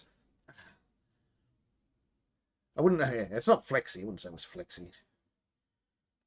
Can I do another recipe while I'm doing all this stuff? Guess I can. If I make a recipe for create recipe, Grainfather 40, and I make it batch size 40. There's a bit of a. This thing annoys me that it makes everything sort of no sparge, but then again, it can't make a 40 litre batch no sparge, and you've got to go into the brew and then change it in the brew. Well, like change it from a recipe to a brew, and then change it in the brew to no sparge. I mean to sparge. Um,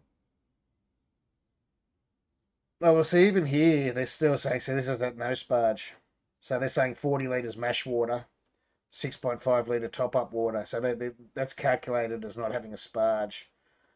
So hang on, I'll try. Oh, is it going to let me put this to brew as well as having, because I've already got a brew going? I don't think it's going to let me do that. But hang on, I can do it in the, I can do it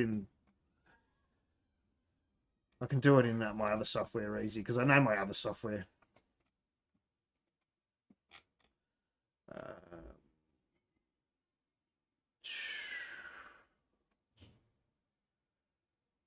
What am I doing? What am I doing? I say. All right, I want to duplicate. This recipe.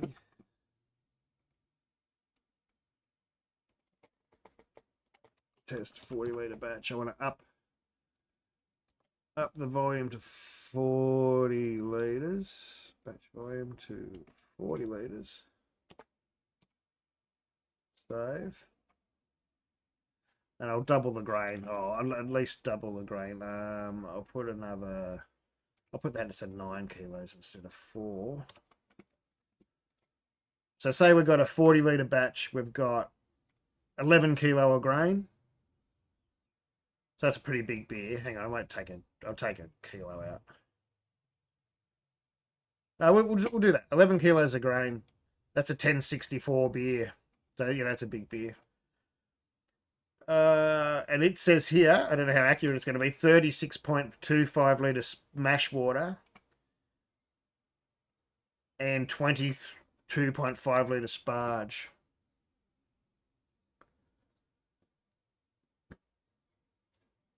Well, 36 point. It doesn't seem like a lot of mash. I'd probably, for that much. So 60 litre, 59 litre total, this one's saying.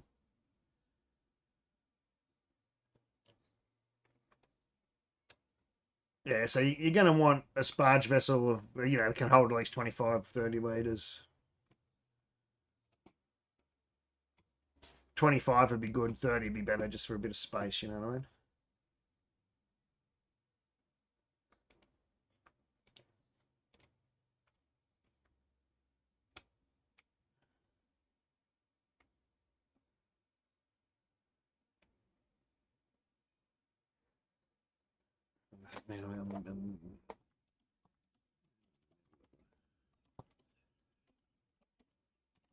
Okay.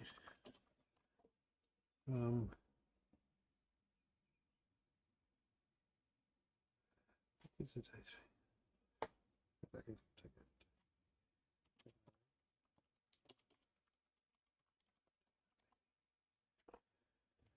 it.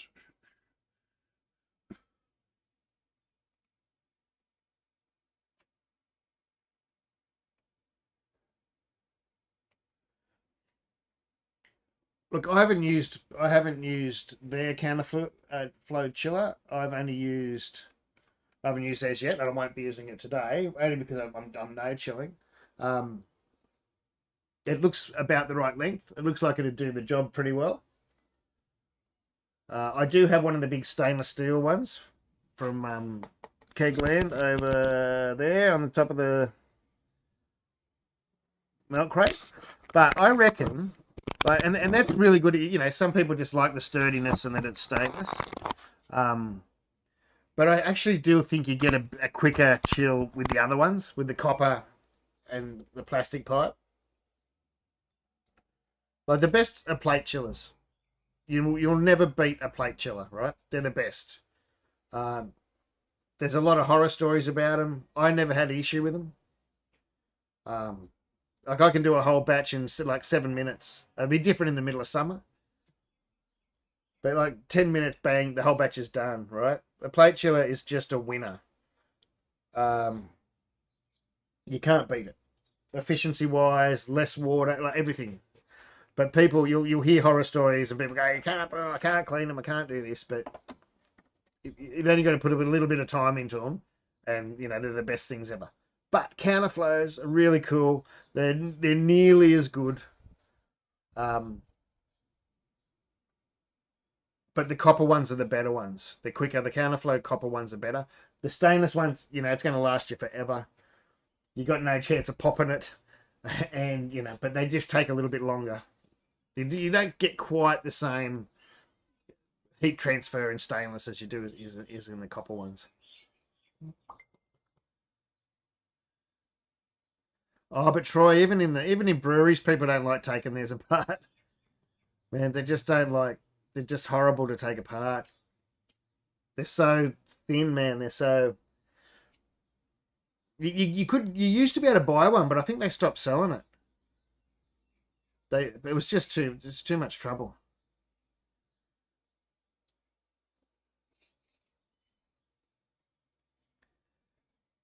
I found the price were too short.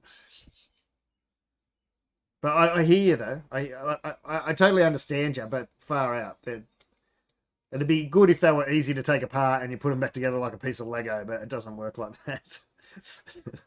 It'd be good if it was. That's one of the first things I ask when I go into breweries and I'm looking around. Oh, nice plate chiller, because everyone's got these big fancy stainless ones, and you can see they can all come apart. Whose job is it to do that? They go, oh no, fuck, we don't. Yeah, I can't remember. Was it Sabco? I can't remember if it was Sabco or Blickman had one. I think you might be right with Sabco. I think you might be right, Troy. There was someone that made them. I never actually got to hold one, but there was a time years and years ago, it might be 10 years ago, something like that, 5, 10 years ago, when I looked into it, and yeah, there was one model that you could get. That was it. But I think I heard they was, when at the time I was looking, I think they were stopping making them. What are the average groundwater temperatures in your winter? In my winter, I've had probably 10 degrees, 12 degrees probably. In summer, my groundwater's 25 to 30 in the middle of summer when it's hot. Oh, but that's Celsius, of course. Hang on. Oh, I don't know how to do that one. I'm all right at most things at guessing. Celsius and Fahrenheit, I've just never bothered. So in summer, they're probably, say, 28C to... In summer, they're about 82 Fahrenheit. And in winter, they're about, I'll say 12C. About 50, 53. Something like that, as a rough guess.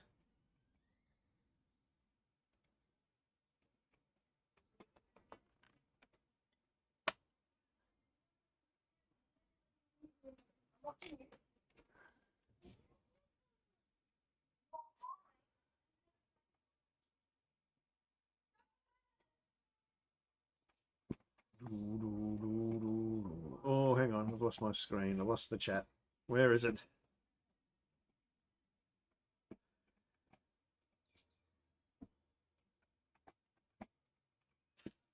Where's the chat gone? There it is.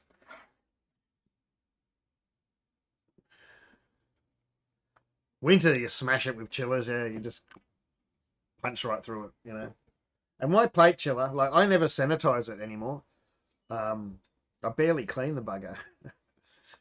Like, you've got to, it depends on how you brew, right? There's people buy plate chillers and then they think they can pump boiling water through it to sanitize it. And what happens is, because the water's boiling, they're picking up hop, they're picking up bits of grain, and that's when they're going to block. I well, one, it's bad for your pump to pump all your boiling. Um, what's going on? Stop for kids. Um, or you can run, yeah. But I mean, I try not to use caustic much here because I've got kids. Like now, there was just 8 kids out the front before. I try not to use caustic. Um, but that will do it for sure. All I do is flush mine. If I am using a plate chiller and I'm using a stupid amount of hops, I might use a bag for hops, although I haven't the last few times. Um, like a really loose bag, not a little tight, a really loose. But I just rinse mine really well. As soon as you finish, it's not one of those things you leave for tomorrow or whatever. I rinse that as soon as it's done. Take it out, rinse it with the hose, backwards, forwards, backwards, forwards. Um, and if it's been a clean brew, like if I know that there's no junk, you can usually tell if it's been a good brew day. That's all I do. No, they're not on mine. And then we're breaking the laws of letting the kids in the street play together. We're in a court. Don't ring the police. But these, not the 4 parents we know, or the 3 parents, us and the other 2, don't, we don't work out of, we don't leave. We haven't left the street except to go to the shops. So we let them play together. They broke the law. Ring the police. Yeah, and I'd just bake it in the oven for an hour the night before. True, and that's all I did, and then never because I used to run sanitizer through it on brew day or boiling water, and then I got jack of it. I just take all the fittings off, put it in the oven, cook it for an hour. But I don't know what it was, 200, 300 degrees. Um, put a little bit of aluminium foil over the things so no bugs can come in, and then on brew day, like by the next morning, it takes a long time to cool down. By the next morning, even if there is stuff in it, it's sanitized, and I've never had a problem. Every once in a while, I give it a good deep clean, but most of the time, no. Oh, and we're really lucky because we're in a little court, so it's sort of like there's no people walking through, or it's just like we're in a little dead end. Yeah, still in lockdown. We're still going to be in lockdown. I reckon we're going to get up 300 days. Wouldn't be surprised if it goes a year. No, I'm in Point Cook. Point Crook. How long have we been boiling for? I was only going to boil for half an hour. It's probably all I need.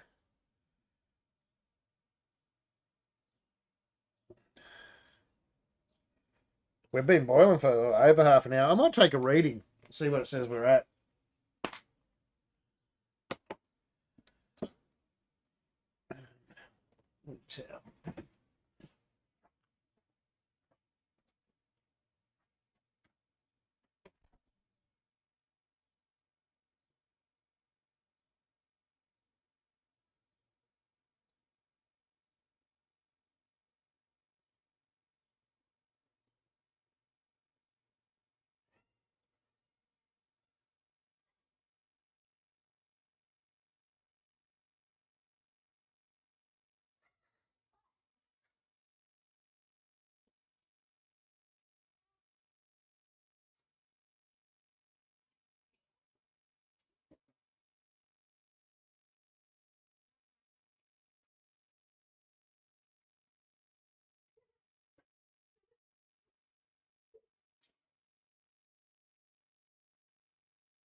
Oh, I've finished my beer. Nothing to chill it in.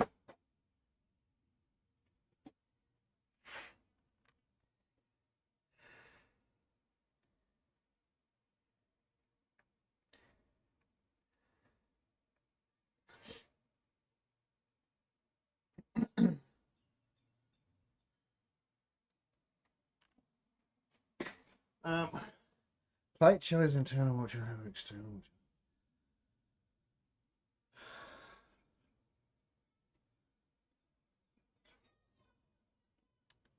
Oh yeah, but I don't like the reason I don't like well, one, we can't use too much water here, but I don't like immersion chillers. One, because yeah, you use way too much water. Um, and two, because they mess up the wort. I mean, I know there's ways around it, all that sort of stuff. I know there's you can double chill and you can do this and use tap water, then you pump ice water through, and and you can. But you've got to recirculate the wort while you're chilling, otherwise, it's not as efficient. And then, uh,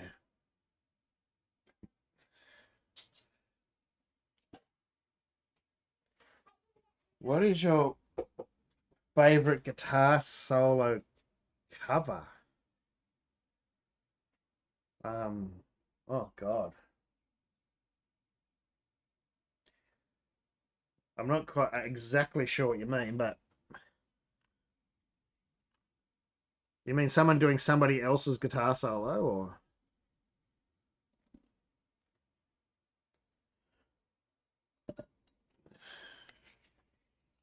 Oh, I get what you mean. It seems safe at Brewers, but yeah.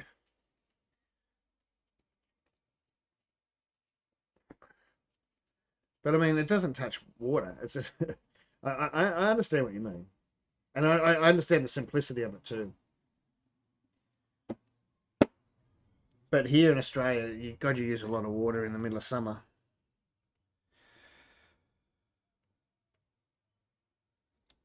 Tell you what, and we can't. Our water's really expensive. What did I say it was last time? Did I say 47 last time? Oh, hang on, am I reading the same? Oh, I'm reading the. I've got to be reading the. It's reading 47. I'm going. Hang on. No, I'm reading. Must be reading the last. I've got. I didn't realise. I've. Which one? Which one did I just read then? Oh, now I'm confused.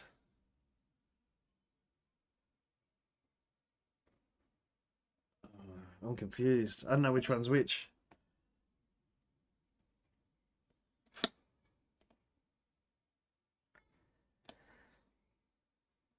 All right. No, that one's reading 50. So this is the. Yeah. We're halfway through the boil. That makes sense.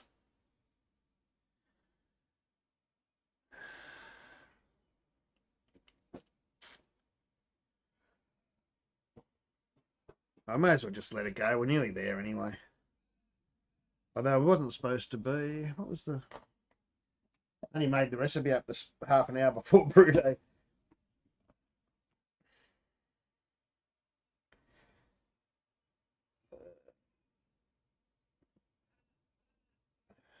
Far out. Come on, open up, you silly, stupid thing. No, I don't want the camera. I want you to open. It won't open. Try again. What were we going for? 10:48. Oh yeah, we'll see. We were at 10:47 pre-boil. So I'm hitting my numbers, no worries at all, even though with all these troubles. So I reckon I might even just call it now. I might just stop it. Stop the boil and put in my. I have to get the hops out first. I'll get the hops out and stop the boil.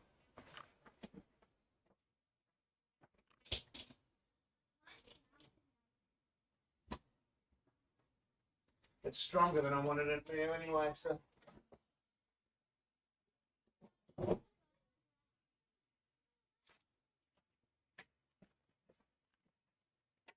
Shit, knocking things everywhere. Yeah. I was nearly going to ask a question yesterday and try and give away a prize of what hop would be in my fridge that isn't labelled. There's only one hop that doesn't get labelled in my fridge. But I think it's a bit of a giveaway.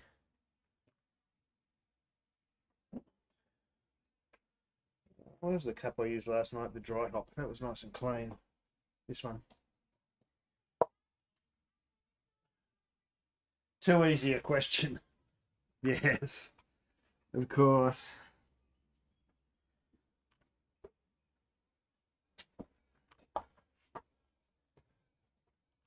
go to the pool. Hello, Birdie, bro.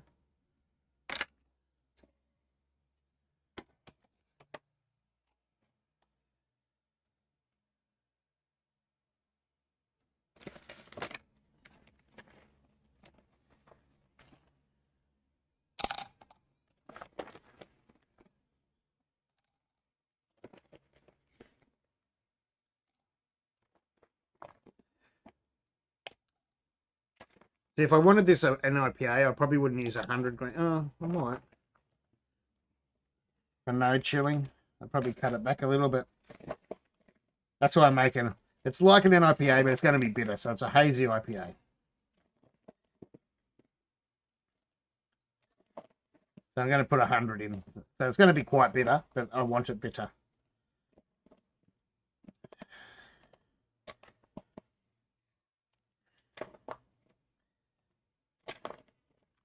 My scale's out. I reckon that looks like more than 100 grams of hops.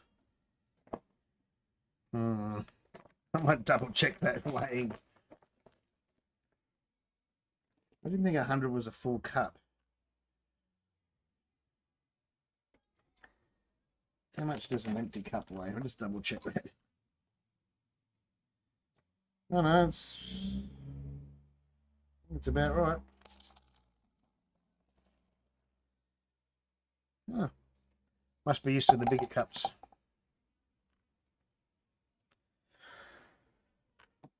All right, hang on. I'll just this up again.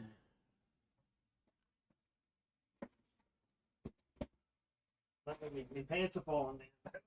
Crap.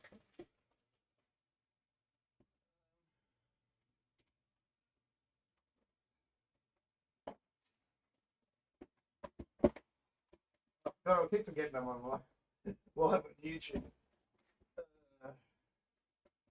Take the boy from Woy. I'll take Woy from them away.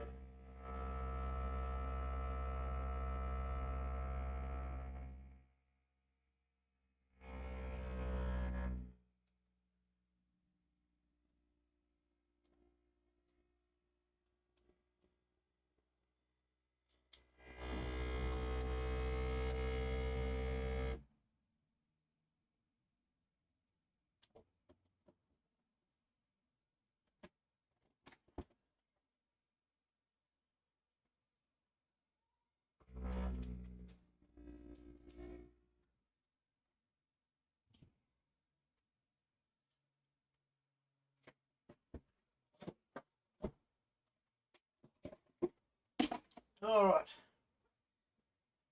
All right, I'm going to call it a day on the boil. I didn't want it a huge beer. I only wanted it like, well, I didn't want it as big as it is now, so it's only about, probably by the time I finish it, it'll be about 10:51.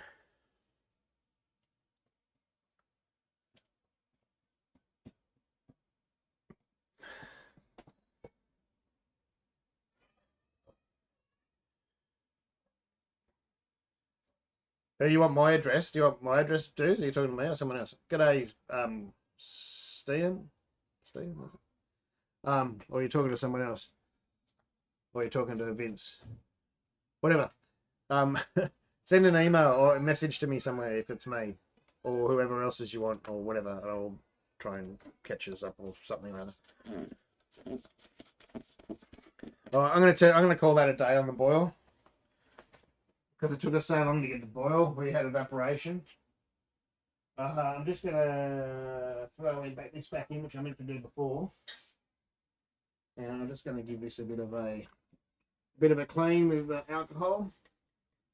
Because I didn't rinse it before when I took it out, so it's been sitting there with sticky word on it.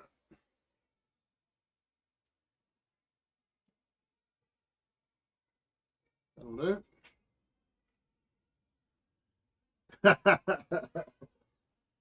Good on you, Coxie. And we'll back there. God, where are those kids? They're getting closer and closer. They usually come and play in the front of my place. I said, not today. But I can hear them move them down there from the end of the street down closer and closer. We're yelling at each other. Oh, I didn't put any clear. I suppose it doesn't matter. We didn't put Werflock in really, since it's a hazy anyway. It doesn't really matter. I didn't even put any yeast nutrient. Been a bit slack. Hang on, I put a bit of yeast nutrient in. I'll just give it a couple of minutes of yeast nutrient. I want to put the whole lot in. Too much yeast nutrient is not a good thing, but a little bit's okay. Yeast nutrient. That's it. I'm going to go paddling.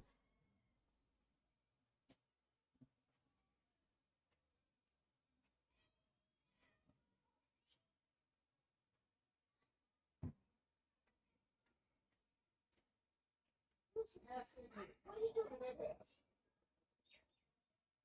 Hey, what are you doing in that house? What are you doing next door in the house? What are you doing in the house? You're in all that yard.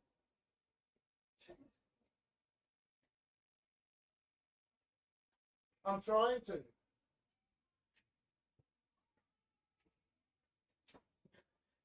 I thought they sounded close. They're in next door neighbour's house. They don't even know, like, none of the next door neighbours has kids, and they're all jumping around on the next door neighbour's veranda. We're not even supposed to be near anyone else's house. All right. What size fuse? This is on a 10 amp at the moment.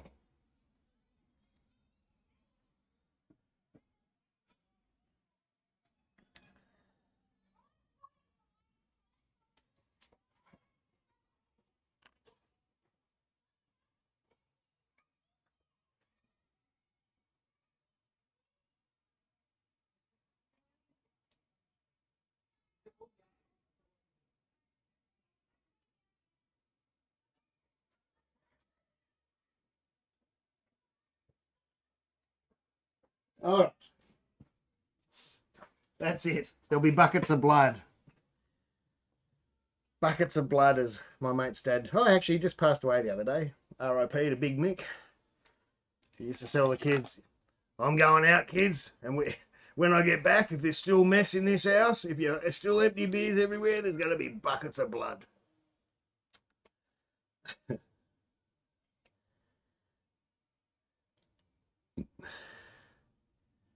No, not that neighbour. Oh, do you come on Friday nights, John? Are you in my Friday night cast? I did not know that. There you go. You've either given yourself up. What name are you in there, or you just sort of lurk?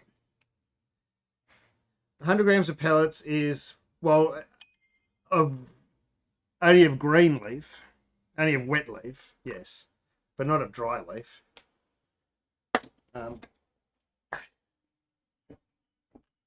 Actually, there's only 12 minutes left of the boil. Anyway, that's enough. We're going to cut it off. How do you stop it?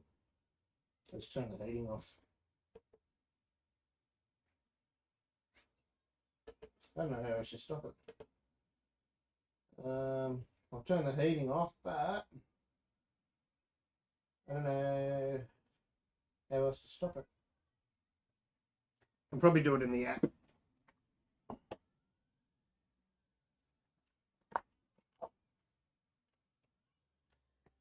Oh, Gunda, okay. There you go, eh? I'll try and remember that. I won't remember it on Friday night, but I'll try. Can I zip to the end? You want to skip the timer? Yes, I do.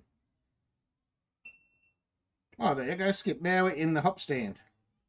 And we haven't started the timer yet. Have we stopped boiling yet? Just wait till it stops. I don't want to airlock the pump. I don't think I boiled my yeast nutrient very much. There's still a few lumps on it.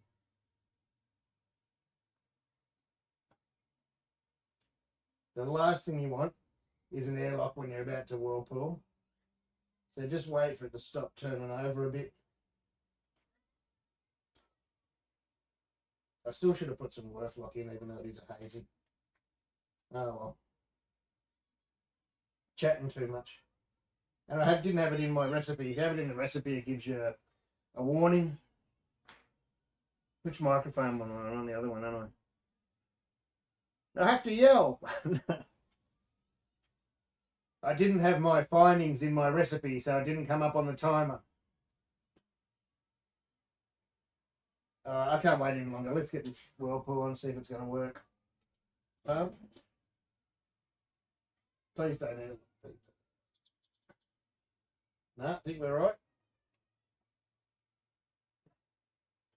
Yeah, we're going. Going nicely, actually. It's a nice, strong pump in it, eh? That is one of the best upgrades from these little other systems. Even the Brew Brazilla 65 is that pump. It's a bit much during the mash, but you can back it off. But yeah, for stuff like this, it's brilliant.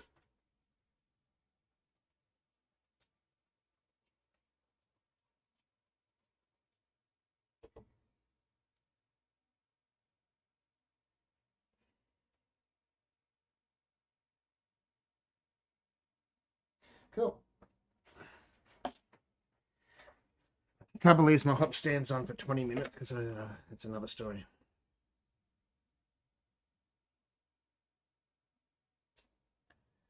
I don't know if you were here before. It's one of the 25-watt ones. It's one of these.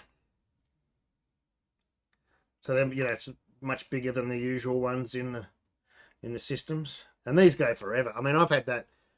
I don't know how long I've had that, and sometimes it just sits here and doesn't get used for a year. Other times I use it every day, and it's always worked. That's how old that is. I bought that at Keg King. Back, I haven't bought anything at Keg King for years.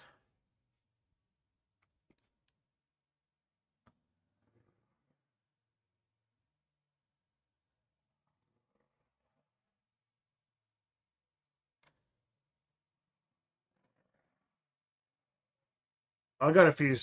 Are you close to me, Troy? Or you? Oh, sure. Hey Siri, set a timer for 5 minutes. Thanks, lovely.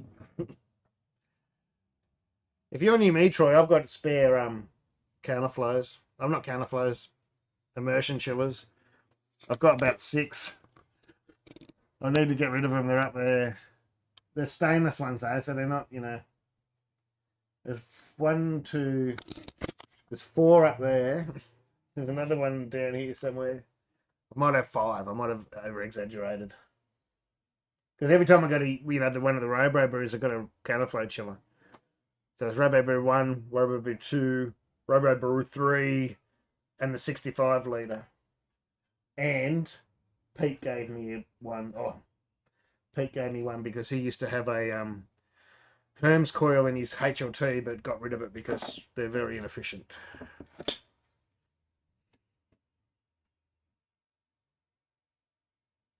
Yeah, I know. Yeah. I don't know how you quote someone. I don't know. I've seen people do it. What's the? I don't know.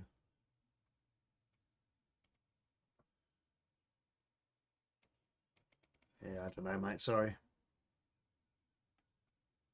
This is only about my 3rd live stream, I think, so, and I'm usually busy, so I'm not. Yeah,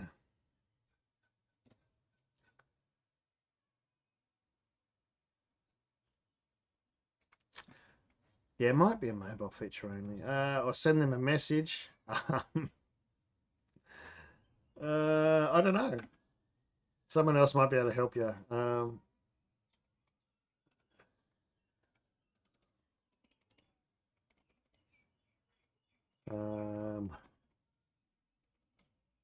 I do live streams, but not on here. Like it's on a different platform. Oh, that smells good. Oh, it smells. Yeah, I know. I never advertise when I do my live streams. Oh, you can add the name. Oh, yeah, yeah, yeah. That will highlight the. or let the person know or something or other if you do the at before them. You should have, Vince.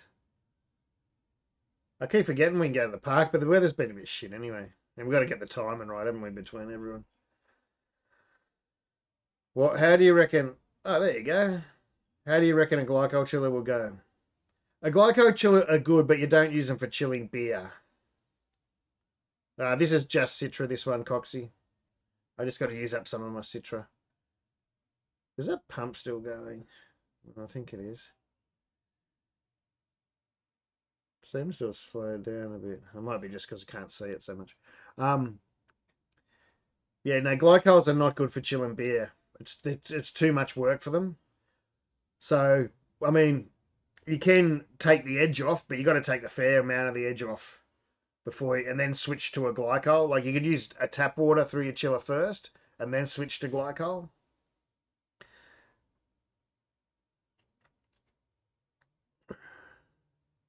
You took out your Casey out of it, did you? Awesome.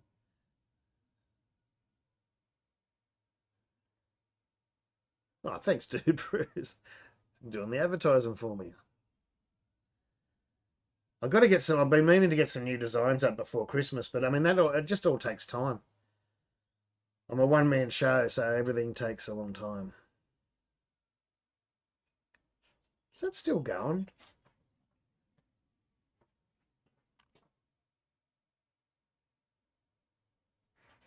Ah, it's not. Why? Oh, the pump turned off. Why would the pump turn off?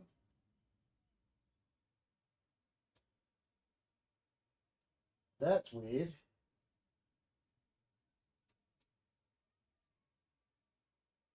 I wonder if it's something to do because it's still running the. No, I don't know. Did I turn it off? No, I didn't. We didn't have the 5 minutes, did we? Am I tripping? I don't know what's going on. Yeah, no, it wasn't in the recipe. Maybe it stopped when you press the button. Oh, okay. There you go, eh? Yeah, okay. I pressed the wrong one. Must have pressed. Oh, I don't know what I did. Oh, there's me 5 minutes up anyway. I might just let it go for a couple of minutes more then since I didn't. Since I stopped it accidentally. I don't know why I did it. It was an accidental touch. Brewers be tripping. I was going, nah, it's got to have slowed down. Thought I had a blockage. Everything's going right today, isn't it? Everything's perfect.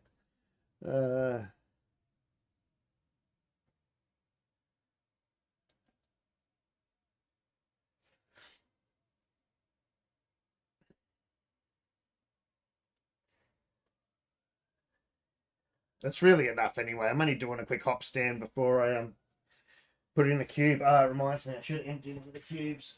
Which one's the cleanest one? This one over here.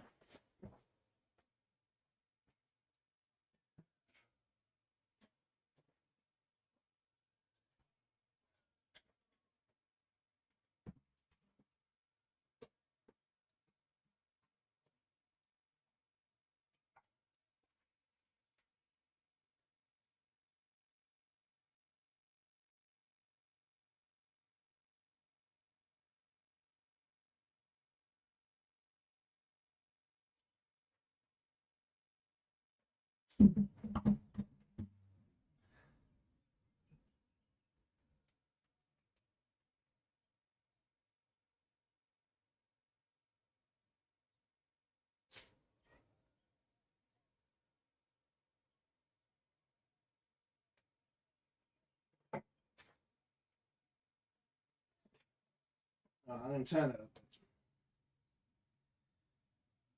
Just let it settle down.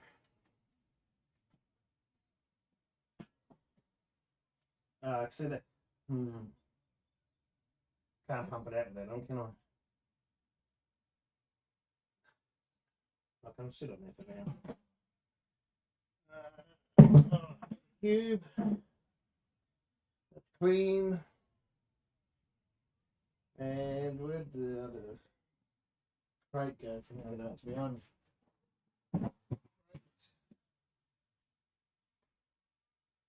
Should be enough.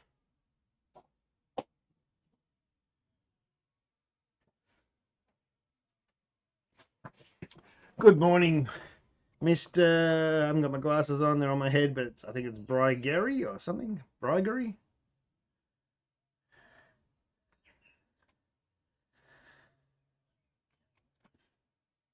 Yeah, it is a well built. Oh, I've got, I've got a wrong thing to say about how well it's built. It's built really well. There's a couple of little like weld spot things in them inside it, but it's minimal. It doesn't affect anything. It's a bloody boil kettle. It's not a fermenter. Um, but other than that, it's beautiful. It's built really well.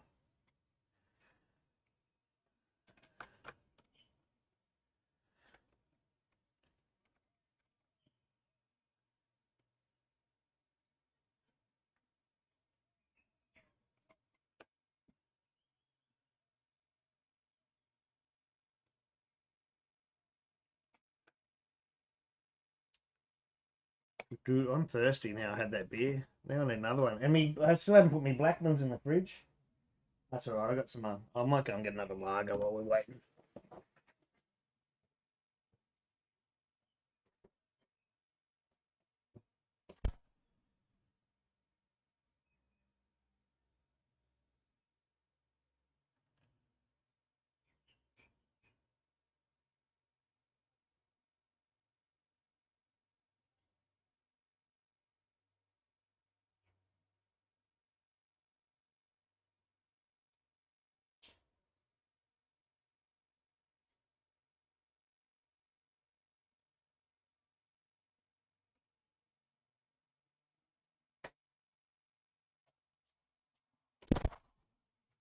God, let's stop slamming that door. It's the wind.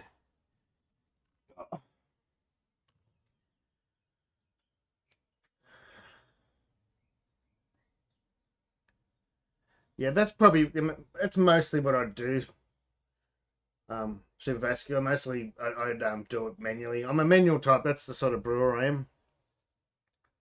But I mean, some of the timers are handy because when the Brewfather, even Beer Smith's got timers. They've all got timers, but things just never go to plan, right?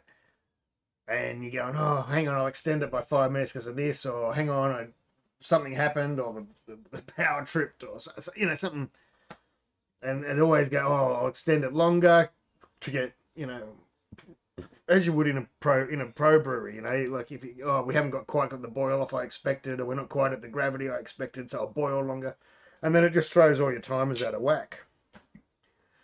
And usually, because I've got the video on, I have to turn down my iPad or whatever I'm using for timing because it'll start making noise while I'm in the middle of saying something, and then you forget to turn it up, and then so you're sitting there waiting for the timer. Go, where's the timer? Oh no, that's right, I put it on silent.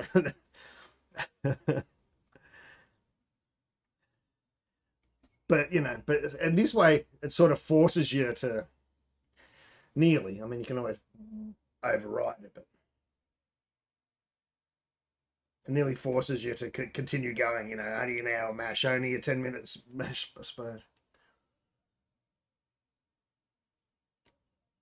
Cheers, everybody. Thanks for talking and stuff. Hey, keeping me company. Very lonely in old Melbourne town.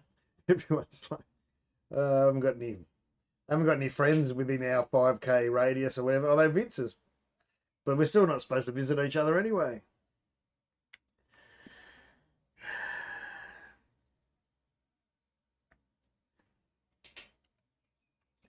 Oh, hello, Finru. How you going, mate? Thanks for the work on the forum, mate. You're a legend. Actually, reminds me, someone said they put something in the forum before. All right, that'll do. I'm going to put it in the cube.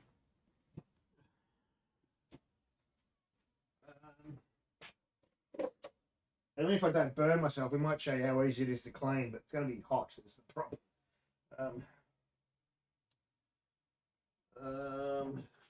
Get everything ready. I don't really need anything. Went up with that glove before I took off.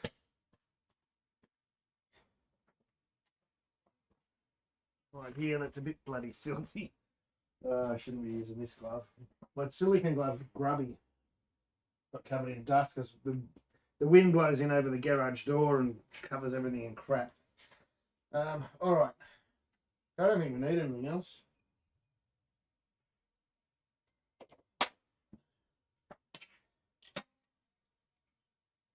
This is the hazy beer anyway, so I don't have to wait for it to totally clear as long as the chunks have settled out. Ow, it's hot. Should have put my glove on. It's hot already.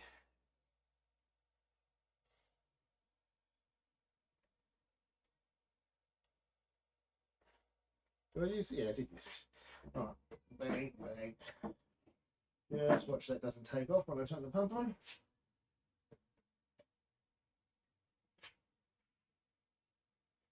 Should be right. Meanwhile, I should not leave that unattended because it's going to end up all over the floor or something.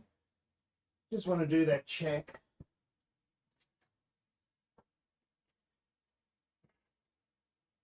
Into alcohol. Where am I? Over here.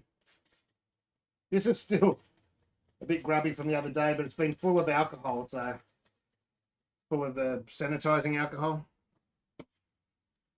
So it should be fine to just at least give me a volume. And if I want to, I can make a starter of what's left today. Hang on, all right.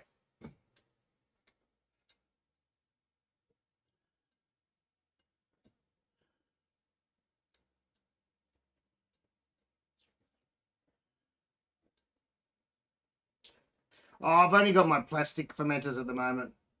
When I get my stainless ones, I've got a stainless one over there, but I don't want to use it. When I get my conicals eventually, yeah, I'll be able to go straight in. I'll actually be doing like dip hopping and stuff like that. That's what I'm waiting for.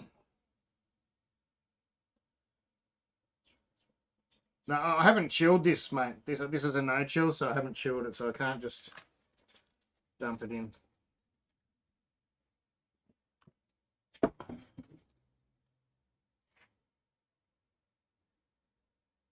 Smells good.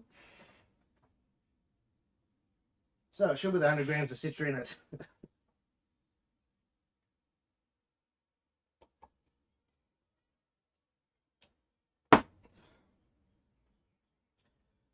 I know a lot of people find no chill brewing a bit weird, especially people overseas. But I mean, once you've done it and you get to the end of your boil and you just pump it into a cube and you screw the lid on and then that's the end of your day, there's no chilling, there's no cleaning the chiller, there's no sanitizer really. You just go, oh man, that was easy.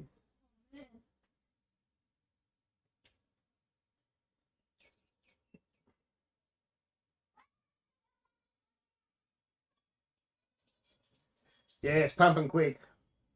The pump is good. This is about 22, 23 litres. Oh, I should have put my glove on. Oh. I might put a thicker silicone on here. I suppose not everyone knows chills that.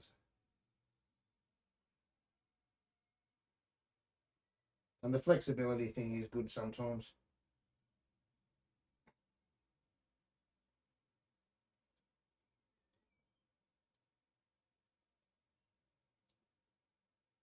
Oh!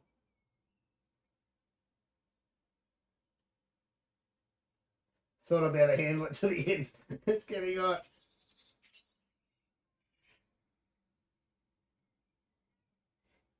Oh!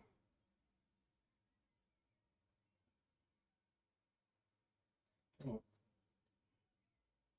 that'd be right. Spill it everywhere. Until you've no chilled, you will never realise that's the ease it gives you. Yeah, you got to change your recipe just a little bit, not too much. Just a little bit. And it's not perfect for all beers, but Pretty bloody simple and pretty easy.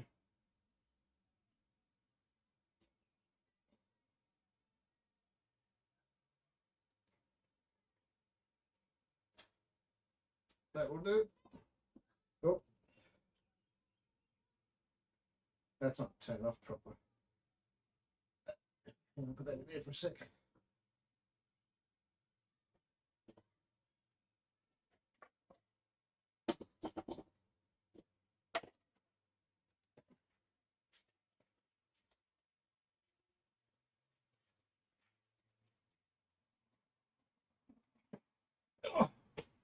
And you lay it down on the side as soon as you're done. That's because the bottom and all that's already sanitised. All this is already sanitised because it's been sitting there for 5 minutes in the hot work. Put the lid on, lay it on the side for a minute. This will all shrink. By the morning, there'll only be like probably a quarter or an eighth of that looking air space there. And we'll see. Oh yeah, I've got gloves and I've got all sorts of things. That's the end of my 20-minute hot stand, which I didn't really need 20 minutes for. I do have other things of doing it. I just thought I'd be able to do it. Failed again. Just looking something to. I think that's going to be a bit low, and I don't want to have it in my hand because that work is bloody hot. Hang on.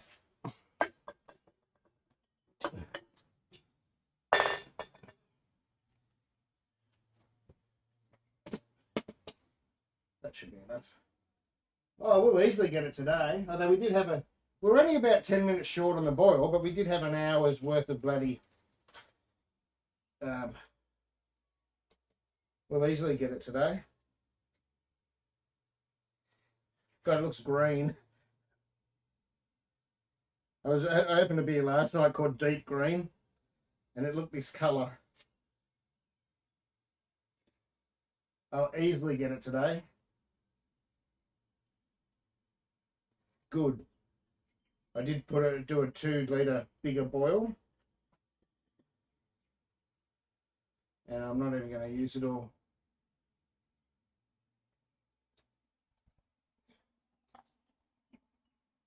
That'll be enough. And I've still got quite a bit there actually. I've taken out 2 litres, just over 2 litres. Got a nice tube cone, even though the pump wasn't on for that long. I should get that out of the sun. Got it over 2 litres there. I'll whack it over here. That's out of the sun. I don't like sun on it at any stage too. But I might try and pump the rest of the word out. Make sure the elements are off and everything. Everything's off, isn't it? Brew, finished, use the counterflow chiller. I'm not using the counter. Finished brewing. Right, we're finished. I'm just going to pump the excess out the top just because I can.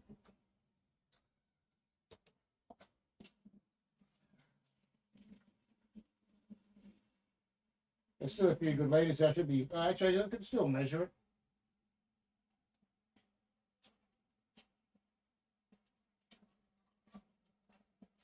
Definitely, even with that extra coming out of the boil, I got my volume today. That's for sure. I'm going to pump off. Let's turn it off. I went for 28 litres. Yes, the first brew I did, I went for 26, but I don't think I got 26. This time I went for 28, and I reckon there's 22 to 23 in there. There's 2 over there. So let's say 25, and there's got to be 2 there. So I reckon we got pretty close at Tom. That was with the Grainfather water. I reckon we got pretty bloody close. Should have just emptied it this first, shouldn't I? I didn't want to stop. I wanted to Well, that's 2 litres. So there's 2 litres there. There's over 2 litres there. It's at least 4.5 litres, and about 23 there. So 27 and a half and a bit of junk left in there. Yeah, that's about 28 litres. Good, good. That's good to know. I'm happy with that. The volume I was a little bit worried about last time, but I'm happy. Happy.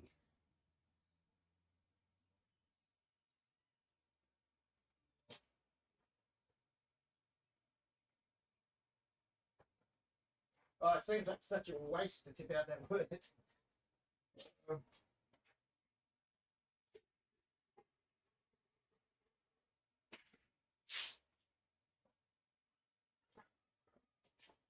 But see, that's the other benefit of no chilling. That cube will be chilled by the morning, and I could chill that down in a sink of water and pitch my yeast in an hour or something, and have a starter with exactly the same beer it's going to brew. I'll just let that cool down for a minute before I pull out that hop stuff, because it's going to be bloody hot. G'day, Scott. I'll just let it cool down a bit.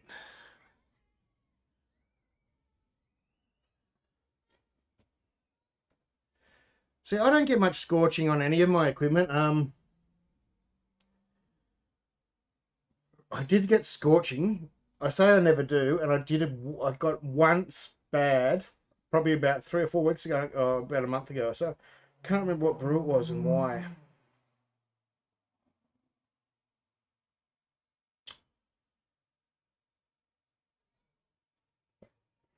I think it was just a bad crush. I had too much dust and it settled down and scorched, but it hardly ever happens.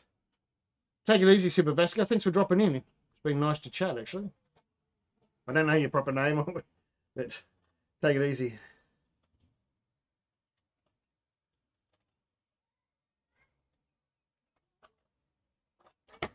Yeah, you should only use like the little element in the mash. If you're trying to do take it easy, mate. Dan. Cheers, Dan. Um, you should in the mash only use a small element unless you're doing a big step. Maybe turn it on for mash out, but don't use the big element during mashing. Um, keep it for boil, and plus you'll overshoot your mash steps and things. Kids are back. But yeah, you shouldn't be getting scorching. Unless you might be milling too fine or something. I don't know. It's hard to judge. Yeah, I'll pull it as soon as I think it's. I'll just give it a few minutes just to settle down, cool down a bit. Even on the screen, it's still saying 74 degrees, so I'll just give it a bit to cool down. I could put cold water in there, but then it's going to push all those hops to mess all those hops up.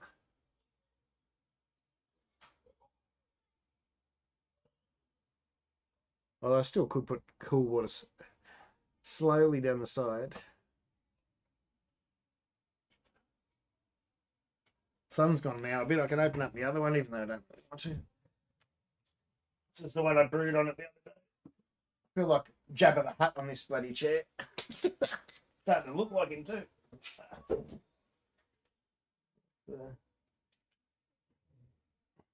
I don't like how bright that LED light is on it. I hope it's somehow a non-damaging light. That was brewed on Sunday night, but it was a no chill. I can't remember. I don't think I even put it in until Tuesday, maybe. I can't remember if it was Tuesday or Monday I put it in. It'll be written down somewhere. And I dry hopped late last night. But the dry hops have really got it excited again. That's all right. It'll be done in about 3 or 4 days. Oh, it smells good. It smells good.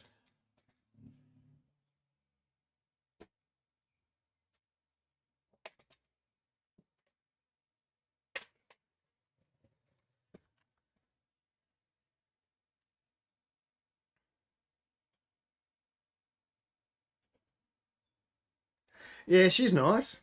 She's nice. Everything's with the fridge has gone okay so far. I think the temperature's out, but it has got calibration in it. I did try to calibrate, but I think I might have rushed it a bit. Actually, I know I rushed it a bit, but I thought it'd be okay. It's just, but it only seems to be about a degree out to my Inkbird, but I've never calibrated my Inkbird, so I don't know. You know, sometimes you just trust things. Maybe this is right, and maybe the Inkbird's been wrong all along. I don't know, but I'll try. I'll calibrate it again. But I mean, it doesn't really matter. Even if you know it's a degree out and you don't calibrate it, you just adjust for it in the settings.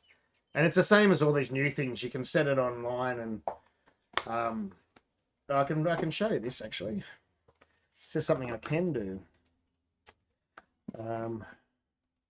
Give me a second.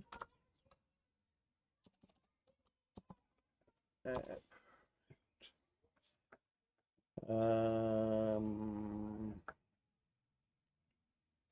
no, that's the one there. Why is it all off wanky, all off wonky? I don't know why it's saying it's not connected. It should be connected. I should be able to click on there. And this is actually before it started. I didn't actually pitch the... What you can do is there's a certain different things. This is sort of like a...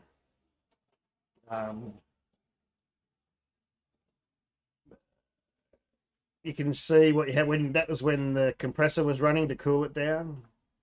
And then you can put on, that's when the heater's been running to heat it up.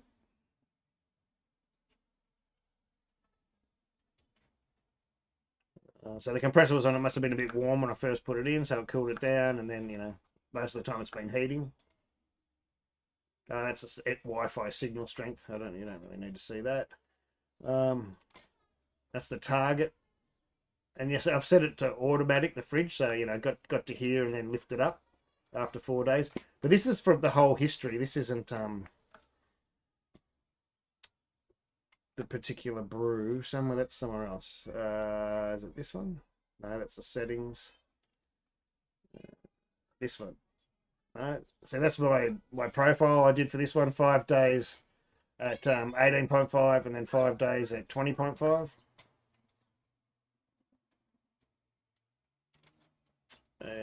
Oh, there it is there. And where is it? Somewhere you can set. I'm still learning all this software, of course.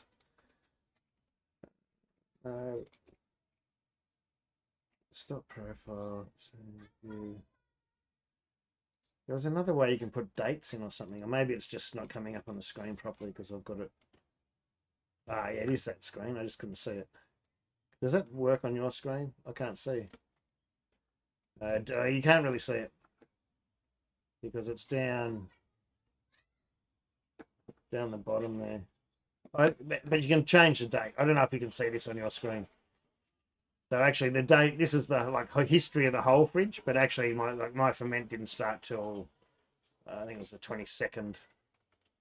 So that was when the ferment actually started. But this shows you the history of the whole machine, and then you refresh it, and that'll just show you from when, whatever date you set to whatever date you set.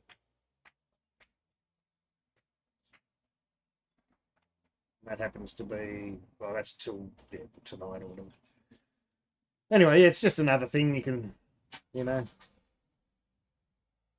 it heats and cools. You don't have to worry about, having a heat belt or an Inkbird or anything. It's all in the one thing.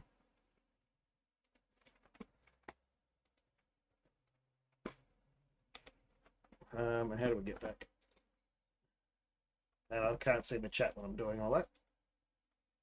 Yeah, it's the wrapped. Yeah, it is.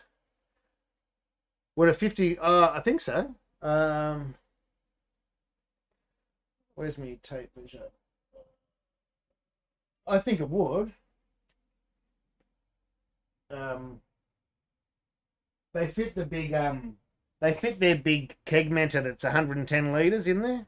Just take it easy, dude. Bruce, thank you very much, mate, and thank you for dropping in. You're a gentleman. I'll try and remember that. I've got it, yeah. I'll try and remember tonight. I'm scatterbrain. I always forget things. People need to contact. If I say I'm going to contact you and I don't, it's just because I've just got so many things going on. But yeah, it will. I don't have it. I do have a keg over there. I can't pull it out right now. Well, I'll show you. Hang on. Where did I put that this morning?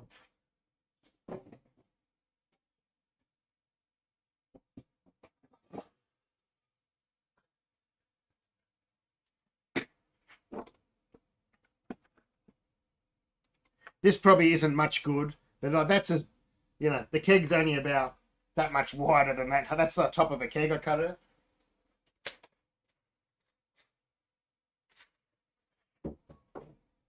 But that's an easy fit in there.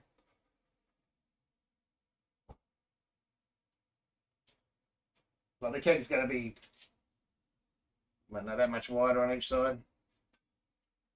No, you fit a keg in.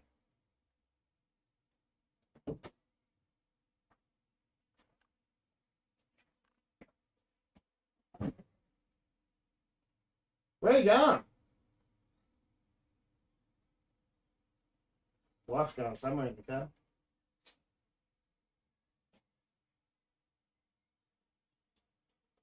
What are you doing? All right.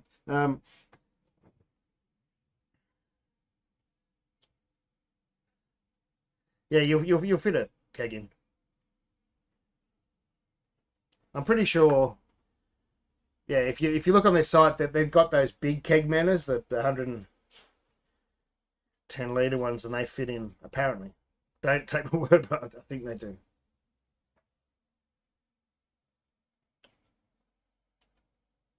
I don't know where the wife's going.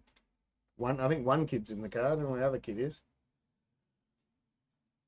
All right, do we want to try and get this out? I'll put my silicone glove on. All right, let's do this. Hang on, I'll turn that off.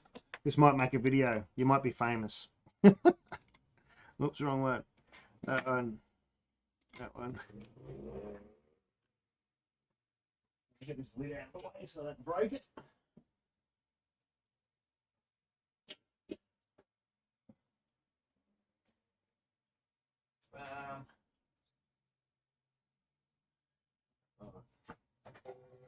I'll use the silicone glove. It doesn't matter that it's grubby to clean things with.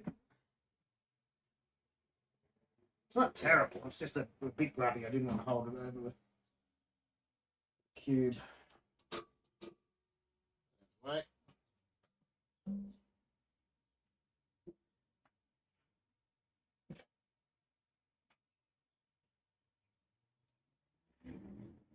It's not going to fit in that bucket, but that bucket's going to catch the drips as I walk out.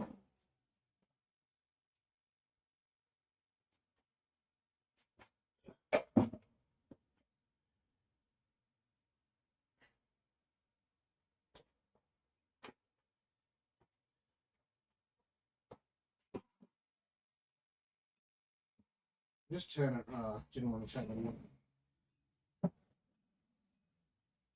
Just turn around. I can't quite see what you can see. I might have to push it back a bit. No, I'll push it back a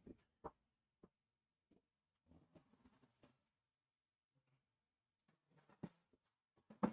Can you still see it? No, you can't quite see the side. Maybe we'll do it sideways.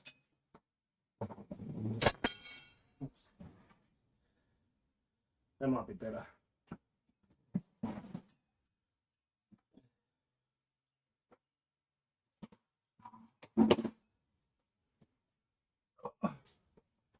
Now see, really, there's stuff all left in there.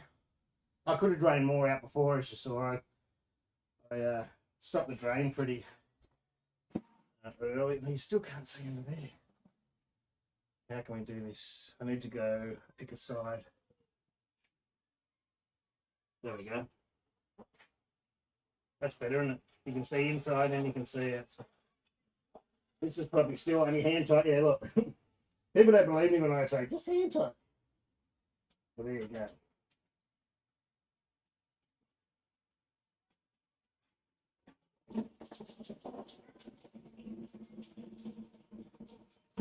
And it does get a bit messy just like that. Now you are better putting like a, you can put it, if you, as I said, if you're going to leave it somewhere forever, I should switch the microphone over, shouldn't I?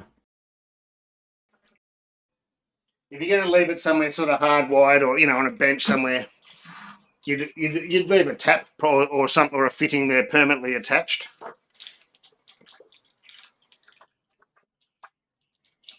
Or just a, you know, just something like that. Just something sort of squirting around. You know, you can just go like that.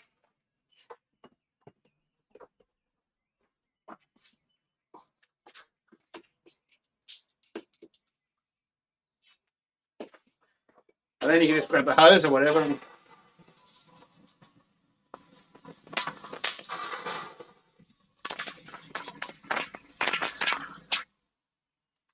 And that will run out by itself, of course. Or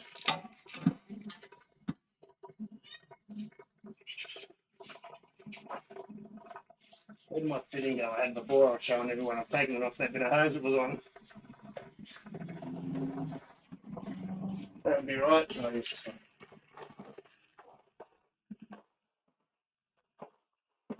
You know, you can get a valve, whatever.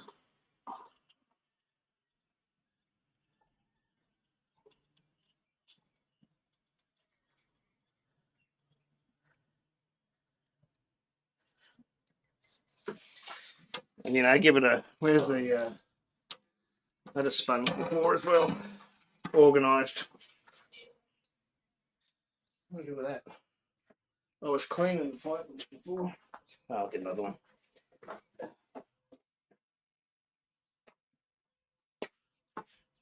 Yeah, give it a white.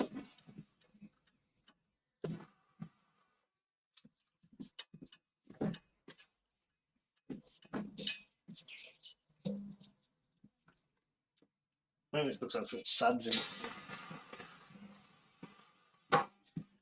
There's no scorching at all on these elements at the moment. There's nothing there, as you can see. It's a little bit of, you know, a little bit of sort of cloudiness you get on it.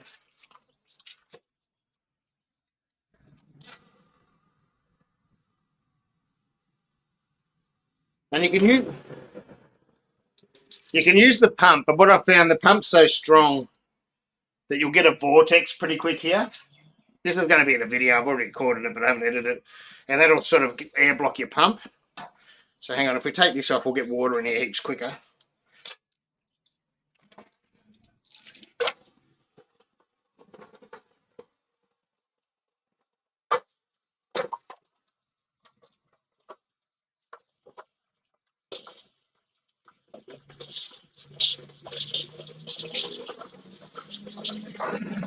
That's probably enough.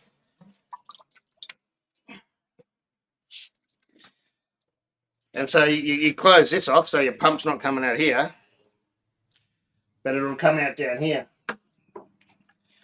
You can open this back up. You can open it up.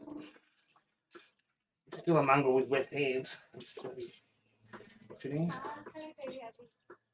So you can turn the pump on, and that's, oh, so you've got that air block already. So you're pumping out there, watching out the pump and stuff.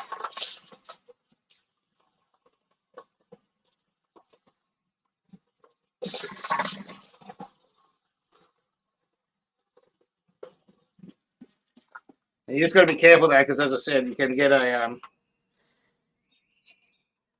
start getting a whirlpool and you'll get air in your pump, but you don't want, because you'll get an airlock. Did I just get the airlock in? It's going right. So you can sort of break it up if you get near the end, but you just keep putting water in, or you can just, you know, turn the pump off and use gravity, of course.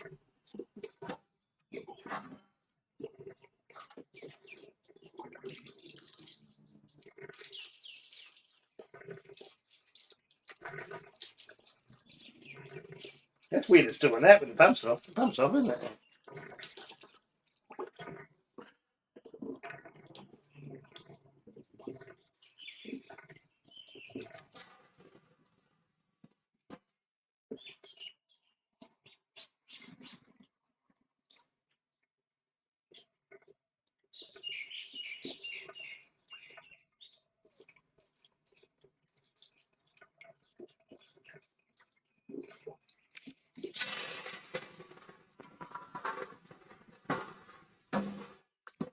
And I haven't uploaded the video yet, but I measured it when I first got it, and I still had the plug in here, and I filled it up just to the top of that hole there, and it was only 200 mil. Overseas, what's that? Probably a quarter of a quart, less than a cup, just less than a cup, less than a cup.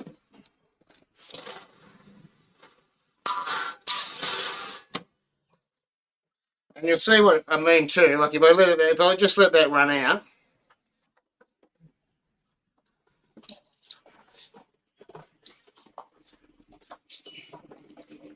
I'll take this out.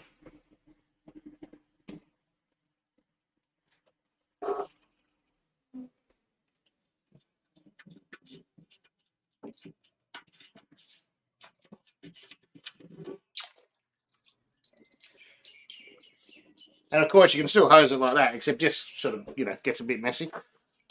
But if I grab one of these, if I grab a cup like that, and you just leave it up until you get the rest out.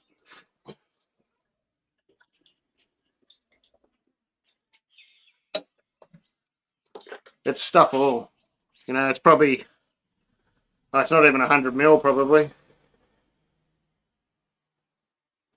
I mean, it's the only thing the thing I like about the Brewzilla and the Robo Brew, when I've done this, I can tip it upside down and I know the pump gets emptied out because I know the way it's set up. These are sort of set up with a sort of a little bit weird underneath. I'll open it up and I'll put that on the cleaning video eventually too. But yeah, so I always think you're going to have a little bit of water in the pump. I mean, I guess if you got an air machine or something, you could try and blow some of it out. But you always but it's not going to be much. It's not going to be much, but you're probably going to have a little bit of. I mean, you can tip these upside down, of course, but they're not the lightest of things, and they're expensive. But whereas the other ones, I didn't care, and I've never hurt the other ones by doing it. But so it's pretty easy, man. What was that? 5 minutes cleaning place. Yeah, of course you could use some Barkeeper's Friend or some soap if you want, or give it a little bit more of a scrub. I only just gave it a quick wipe, but really that's cleaned. You might want to you would have done this at the start by putting a little bit, pumping some through the tube, the sight glass. But you've got to remember, it is a boil kettle, so you don't have to take it back to you don't have to take it back to shining every time.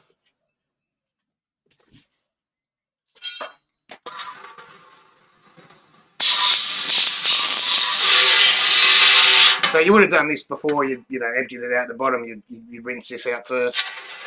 I mean, you don't even have to rinse this out in here, but it'll help rinse out the sight tube.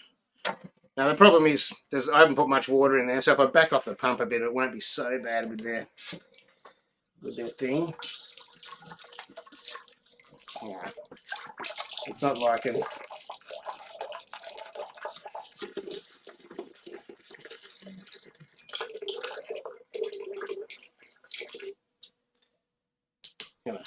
But you'd run this through a clean cycle anyway, because you're going to be grubby on the outside and everything, but it helps just rinse out your sight tube, sight glass.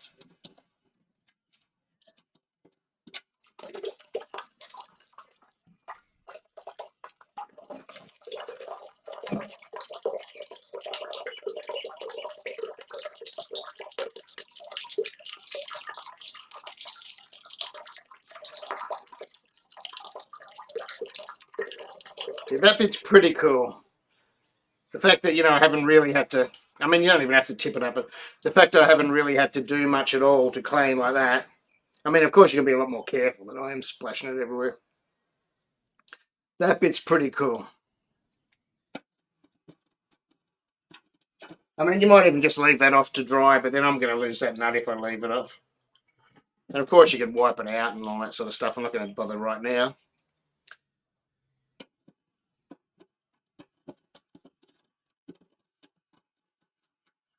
So any fitting at all, you can put a barb fitting on there or a tap or whatever,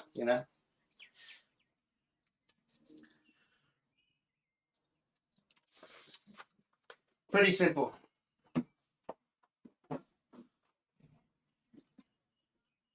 Pretty simple.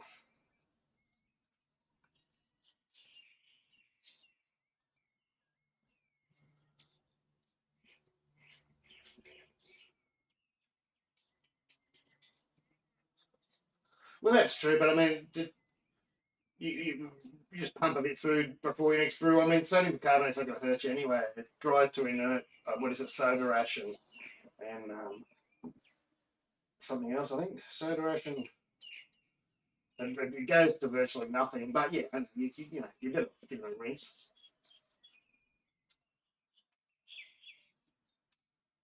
Look, Brew went good stats. It was the only. I don't really know what they're worth. People are saying 1,500. I don't know. I have never looked, so I can't say.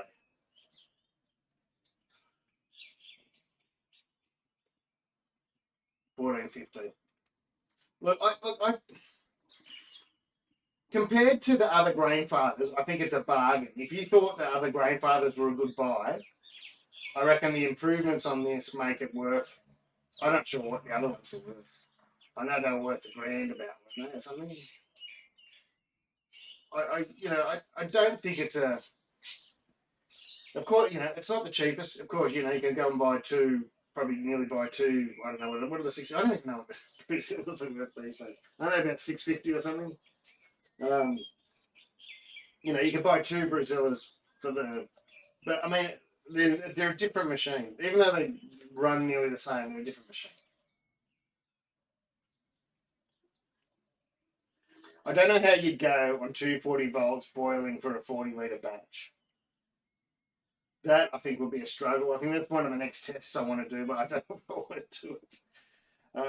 I think like if you're going to do 40-litre batches, you're probably going to want. I'm only guesstimating, but what do you reckon, Stas? I reckon if you're going to be boiling 40 litres, I mean, what did I boil today? 32. That still was boiling though in the end. Still was boiling in the end. So I probably shouldn't. I shouldn't cut it out. I shouldn't say that it can't because it probably could.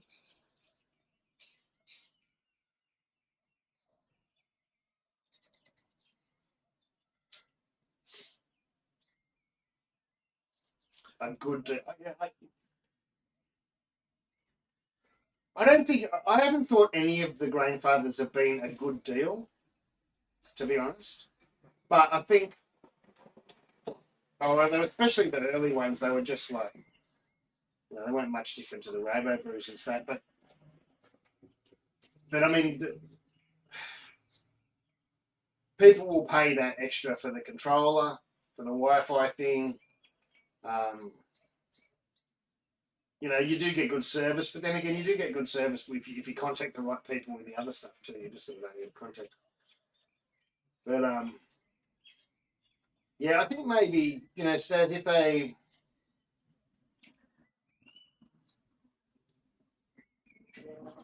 maybe there's a base model, and then yeah, you can pay it a little bit extra. And got like the little fittings for the heat drain control. I don't know, maybe a tap or something, and maybe the top screen if you like using the top screen, or I don't know.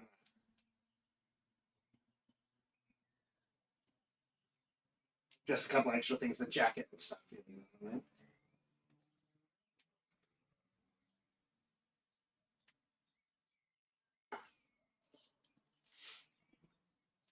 1,200 for the G40. I don't really know. I'm so out of the loop. I'm so out of it. Like I don't know. I've been to Kegland once. I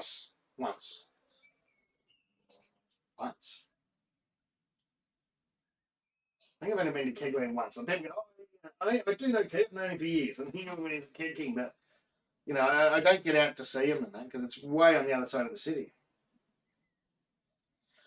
I'm not up to, yeah, they don't really keep me up to date with stuff all the time. I had a go at them the other day, but not keeping me up to date. Um,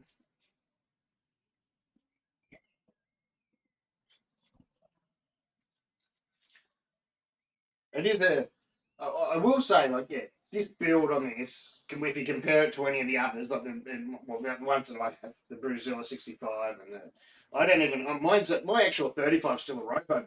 I only have one Brewzilla. That's how old my stuff is, right?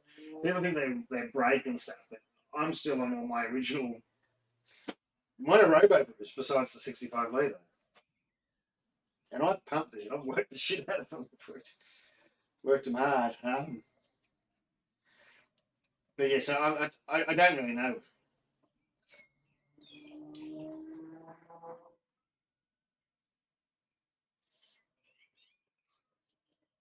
Oh, the stills on them and stuff, yeah. Is this the same size as the Brewzilla? No, it looks wider. It looks a bit bigger.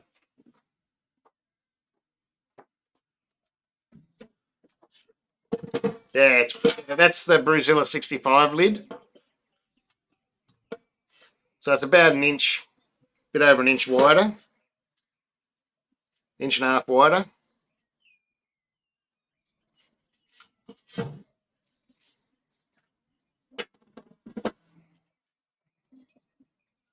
I wonder how I should do a video on it. I didn't want to start comparison video. There's the 65 malt pipe. Wow, you could push things there, couldn't you?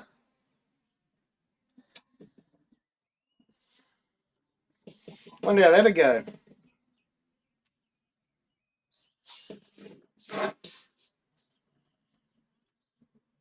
But that's without the false bottom.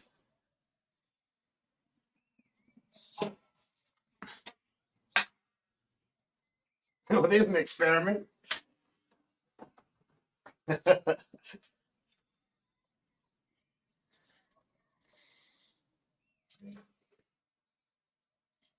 It's got a little bit of a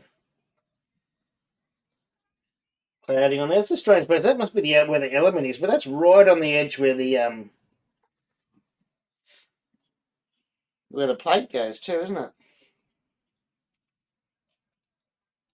A bit of discolouring. It's going to be a bit of brewing from the heat, I imagine.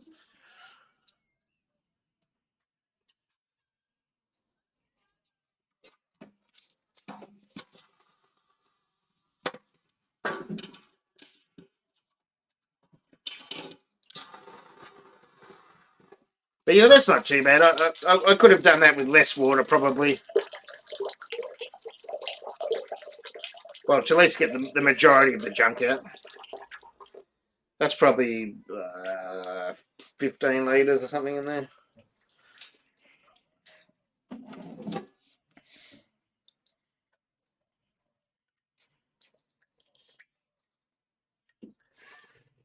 Yeah, I'm gonna open it up and have a look how they.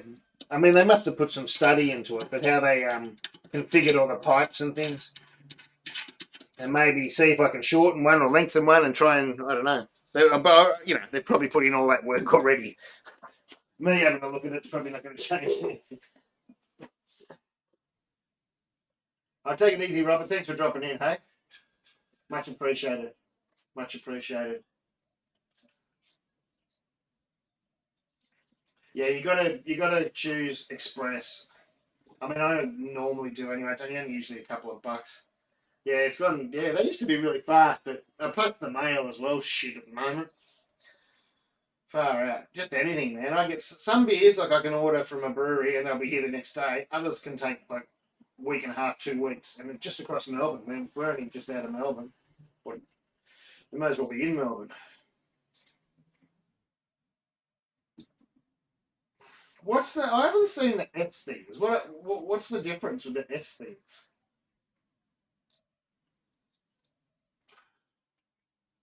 Are they just boilers, or are they?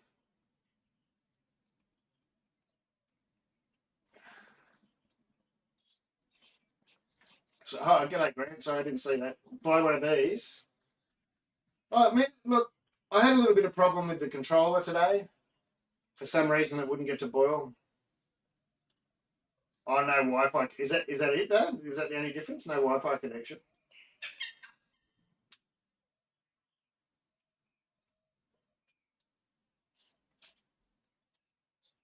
There'd have to be something else, wouldn't it?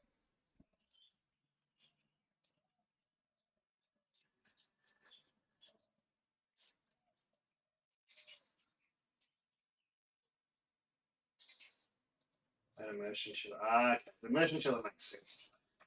So you got to buy one of these, Grant. Yeah, they seem good, man. Like as I said, I had some sort of weird problem today, but it's a software problem. You know, that's something that can be updated. It wasn't um, a hardware problem. It was a software problem. But and I think if you've got 15 amp, I think it'll run better. But I'm not saying it still runs fine at 240. Like you're not going to get a big rolling boil, but you get a boil, enough of a boil. Oh no, pit either. Okay.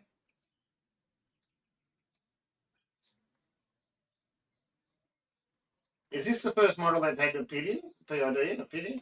Or is the G70 got one?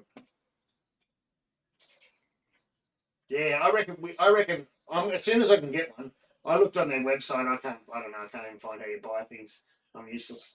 As soon as I can get a 15 amp cord, I'm getting a 15 amp cord. I just think it'll just run way better. I reckon with a 15 amp, you'll fly through it. I just reckon. And a little bit of adjusting to their software, to the PIDs, how the PID runs, and they smash it. I reckon. And it is good. The volume is good because it's a bit misleading, not misleading, but deceiving. That doesn't make sense either. But yeah, because this is 40 liters, but you could get 40 liters out of it. Whereas like most of the other systems, when they're called 35 liters, you're not going to get 35 out. That's up to the limit. This is probably 50 liters. You reckon, Stav, up to the top of the rim? I mean, you wouldn't fill it that far. You couldn't boil 50 liters. You could boil with 15 amp. You could easily boil if you use firm cap. I reckon you could boil 46 litres with firm cap. I mean, I fill my Robo Brews and Brewzillas right up to the top, that far from the top, and I use firm cap. I reckon you could with this. I reckon you could boil 46 litres and probably get just over 40 litres out. Something like that. Or 40, you'd get 40 out. What's the chat? 55 to the brew. There you go. Yeah, I only filled mine to 50, and I can't remember where it was up to. But except it leaks out of that connection to the top connection to the, but not much though. The top connection to the sight glass.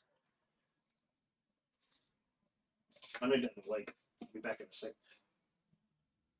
Firm cap. You only need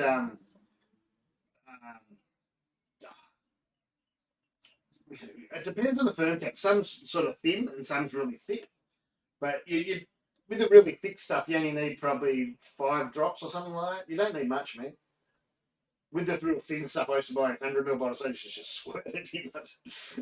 Probably 10 drops of the thin stuff, and the thick stuff's probably like 3 or 4 drops.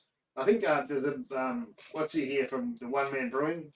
Oh, how have I forgotten his name? That's terrible. He's probably listening still. Craig. I'm sure he just used to go 4 drops, 1 each corner. He used to go boop, boop, boop, boop. Yeah, you don't need much. Well, I just cleaned it then. It's pretty good. I mean, it's not foolproof, but far out. It's pretty easy, man. I mean, you've still got to get rid of, the junk. the hops and stuff. But then yeah, it's pretty easy. I just sort of showed it then. You unscrew the bottom of there.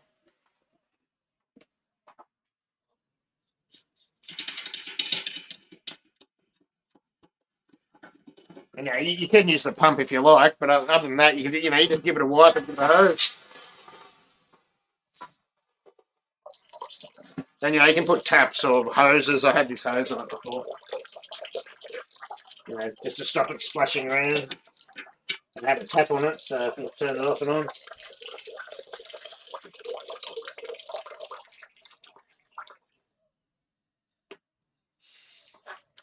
Yeah, but without something like that, you're going to get it sort of when there's a lot of water in it, it sort of spurts out, of course. But any sort of nipple or barb or whatever, nipple.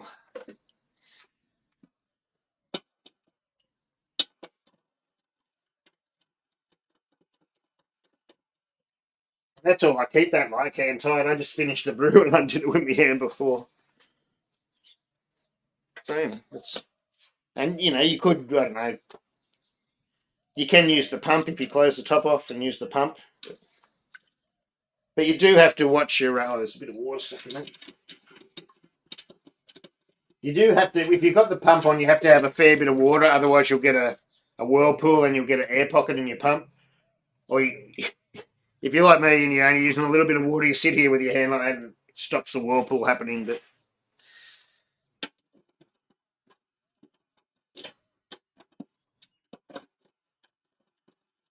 we'll get this back in.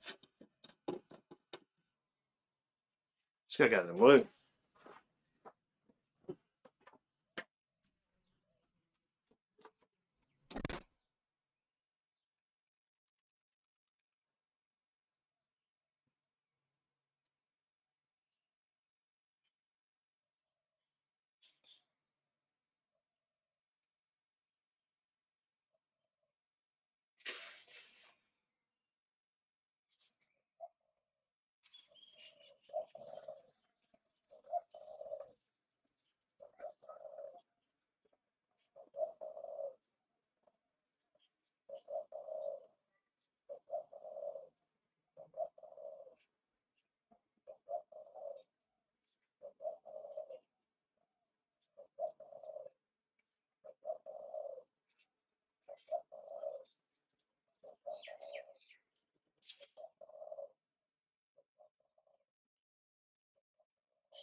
There he is. Great, yeah. I knew it was a few drops. I thought it was 4, but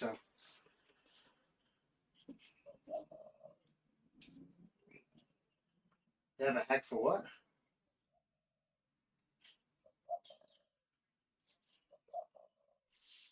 Oh, I lift out most of the hops in the whatever's left on the plate. I just lift out. It's out there on the. Hang on a sec.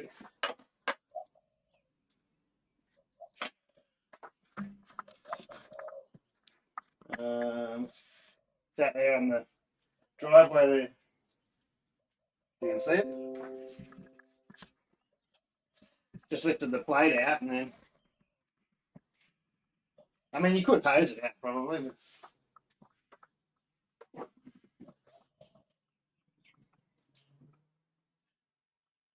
Oh, you will you will not you'll love firm cap. You'll love it.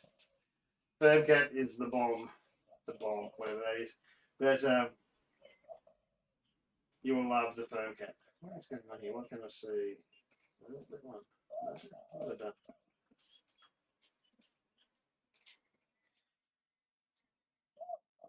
Yeah, I mean, if you're using pellets, you can still wash it all through. You know, it's just it's easy to get them out. And I mean, even when you're lifting the plate out, to not take them with you, you're gonna have to like shake it off inside it. Like I suppose if you hosed it first and watered it down, yeah, you can do that. If you're in a hurry, you probably have to because everything's boiling hot. But that's not good. Oh, it is.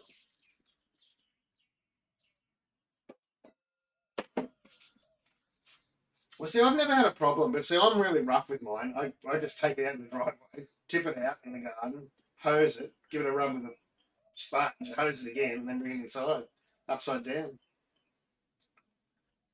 Oh, sometimes I use a pressure washer if I can be bothered getting the pressure washer out. But firm cap, you can get it from Grain and Grape if you're in Melbourne. They usually always have it. It's not always on their website, but they have it.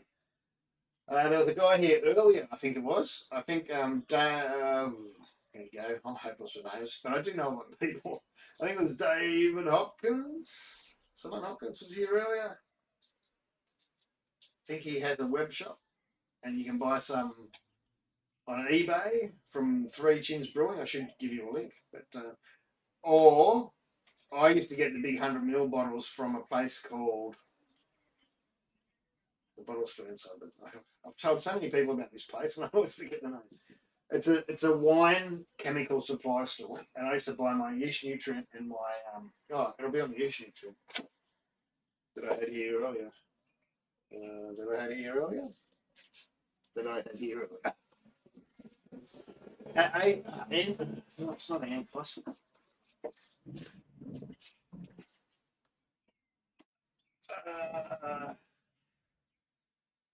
Yes, it's been a long day, Mike. Where's that bloody?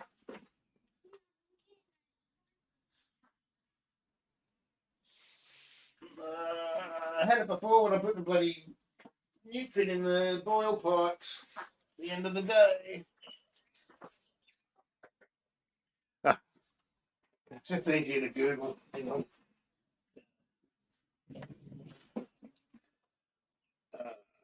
I'll get that glass out of the way before I break it. I don't know. Lots more places are getting it because I think every video I mention it, I give shit to people because you got a brew shop and you're not selling firm cap, you shouldn't be a fucking brew shop. Brew shop. Whoa, that upsets me. Wine supply, chemicals, but they call it. It's not always called firm cap. It's called anti-foam. Anti-foam, I think.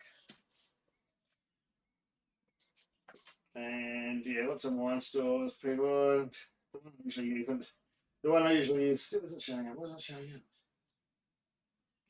But if you search anti-foam and wine, you can buy it for heaps cheaper in these big containers. But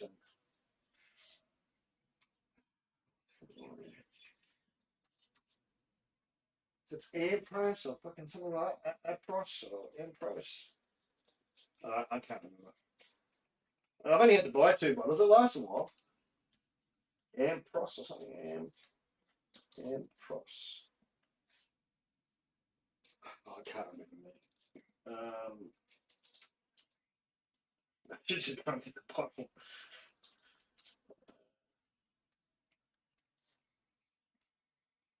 Well, I've totally had a blank. It usually turns up when I search for it. Anyway, Ampros. I'll have to guess that. Ampros. Ampros. It is Ampros. I just left the speller wrong. But see, this has got a little bit expensive, but when you compare the size of 100 ml to the little size you buy from someone else, it's just postage has gone up these days. And I used to buy this, and I used to buy like 100 grams of yeast nutrient, and I used to buy 100 grams. And I think I got my PVPP originally there from there too. And by the time, even though you're buying massive amounts, by the time if you compared it to brew shop prices, it was cheap. Oh, I'm just about to crack a beer, and I can't. Do you reckon we should share packages, Vince? Nah, it's too much hassle, isn't it, to send that stuff? What are you just going to put in the post, or are you going to use a courier? Anyway.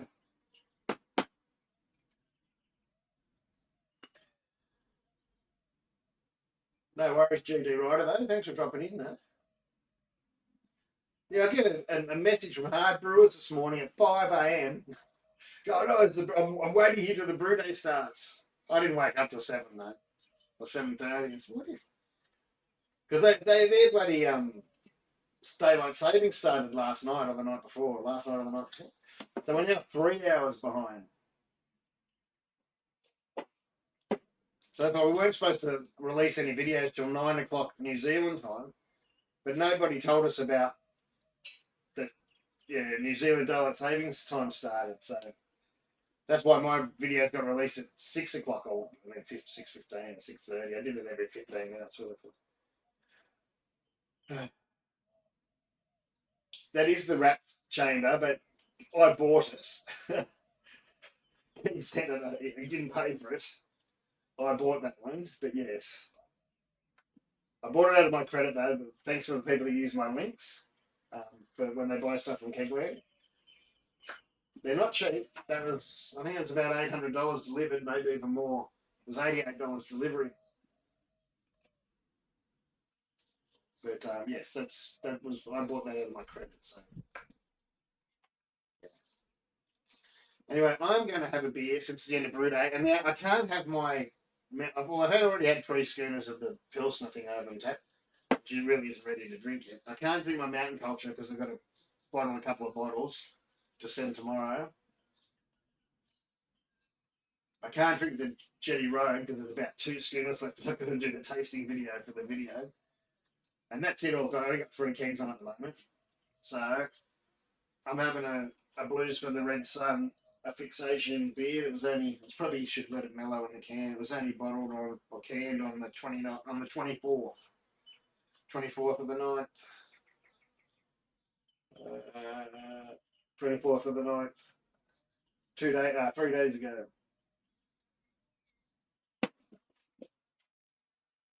Focus, you mongrel. And it's some sort of red IPA. Bold and sticky salvation. It's, named after one of my favourite bands, records. So to get some.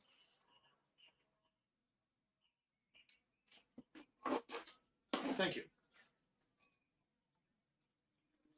That's alright, I'll send you a message in a minute. What are you doing going to bed at bloody 5 o'clock, 6 o'clock in the afternoon?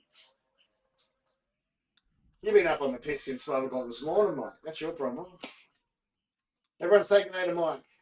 He's a pro brewer. I'll get it forgotten 43. 43 or 49, I always get it wrong. Did I get it right? Go to New Zealand and drink his beer.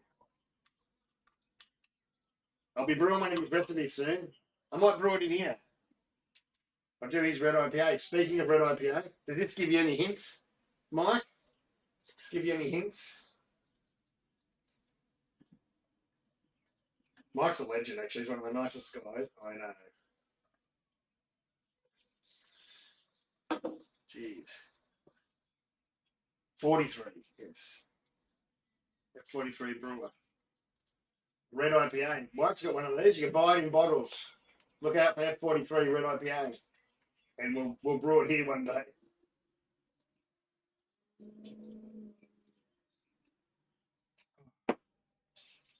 Yummo. Could do some settling down, but hey. It's been a long day. Yes, this is Fixation Brewing, Blues for the Red Sun. If anyone has no fixation, they're good. They've just been bought out, so everyone's cranky. But they do some good beers. They've just had a all new. There's about 4 lines that were kegged on Friday, especially, and they're available now on the site.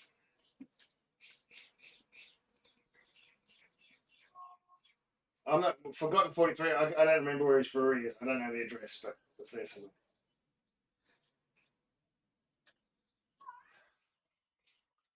If I had ingredients from King, any of my links, John, on on, I don't know if you're in the Facebook groups or whatever, there's usually a link on the top of the page there that'll say Kegland. And any of them, it doesn't matter what you buy, like all my videos, down the bottom of all my videos in the description. And it doesn't matter, you don't have to, like, even though it's got listed Kegland chiller or something, if you click on that, it doesn't. You don't have to buy the chiller. You can buy, you know, as long as you go to the website from there and buy something, it will register as I've registers it. Yeah, it's been through one of my links, and that's I can't remember 5% or something. And it goes to credit. I can't get cash out of it, but that's how I can buy. That's why I get most of the Kegland stuff because that's that's how I get stuff.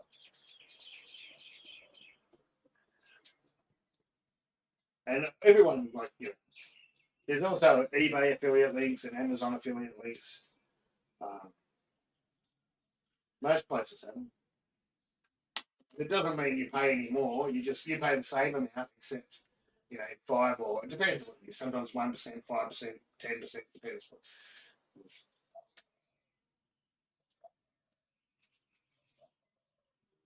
Oh, thank you very much for joining, Mike. I forgot. Did you do the watching up? Is your wife happy? She'll be happy when you do the back end. Thanks very much, Michael. Michael is another awesome guy too. He supports tons of brewers in Australia. If you don't know who Michael is, he's another legend. Big heart. He supports a lot of YouTubers and stuff. He's a legend.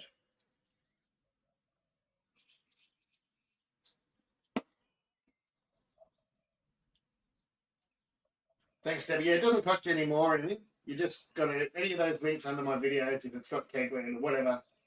Yeah, and it just gets registered to them that you've bought it through me, and it keeps a little bit of money away from them. Yeah, I can't get cash, as I said. But I wish I could, but it allows me to buy. That's where I buy most of my ingredients and things like that. For brew days and stuff like this. I mean, that took a while to save up for, but it doesn't matter. It all adds up. It doesn't matter if it's a pack of yeast. It all adds up. And look, I totally understand, Grant, when you're saying it's a lot of money, and it is. It's what, $800 or something.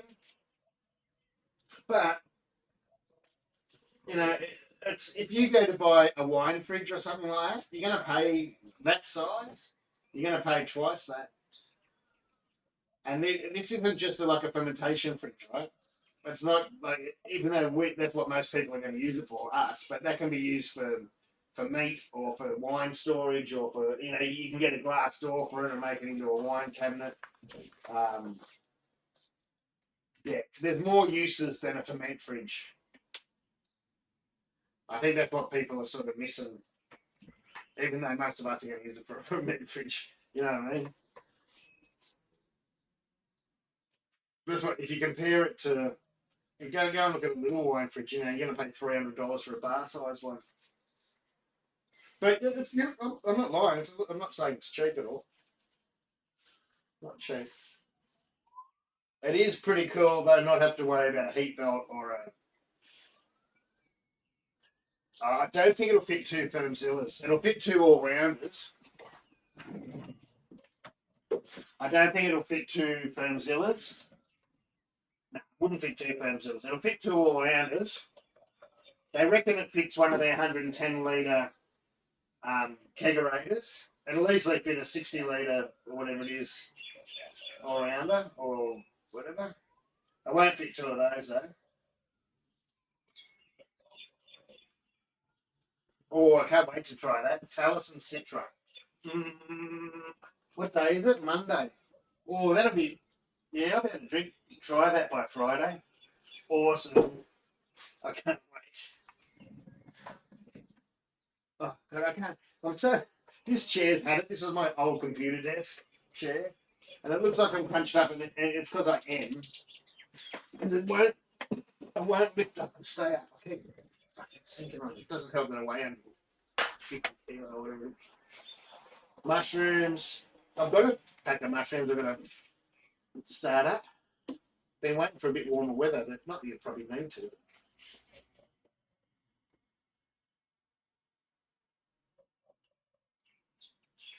I haven't seen. See, I haven't really looked into it. I don't. Can you? You can buy just the top controller thing, can you? I've heard some people, a couple of people say that. How much do they charge for that?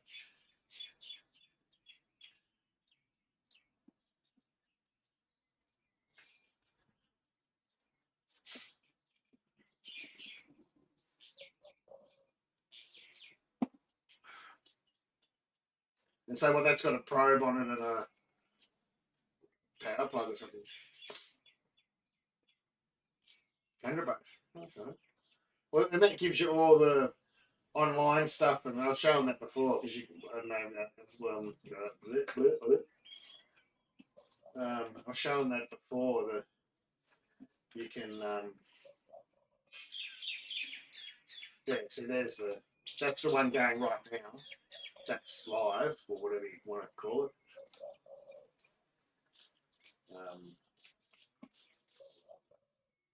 Yeah.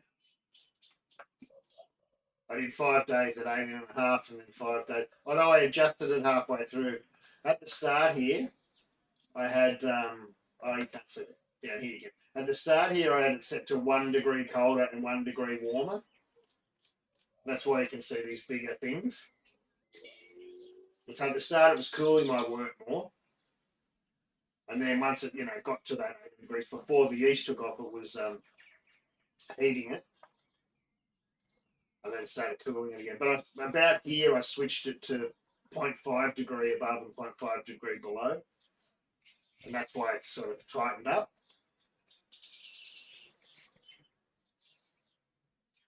And it was 5 days and 5 days, but really I didn't actually pitch the yeast. I set up the fridge a day before I actually put the fermenter in there. So I didn't actually, it was actually like 4 days at 18.5, and then now it's gone up to 20.5 or something. And you can control it. You can do everything from here, like I keep going to click on that screen. You can change, that's the cooling name. There's your 0.5 up and down, your fan always on or off or whatever. Hang on, this is off the screen a bit. You turn a light, which I'd rather be able to have it. I'd really like to have controlling for that to lighten it, darken it, but it doesn't seem you can. I did email P the other day about it, and I told him it was also his wrap thing was a bit clunky and needs a better UI. But he hasn't got back to me. Compressor delay, and that's your frequency for sending your readings. Oh, screen just went off. Why did my screen just go off? Can't see what I'm doing. This telly. I remember this telly when we only had the one child, Jenna, and she'd be watching a TV show and it automatically turns itself off after 4 hours or something. Gosh, she used to be screaming. Ah! And the trouble was the video player was built into it. The DVD player is built in the back. It's one of those cheap ass ones from Kmart, Audio Sonic, and then you wouldn't be able to start the video at the same place, and you'd have to wait 5 minutes for the DVD to start up again. She'd be screaming. Anyway,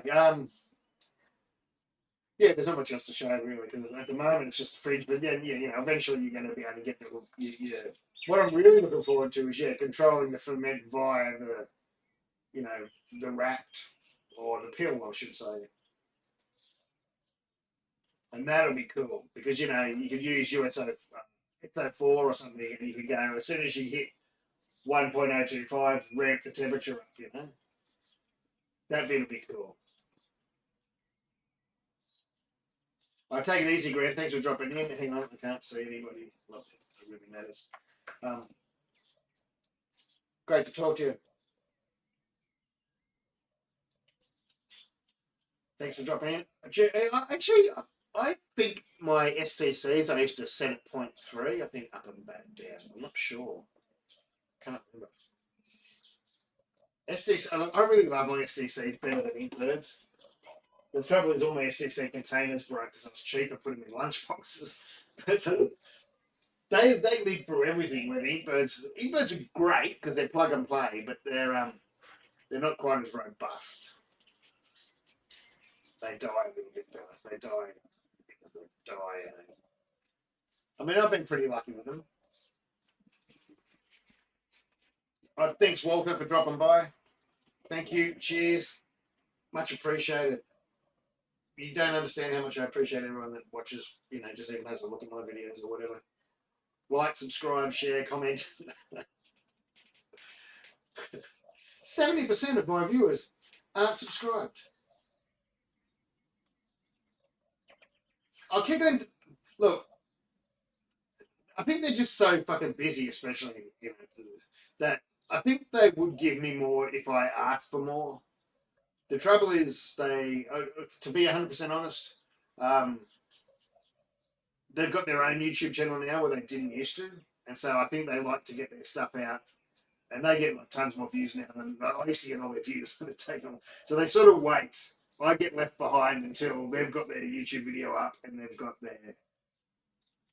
And they keep saying that they don't want to give me stuff and for me to put up a review before it's ready or whatever, before it's finished. And I said, man, all you got to do is say don't put the video up. So no, look, they're kind to me, but they're not. They don't just send me stuff. Like I've got to sort of ask. There's been a few gifts. They've sent me stuff sometimes just out of the blue, which it just doesn't happen all the time. And most of the stuff I pay for. Most of the stuff, but not all. I mean, I don't feel like bringing up every day and go, send me that for free. You know what I mean? Like there's certain things that I know that, yeah. And I think they need it. Companies get lost in themselves.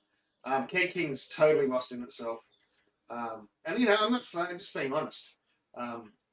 They get and they go, they'll put out a product and go, it's perfect. And I just go, who did you get to test it? And they go, we sent it home with 5 of our new employees. And you go, and your employees have just said everything's perfect. And they go, yeah. And you go, well, yeah, mate, you're paying them. They're not going to come back and say this is shit. They've just got a job. Like, you've got to hand it out to people. Whether you say you can't do a video or not, right? That's cool. Like even the Grainfather, I've had that for 2 weeks or 3 weeks or whatever it is. And they're probably not happy with some of the how today went or the video I put up the other day. But you've just got to be honest. And I just think, I'm a bit scared to go and watch some other people's reviews on it. Even though it's a great piece of kit, I'll recommend it. I've only used it twice though, and I don't think anyone else has probably used it much more. You've got to use it more, and I think the build is very robust. I love the build. There's niggling things. I don't think the app's up to scratch yet. I had a problem with the PID controlling today, which was probably more the app communicating with the controller. You've got to be honest about these things, and I'm happy to be honest and not put up a video. I don't usually do bad reviews. You haven't seen me do bad reviews. If you see me get an item, unless sometimes I'm just busy. But if you see me get sent something and then you don't see a review on it, it's probably because I think that I'd have to like talk it down, and I just go, oh, it's not worth my time to be. And it's not because I get worried about them being cranky with me or anything. It's just it takes me a lot of time. I'm a one-man show, right? I video it, I edit it, I upload it, I do the thumbnails. It's all me. It's a lot of work. So sometimes I'll get halfway through a video. I might have recorded a day or two of using whatever we're talking about, and then I'll sort of be and then I'll start editing, and then I'll just go, no, that was shit. It's not worth my time to sit here and edit for 3 or 4 hours to do it. Even if I was doing it just to slag people, it's not worth my time. Thanks very much, Craig, for dropping in. Yeah, it's a long time. It was a long day, a lot longer than I thought. About an hour longer than I thought. But yeah, so I don't, and I'm hopeless at selling myself. I'm not a person to ring up and hound companies for things, which I probably should, because I see a lot of people do it that have a lot less views than I've ever. My channel's doing, even though my view counts don't look big when you look at my videos, but it's up over 4 million now, nearly 5 million views. That's a lot of freaking people. That's a lot of freaking people. A lot of views from Australian home brew channel. Let me tell you. What about the boil? The boil was the boil's a little bit low on 240, right? But it's gonna be for a vessel. Once you get to that size, once you get over the but it's enough, right? It's enough. If you go and buy, I've mentioned it many times, a Brewmeister barely boils, and you pay $3,000 for a Brewmeister, and it will, some of them will just call, unless you got the lid. Craig's one, there seems to be one size that's good. I think it's the 20 litre or the 50 litre, maybe it's those two. The rest, the 10 litre boils like shit. Even the 200 or 2,000 litre, whatever it is, they have a Grainfather. It doesn't even boil as much as the Grainfather boil today. It's the rolls. So,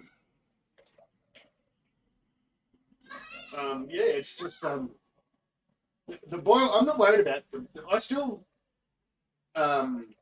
evaporated even today with the hour of the software markup. I still evaporated a litre in that time. So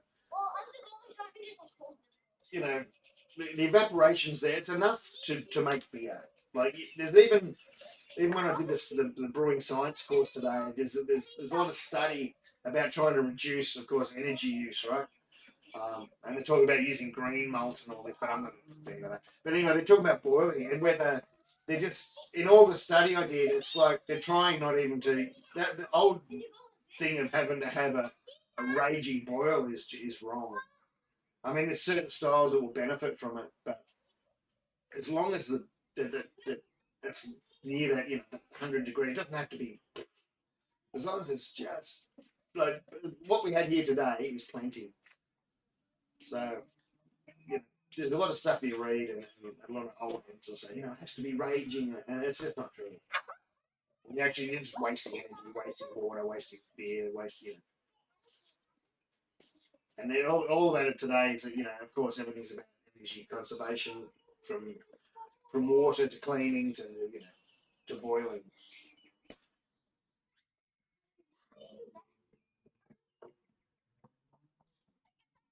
And you don't want. There's not that many beers where you really want caramelization from a hard boil anyway.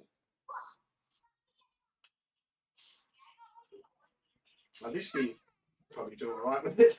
Sort of. Then there's even this. You wouldn't caramelization. Actually, it's nice and dry. But yeah, unfortunately, YouTube just doesn't pay. Yeah. But I have a lot of generous patrons, which is very nice, and it's keeping me going because without them, God, there's no way at the moment.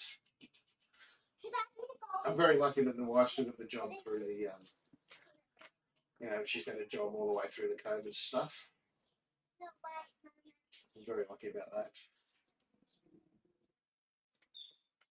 Is the street lights on yet, kids? No.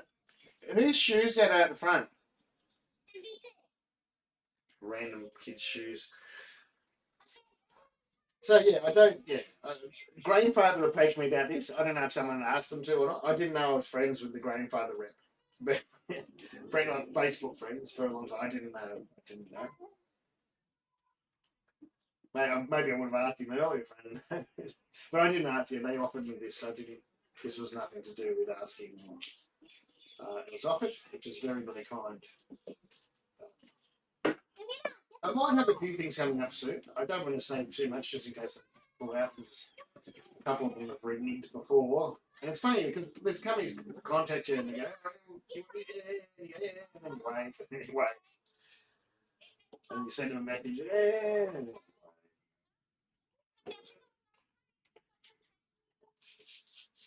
There's only so many things, right?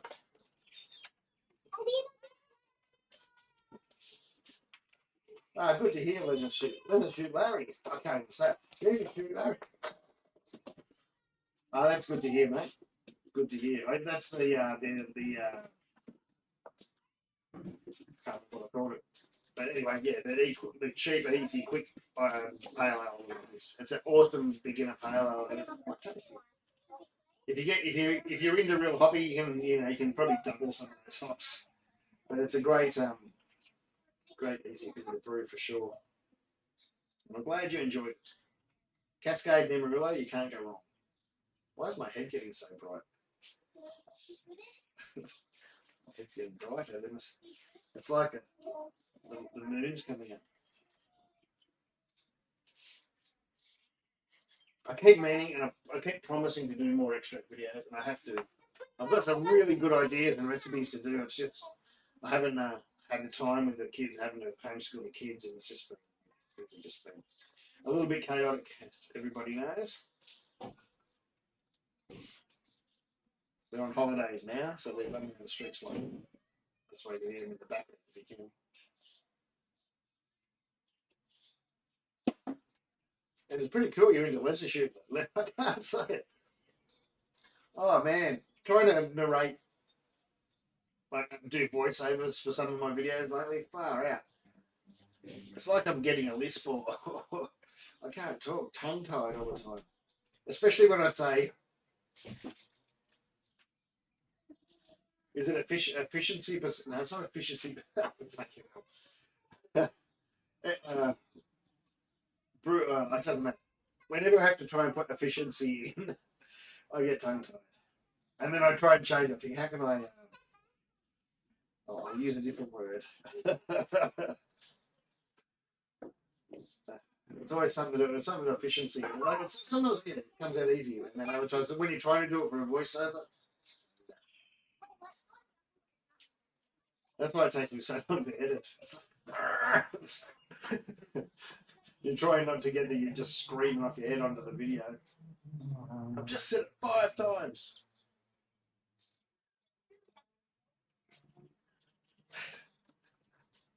Like I don't care too much, but if I can't say it, I'm gonna say it again.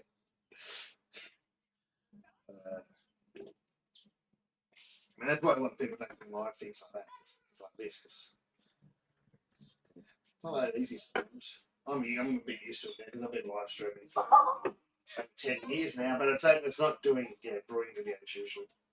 You got to think too much when you brew sometimes. And then I don't tell everyone about the live streams because it's just usually me having too many beers and making a fern of myself. It's ended up being more a pub talk than a brew show. It started as a brew show, but now it's just me like sitting in a pub. So take it easy, Stas. It is getting to dinner time, isn't it? And I couldn't sit here all night. Unless people want to chat.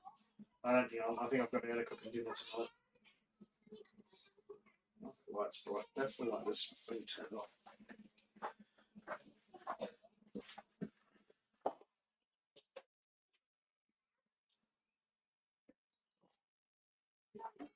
Although I must say, if anyone's in Melbourne or close enough here to pick it up, my old fridge is there. It's not very big though. The one that this has replaced. It's a struggle to fit that in there. I mean, it did fit in there, but like it'll fit an all rounder, no problem. But it's got a freezer at the top too.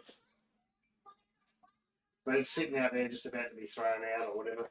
Oh, thanks very much, Steve. No worries at all. Thank you. Much appreciated. What does that thing do up the top now? It's got a green dot. I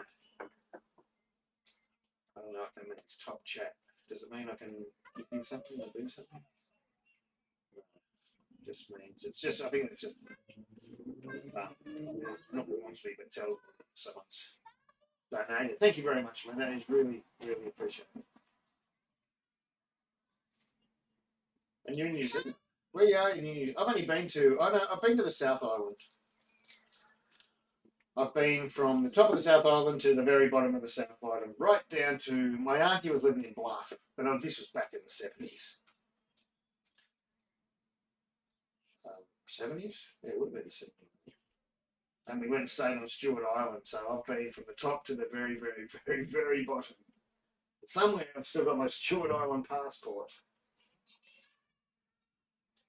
It was good fishing. Oh, we caught this massive fish off the wharf. I don't know what it was. I remember there was that little standing on it to try and make it so it didn't flap off the wharf. Skip off the wharf.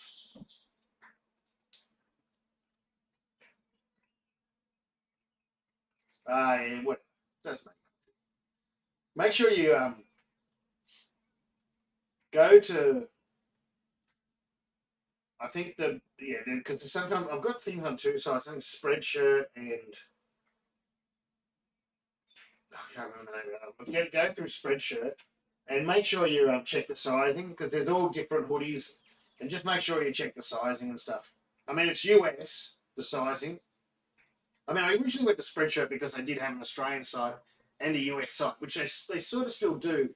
But I thought I'd just turn that light off. So it's more US sizing, but which is good because it's not the Chinese or Indian sizing where they don't fit me. But yeah, double check the sizing, and there's all sort of different versions, cheap ones and better quality ones and all that sort of thing, of course.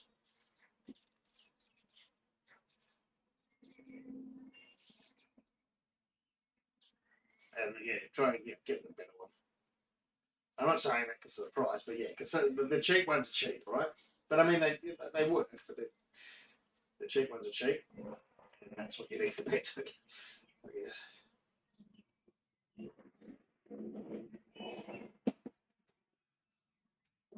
Hot Mad Max. Mad Max in the USA, that's not right. But it's cool.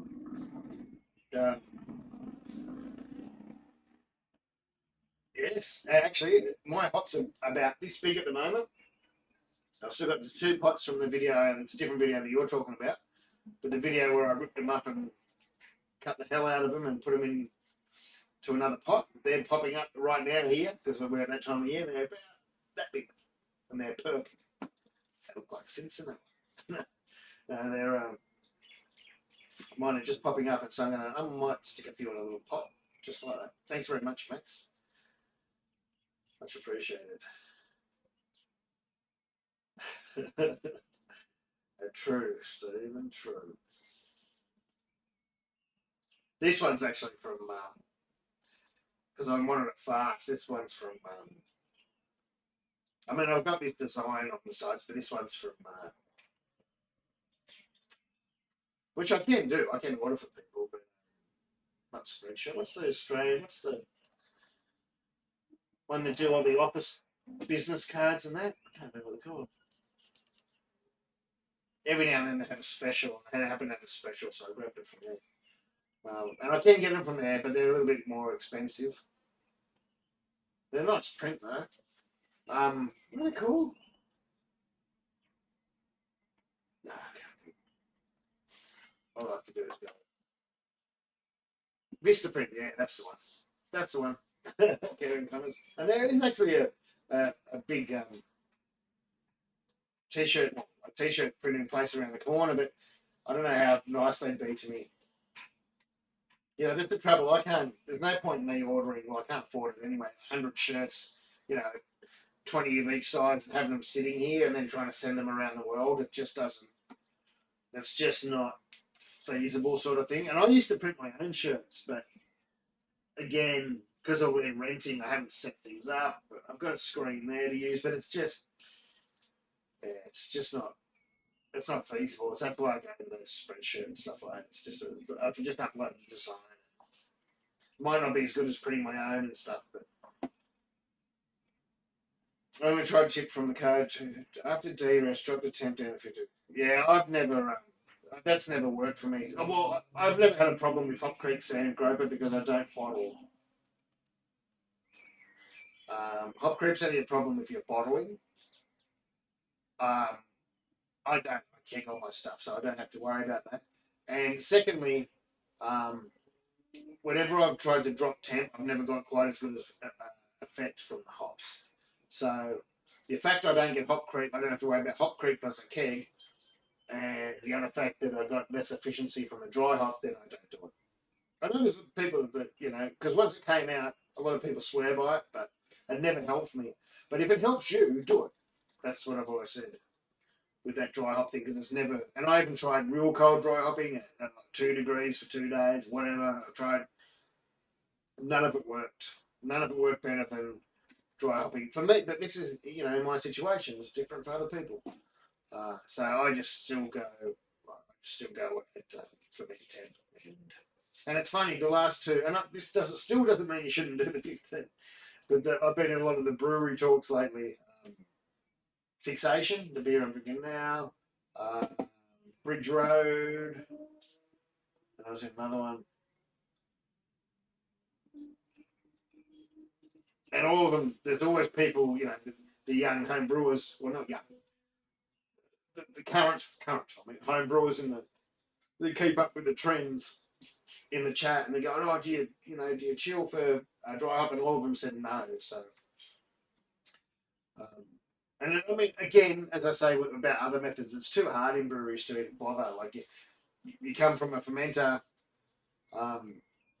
where you do your dry hopping, and then you move it to a clear beer to the bright tank to carbonate, and you don't want to. So that's where you chill it, and you don't want to be dry hopping in your bright tank. So, you know, they're just, most of them don't even have the method to do it. but if you're having problems with hop creep, try it.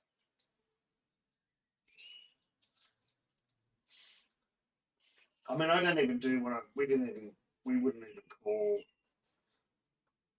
you know, D-Rex was only for lagers in the day. That's what, yeah, and I'm getting all silly and technical, but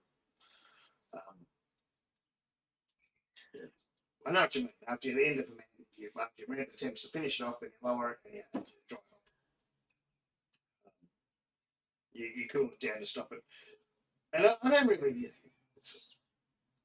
are you doing massively dry hop beers and are you bottling? That's the question.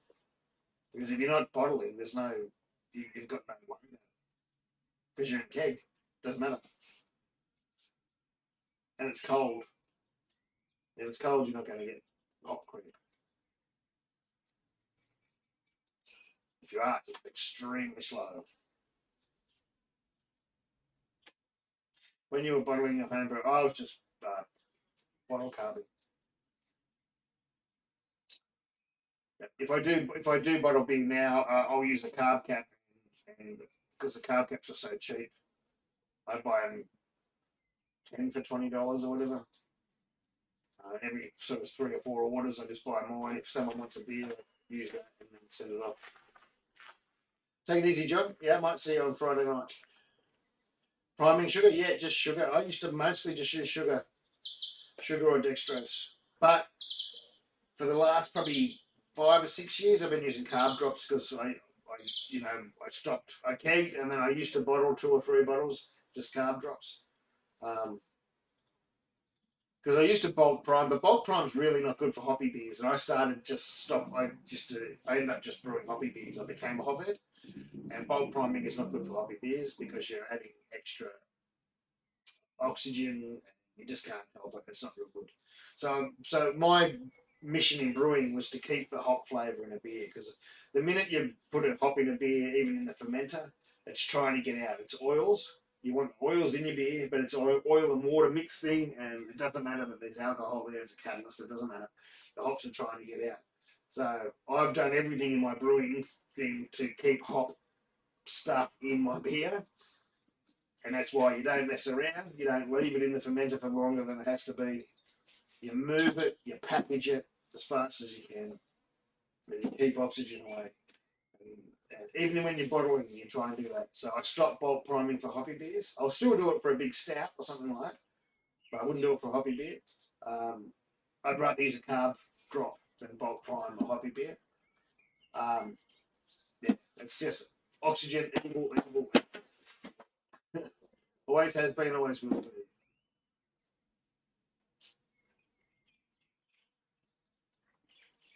I haven't found any difference between sugar. It doesn't matter. It's so little at the end.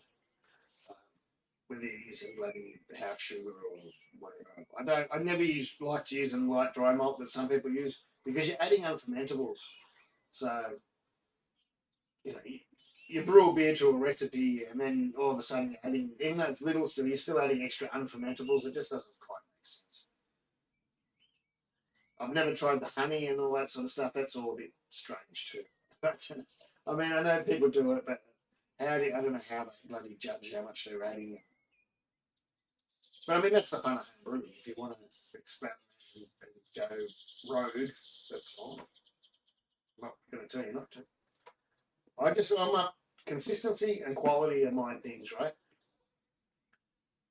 So I do things to do that, and I don't really worry about anything else because that's what I like. How many days before bottling do I dry hop? I dry hop just before the end of ferment. If I was looking at readings, it'd probably be, well, it depends on the beer, of course, but 2-3 points away from the end of your ferment. Sometimes I do it visually. Now we're using clear fermenters. If the krausen goes right down and it starts really thinning, but there's still a little bit of krausen there, but you start seeing through the bubbles. Like, there's bubbles in it. But if you can start seeing the wort through the bubbles, it usually means and you can see that on the side, the yeast starting to drop out. Though it's still fermenting, bang, that's the time to put them in. You can open your fermenter, you can bung them in the top, and you can shut it. You don't have to purge it or anything like that. Like they do in a brewery. That's how a lot of the breweries do it.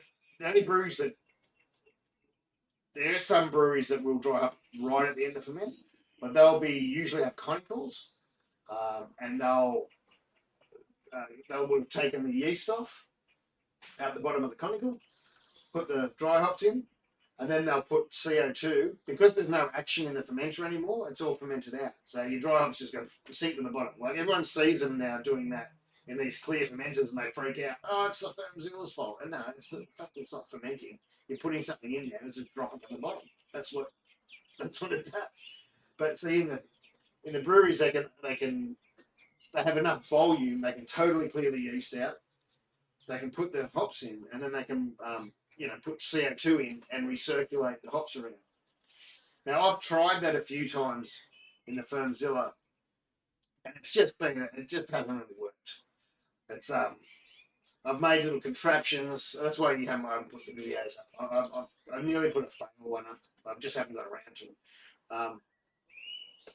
I've made little contraptions so you can push CO2 down. Sorry about my phone going off again. Pushing no, what's going on? Shut up. And it just hasn't worked.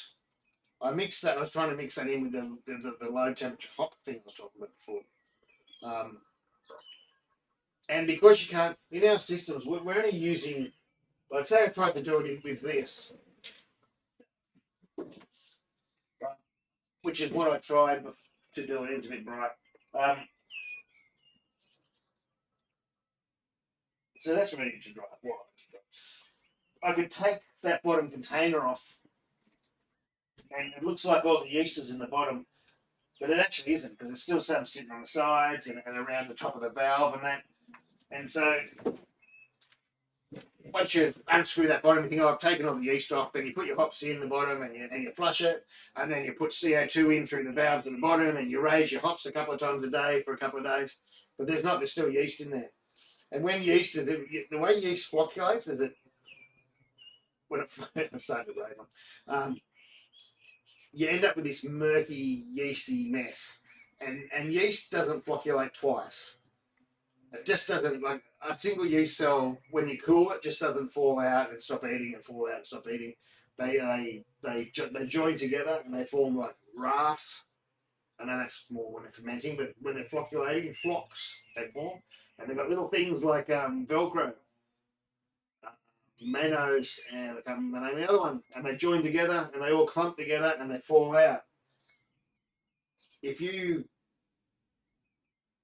shake the fermenter, which I know a lot of people do these days, or you're putting CO2 through, you're pushing all that yeast back up and they break away apart from each other. But it's like Velcro, but there's all their little things have broken off and they're full, so they can't stick together anymore. And when they can't stick together, they just stay in suspension mostly, floating around being murky, junky, yucky beer. So that's why I don't do it.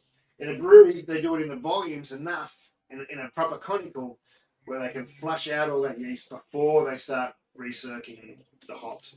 And in a fermenter like that, for me to do that properly, I'd probably lose half the volume. So I'd end up with 10 litres of beer or something, so it's just not worth it. Have I thrown plenty on that? Does that make any sense?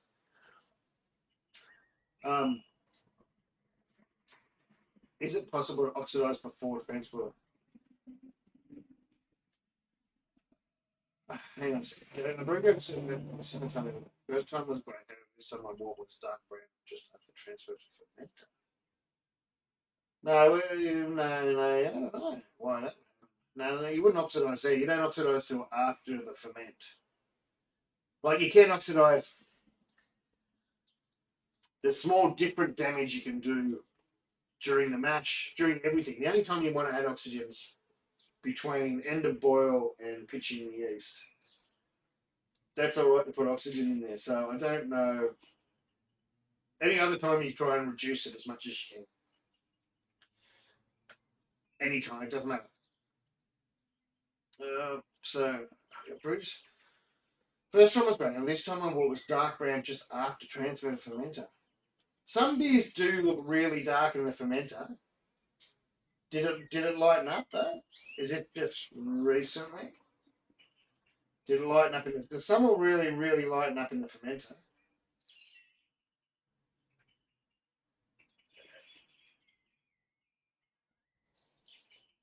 Barbecue sons of puss. Yeah, you're right.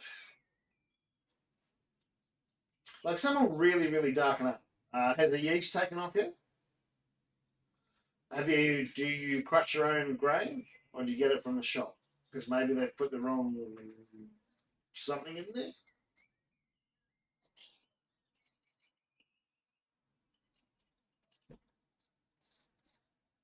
Dark brown. So that's all right. If it's and it wasn't scorched you didn't burn it.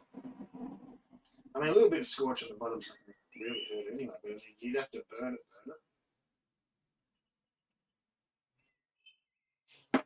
Give it a chance. Give it a chance.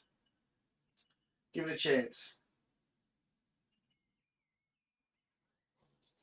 Give it a chance. Wait till the yeast takes off. Do your dry up and see how you go. If it didn't burn and it's the same grain, I reckon you're going to be right. I reckon you'll be right. Unless they mucked up your grain bill, I reckon you'll be right.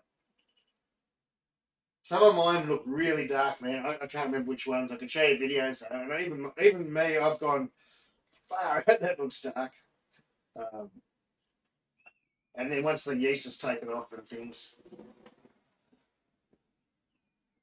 No, well, I don't include cold crash in dry hop time. Yeah, sorry, back to there.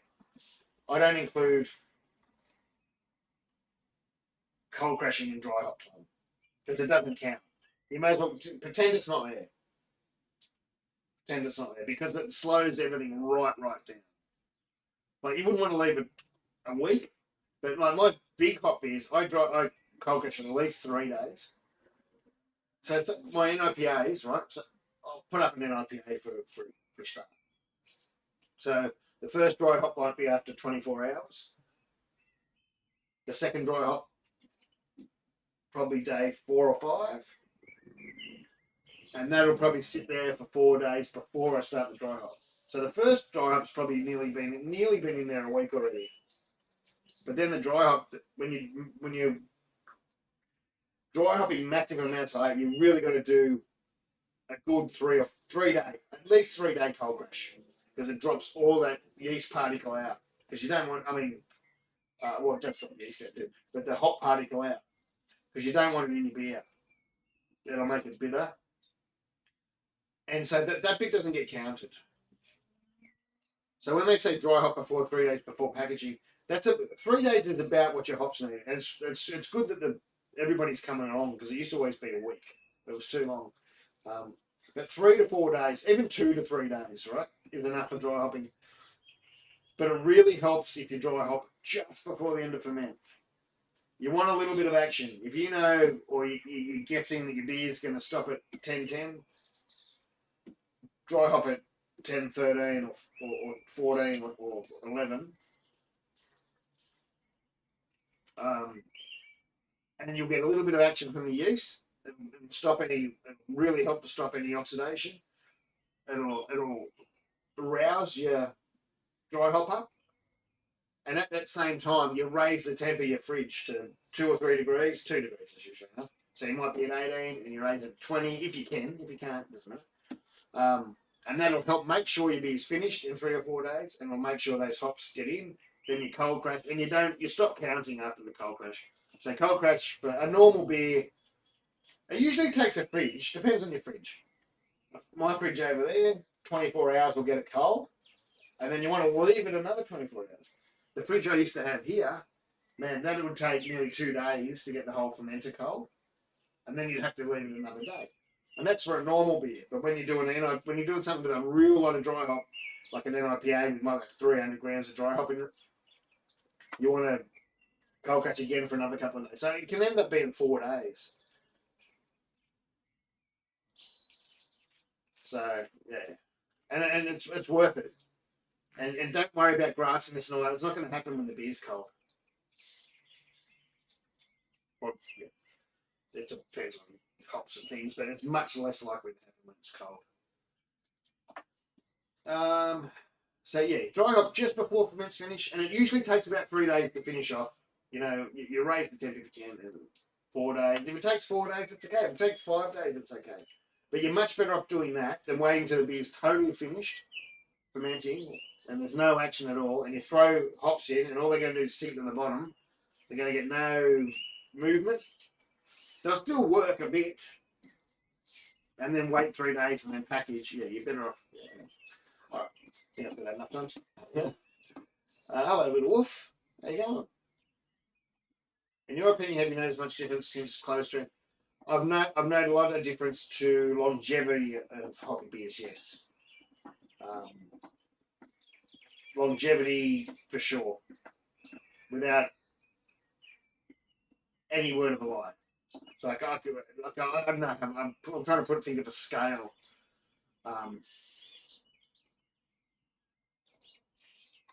It's hard to say, but closed transfer for hoppy beers is a miracle. It's like if you do it right and you totally limit oxidation, use like something like an oxygen scavenger like sodium metabisulfite or Camden or something instead of star sand.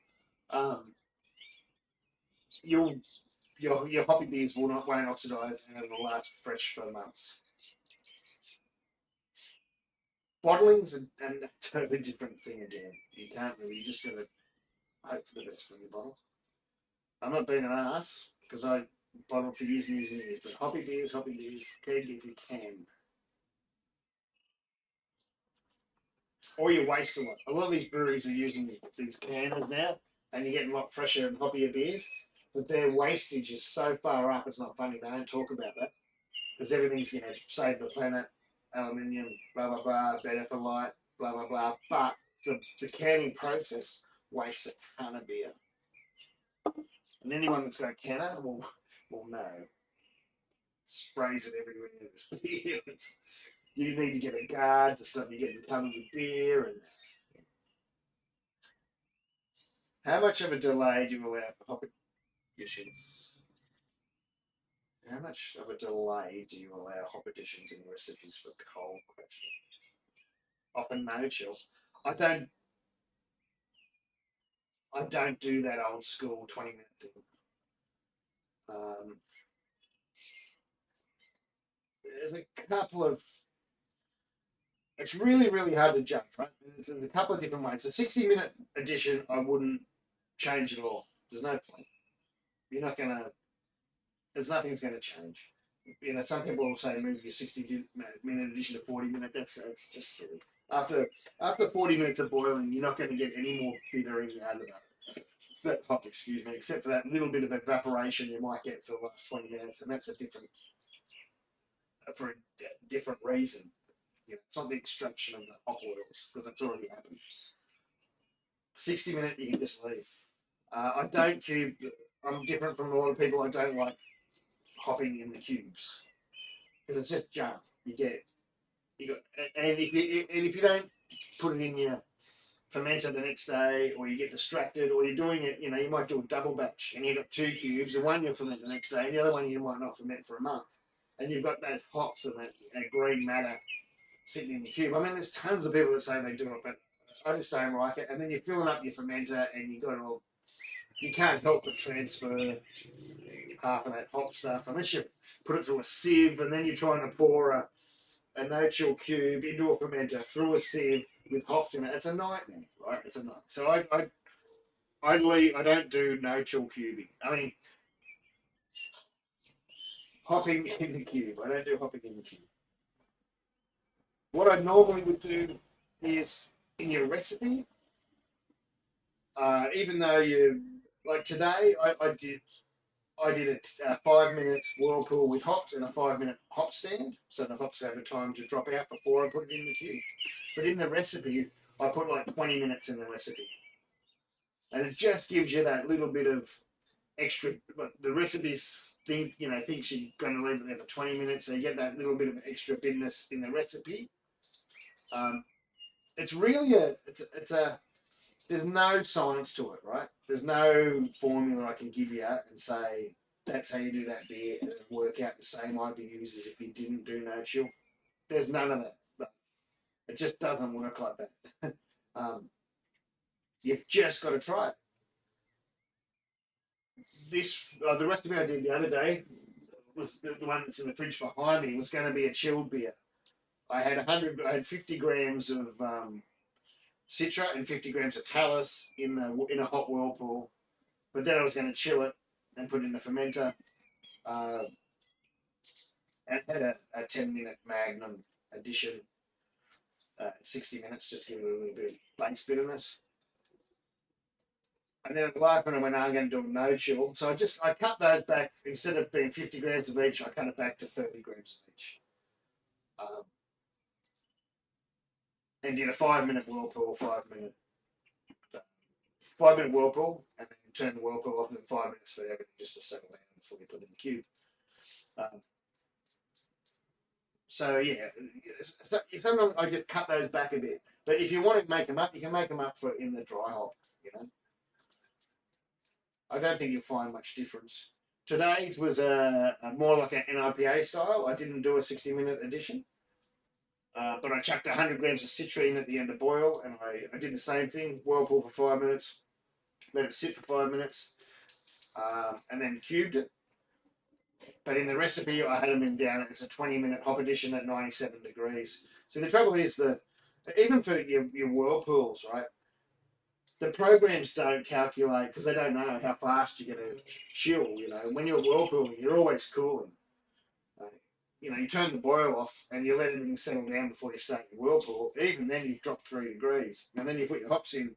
And if you're doing a 20-minute hop, a 30-minute hop stand, you might be down to bloody 65 degrees at the end, and the programs don't, they don't account for that.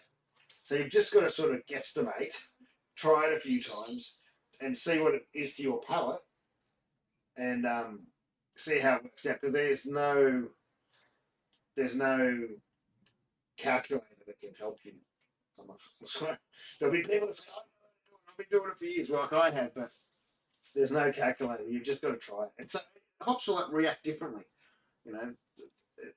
You've just got to try it. So, yeah, I don't worry too much. I don't do it. The things I change, I don't do like a 15-minute or a 10-minute addition for no chill.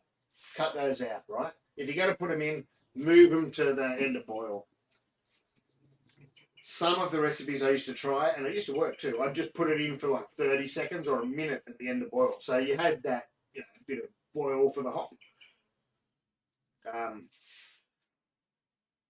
And then still, you might still add another hop at flame out and do a little bit of a whirlpool, or just a steep is enough. Before whirlpools were a huge thing, we used to just chuck them in for the last like 10 seconds of the boil, just enough to bust up the hops, and then you stop the boil and you just let it sit there for 20 minutes before you chilled it. Oh, not chilled it, cubed it. But you just got to play. You just got to play. Black. I know. I keep saying I'm going to do Black Metal reboot. It has to happen. It has to happen. Actually, it would have been a good one for the Grainfather because I sent a beer over. I sent a Black Metal over to Paul Wicksteed years and years and years ago. Would have been a good one to do for the Grainfather. So what I'm saying here, cut out all your. Don't do your flavour additions until flame out or like the last minute or so. People cube it for many reasons. Speed, ease. Today I did it for speed. I didn't have to set up a chiller. I don't have to waste water. I don't have to use sanitizer on brew day. It's just straight in the cube, right? The other reason is water here in Australia. Water is extremely expensive and sometimes what you might call rare. Have you ever watched Mad Max? Yeah, it is. We're in heavy drought and you waste a lot of water chilling, unless you use a plate chiller. Love my plate chiller. And it's just ease. Ease. Don't knock it till you've tried it. It's not for every beer, but I tell you what, you can do most beers with it. Just think about every time all you do is turn off the boil kettle, put it in a cube, and then that's the end of your brew day. Done, set.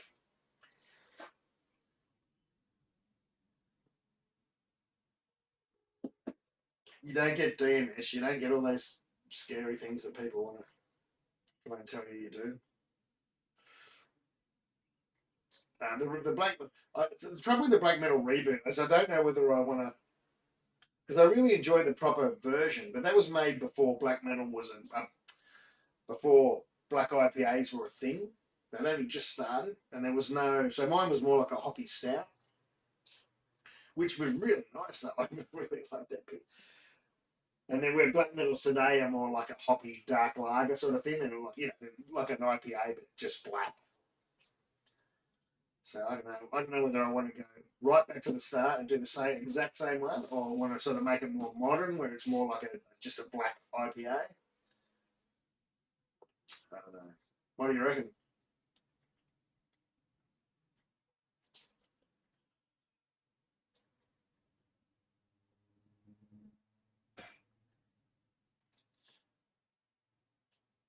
Oh, sorry, Chris. I just read the second bit. Yeah, yeah.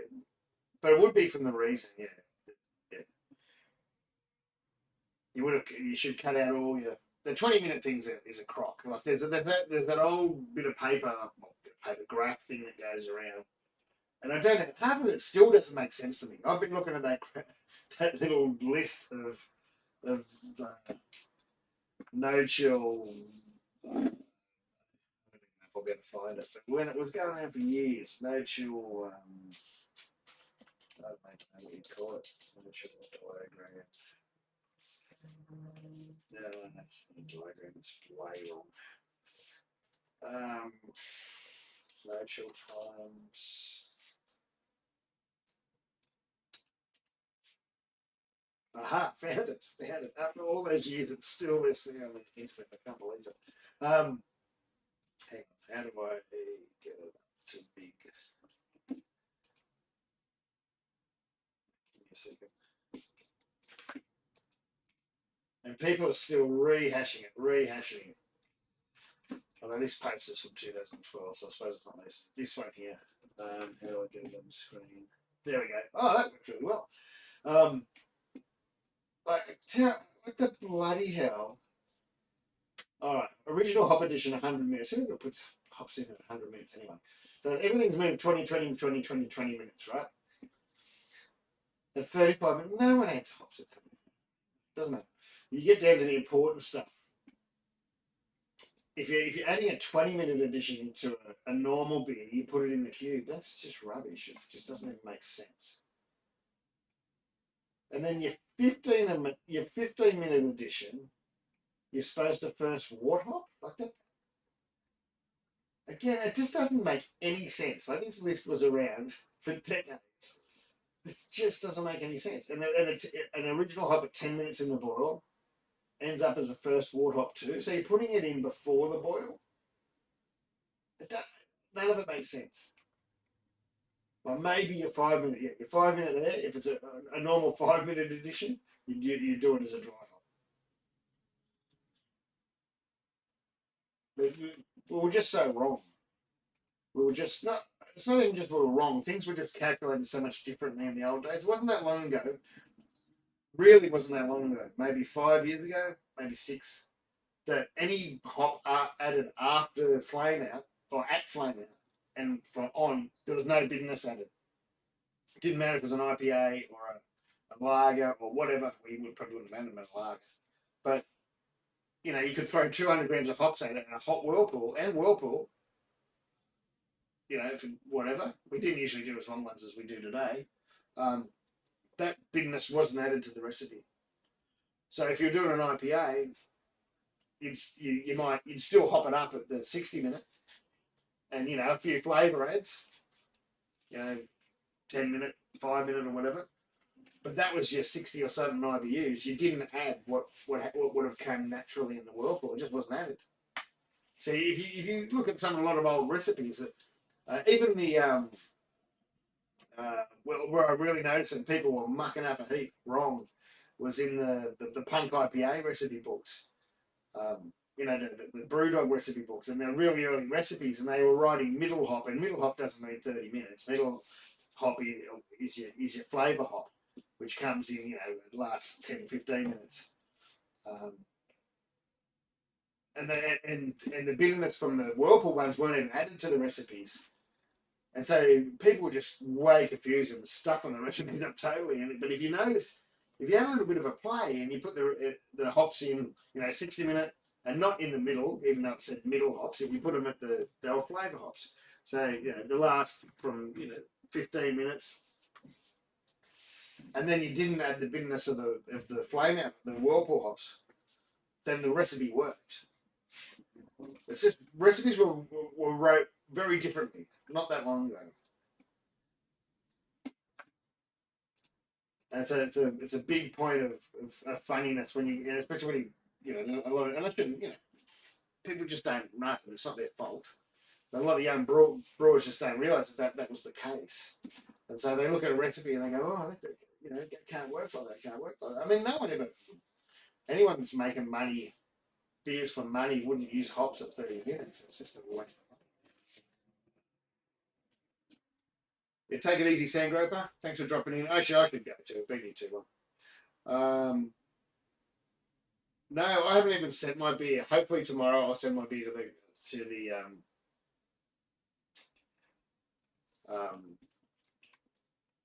yeah, I reckon I have more Wolf too. Little Wolf. I'll hopefully send them tomorrow. That's tomorrow's job.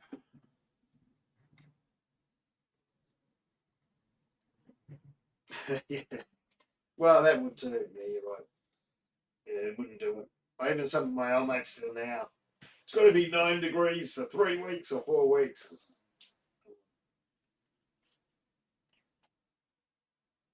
Yeah, so am I. Hopefully it gets there in time. I was meant to do it last Friday. I had planned, and then I realised, oh shit, Victoria's in a bloody. I didn't realise about the bloody public holiday, so I couldn't send it on Friday. And then I was going to do it this morning before the brew day, and it just time got away from me. I didn't have time, so. And now I'm still sitting here yakking, but I should go because I've been here way too long. But thanks for everyone for dropping in. I much appreciate it. Thanks to anyone that watches my videos or clicks like and comments. Comment and like it. It helps. We need all the help we can get. Homebrew YouTubers. We're not rich like those people that open toys. I should just open toys. See those bastards? They get 12 million views in 5 minutes. Anyway. Take it easy. Thanks for dropping in, everybody. I don't know who's here. I can't see a list of... thanks, Stebo.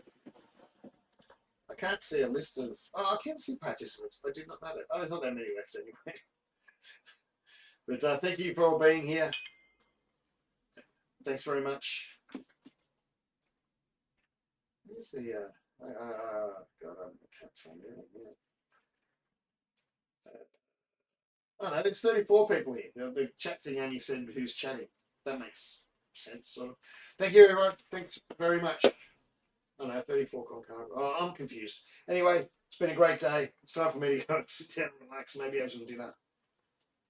Go to the pub. I'm not even allowed to go to the pub. Where's the chat gone? There it is. Thanks, Stephen. Thanks very much. Thanks for everyone that donated. Thanks to James. Thanks to iForce2D. I know, but I'm not pretty enough. I play video games, but I'm not pretty enough. There's way too many pretty people on. Although I suppose that some of the screamers aren't that pretty. Thanks, Connors, McClellan, Stebo, Card, Dyson, Sandgroper, 2D. Yeah, I know. And that's the trouble. I started on Twitch over 10 years ago, before Twitch was a thing on JTV. The same channel. And then it all got to, we weren't allowed to play what music we wanted because we were all getting trouble for copyright. And then, so we moved over to this other streaming site, which is crap. And then all of a sudden Twitch got huge and, they're making money, but you got to behave yourself a little bit. Unless you're a girl half naked in a spa bath or licking an ear. Have you seen that stuff lately? Oh my God. I don't even get it. Hot though. The stuff that goes on Twitch. We can't play a song we want to play because we'll get done for copyright. Yet there's girls there in bikinis in spa baths licking plastic ears, and that's okay. All right. I must be getting old. Take it easy. Thank you. Thank you very much. I'll see you all in the next one. Oh, I should do that. Instead of just turning off, I should go to the be fancy. I haven't got a closing now. I've only got a starting soon. Hang on, I have to turn off the starting soon. And just do that and play a stupid song.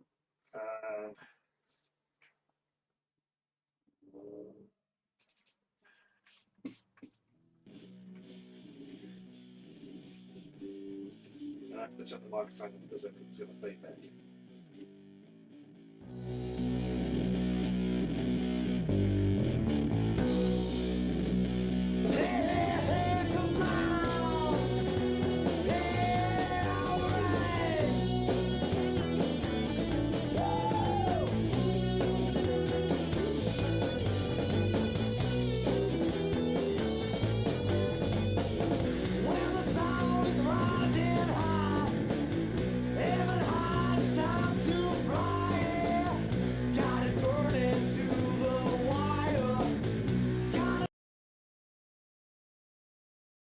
What is the go with those plastic ears? I don't even want one, but I still want to know where they buy them. Where do you buy plastic ears from with microphones in them?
was one of those things. One of those things. We paid a fortune to get it recorded, and then we never went and got it mastered.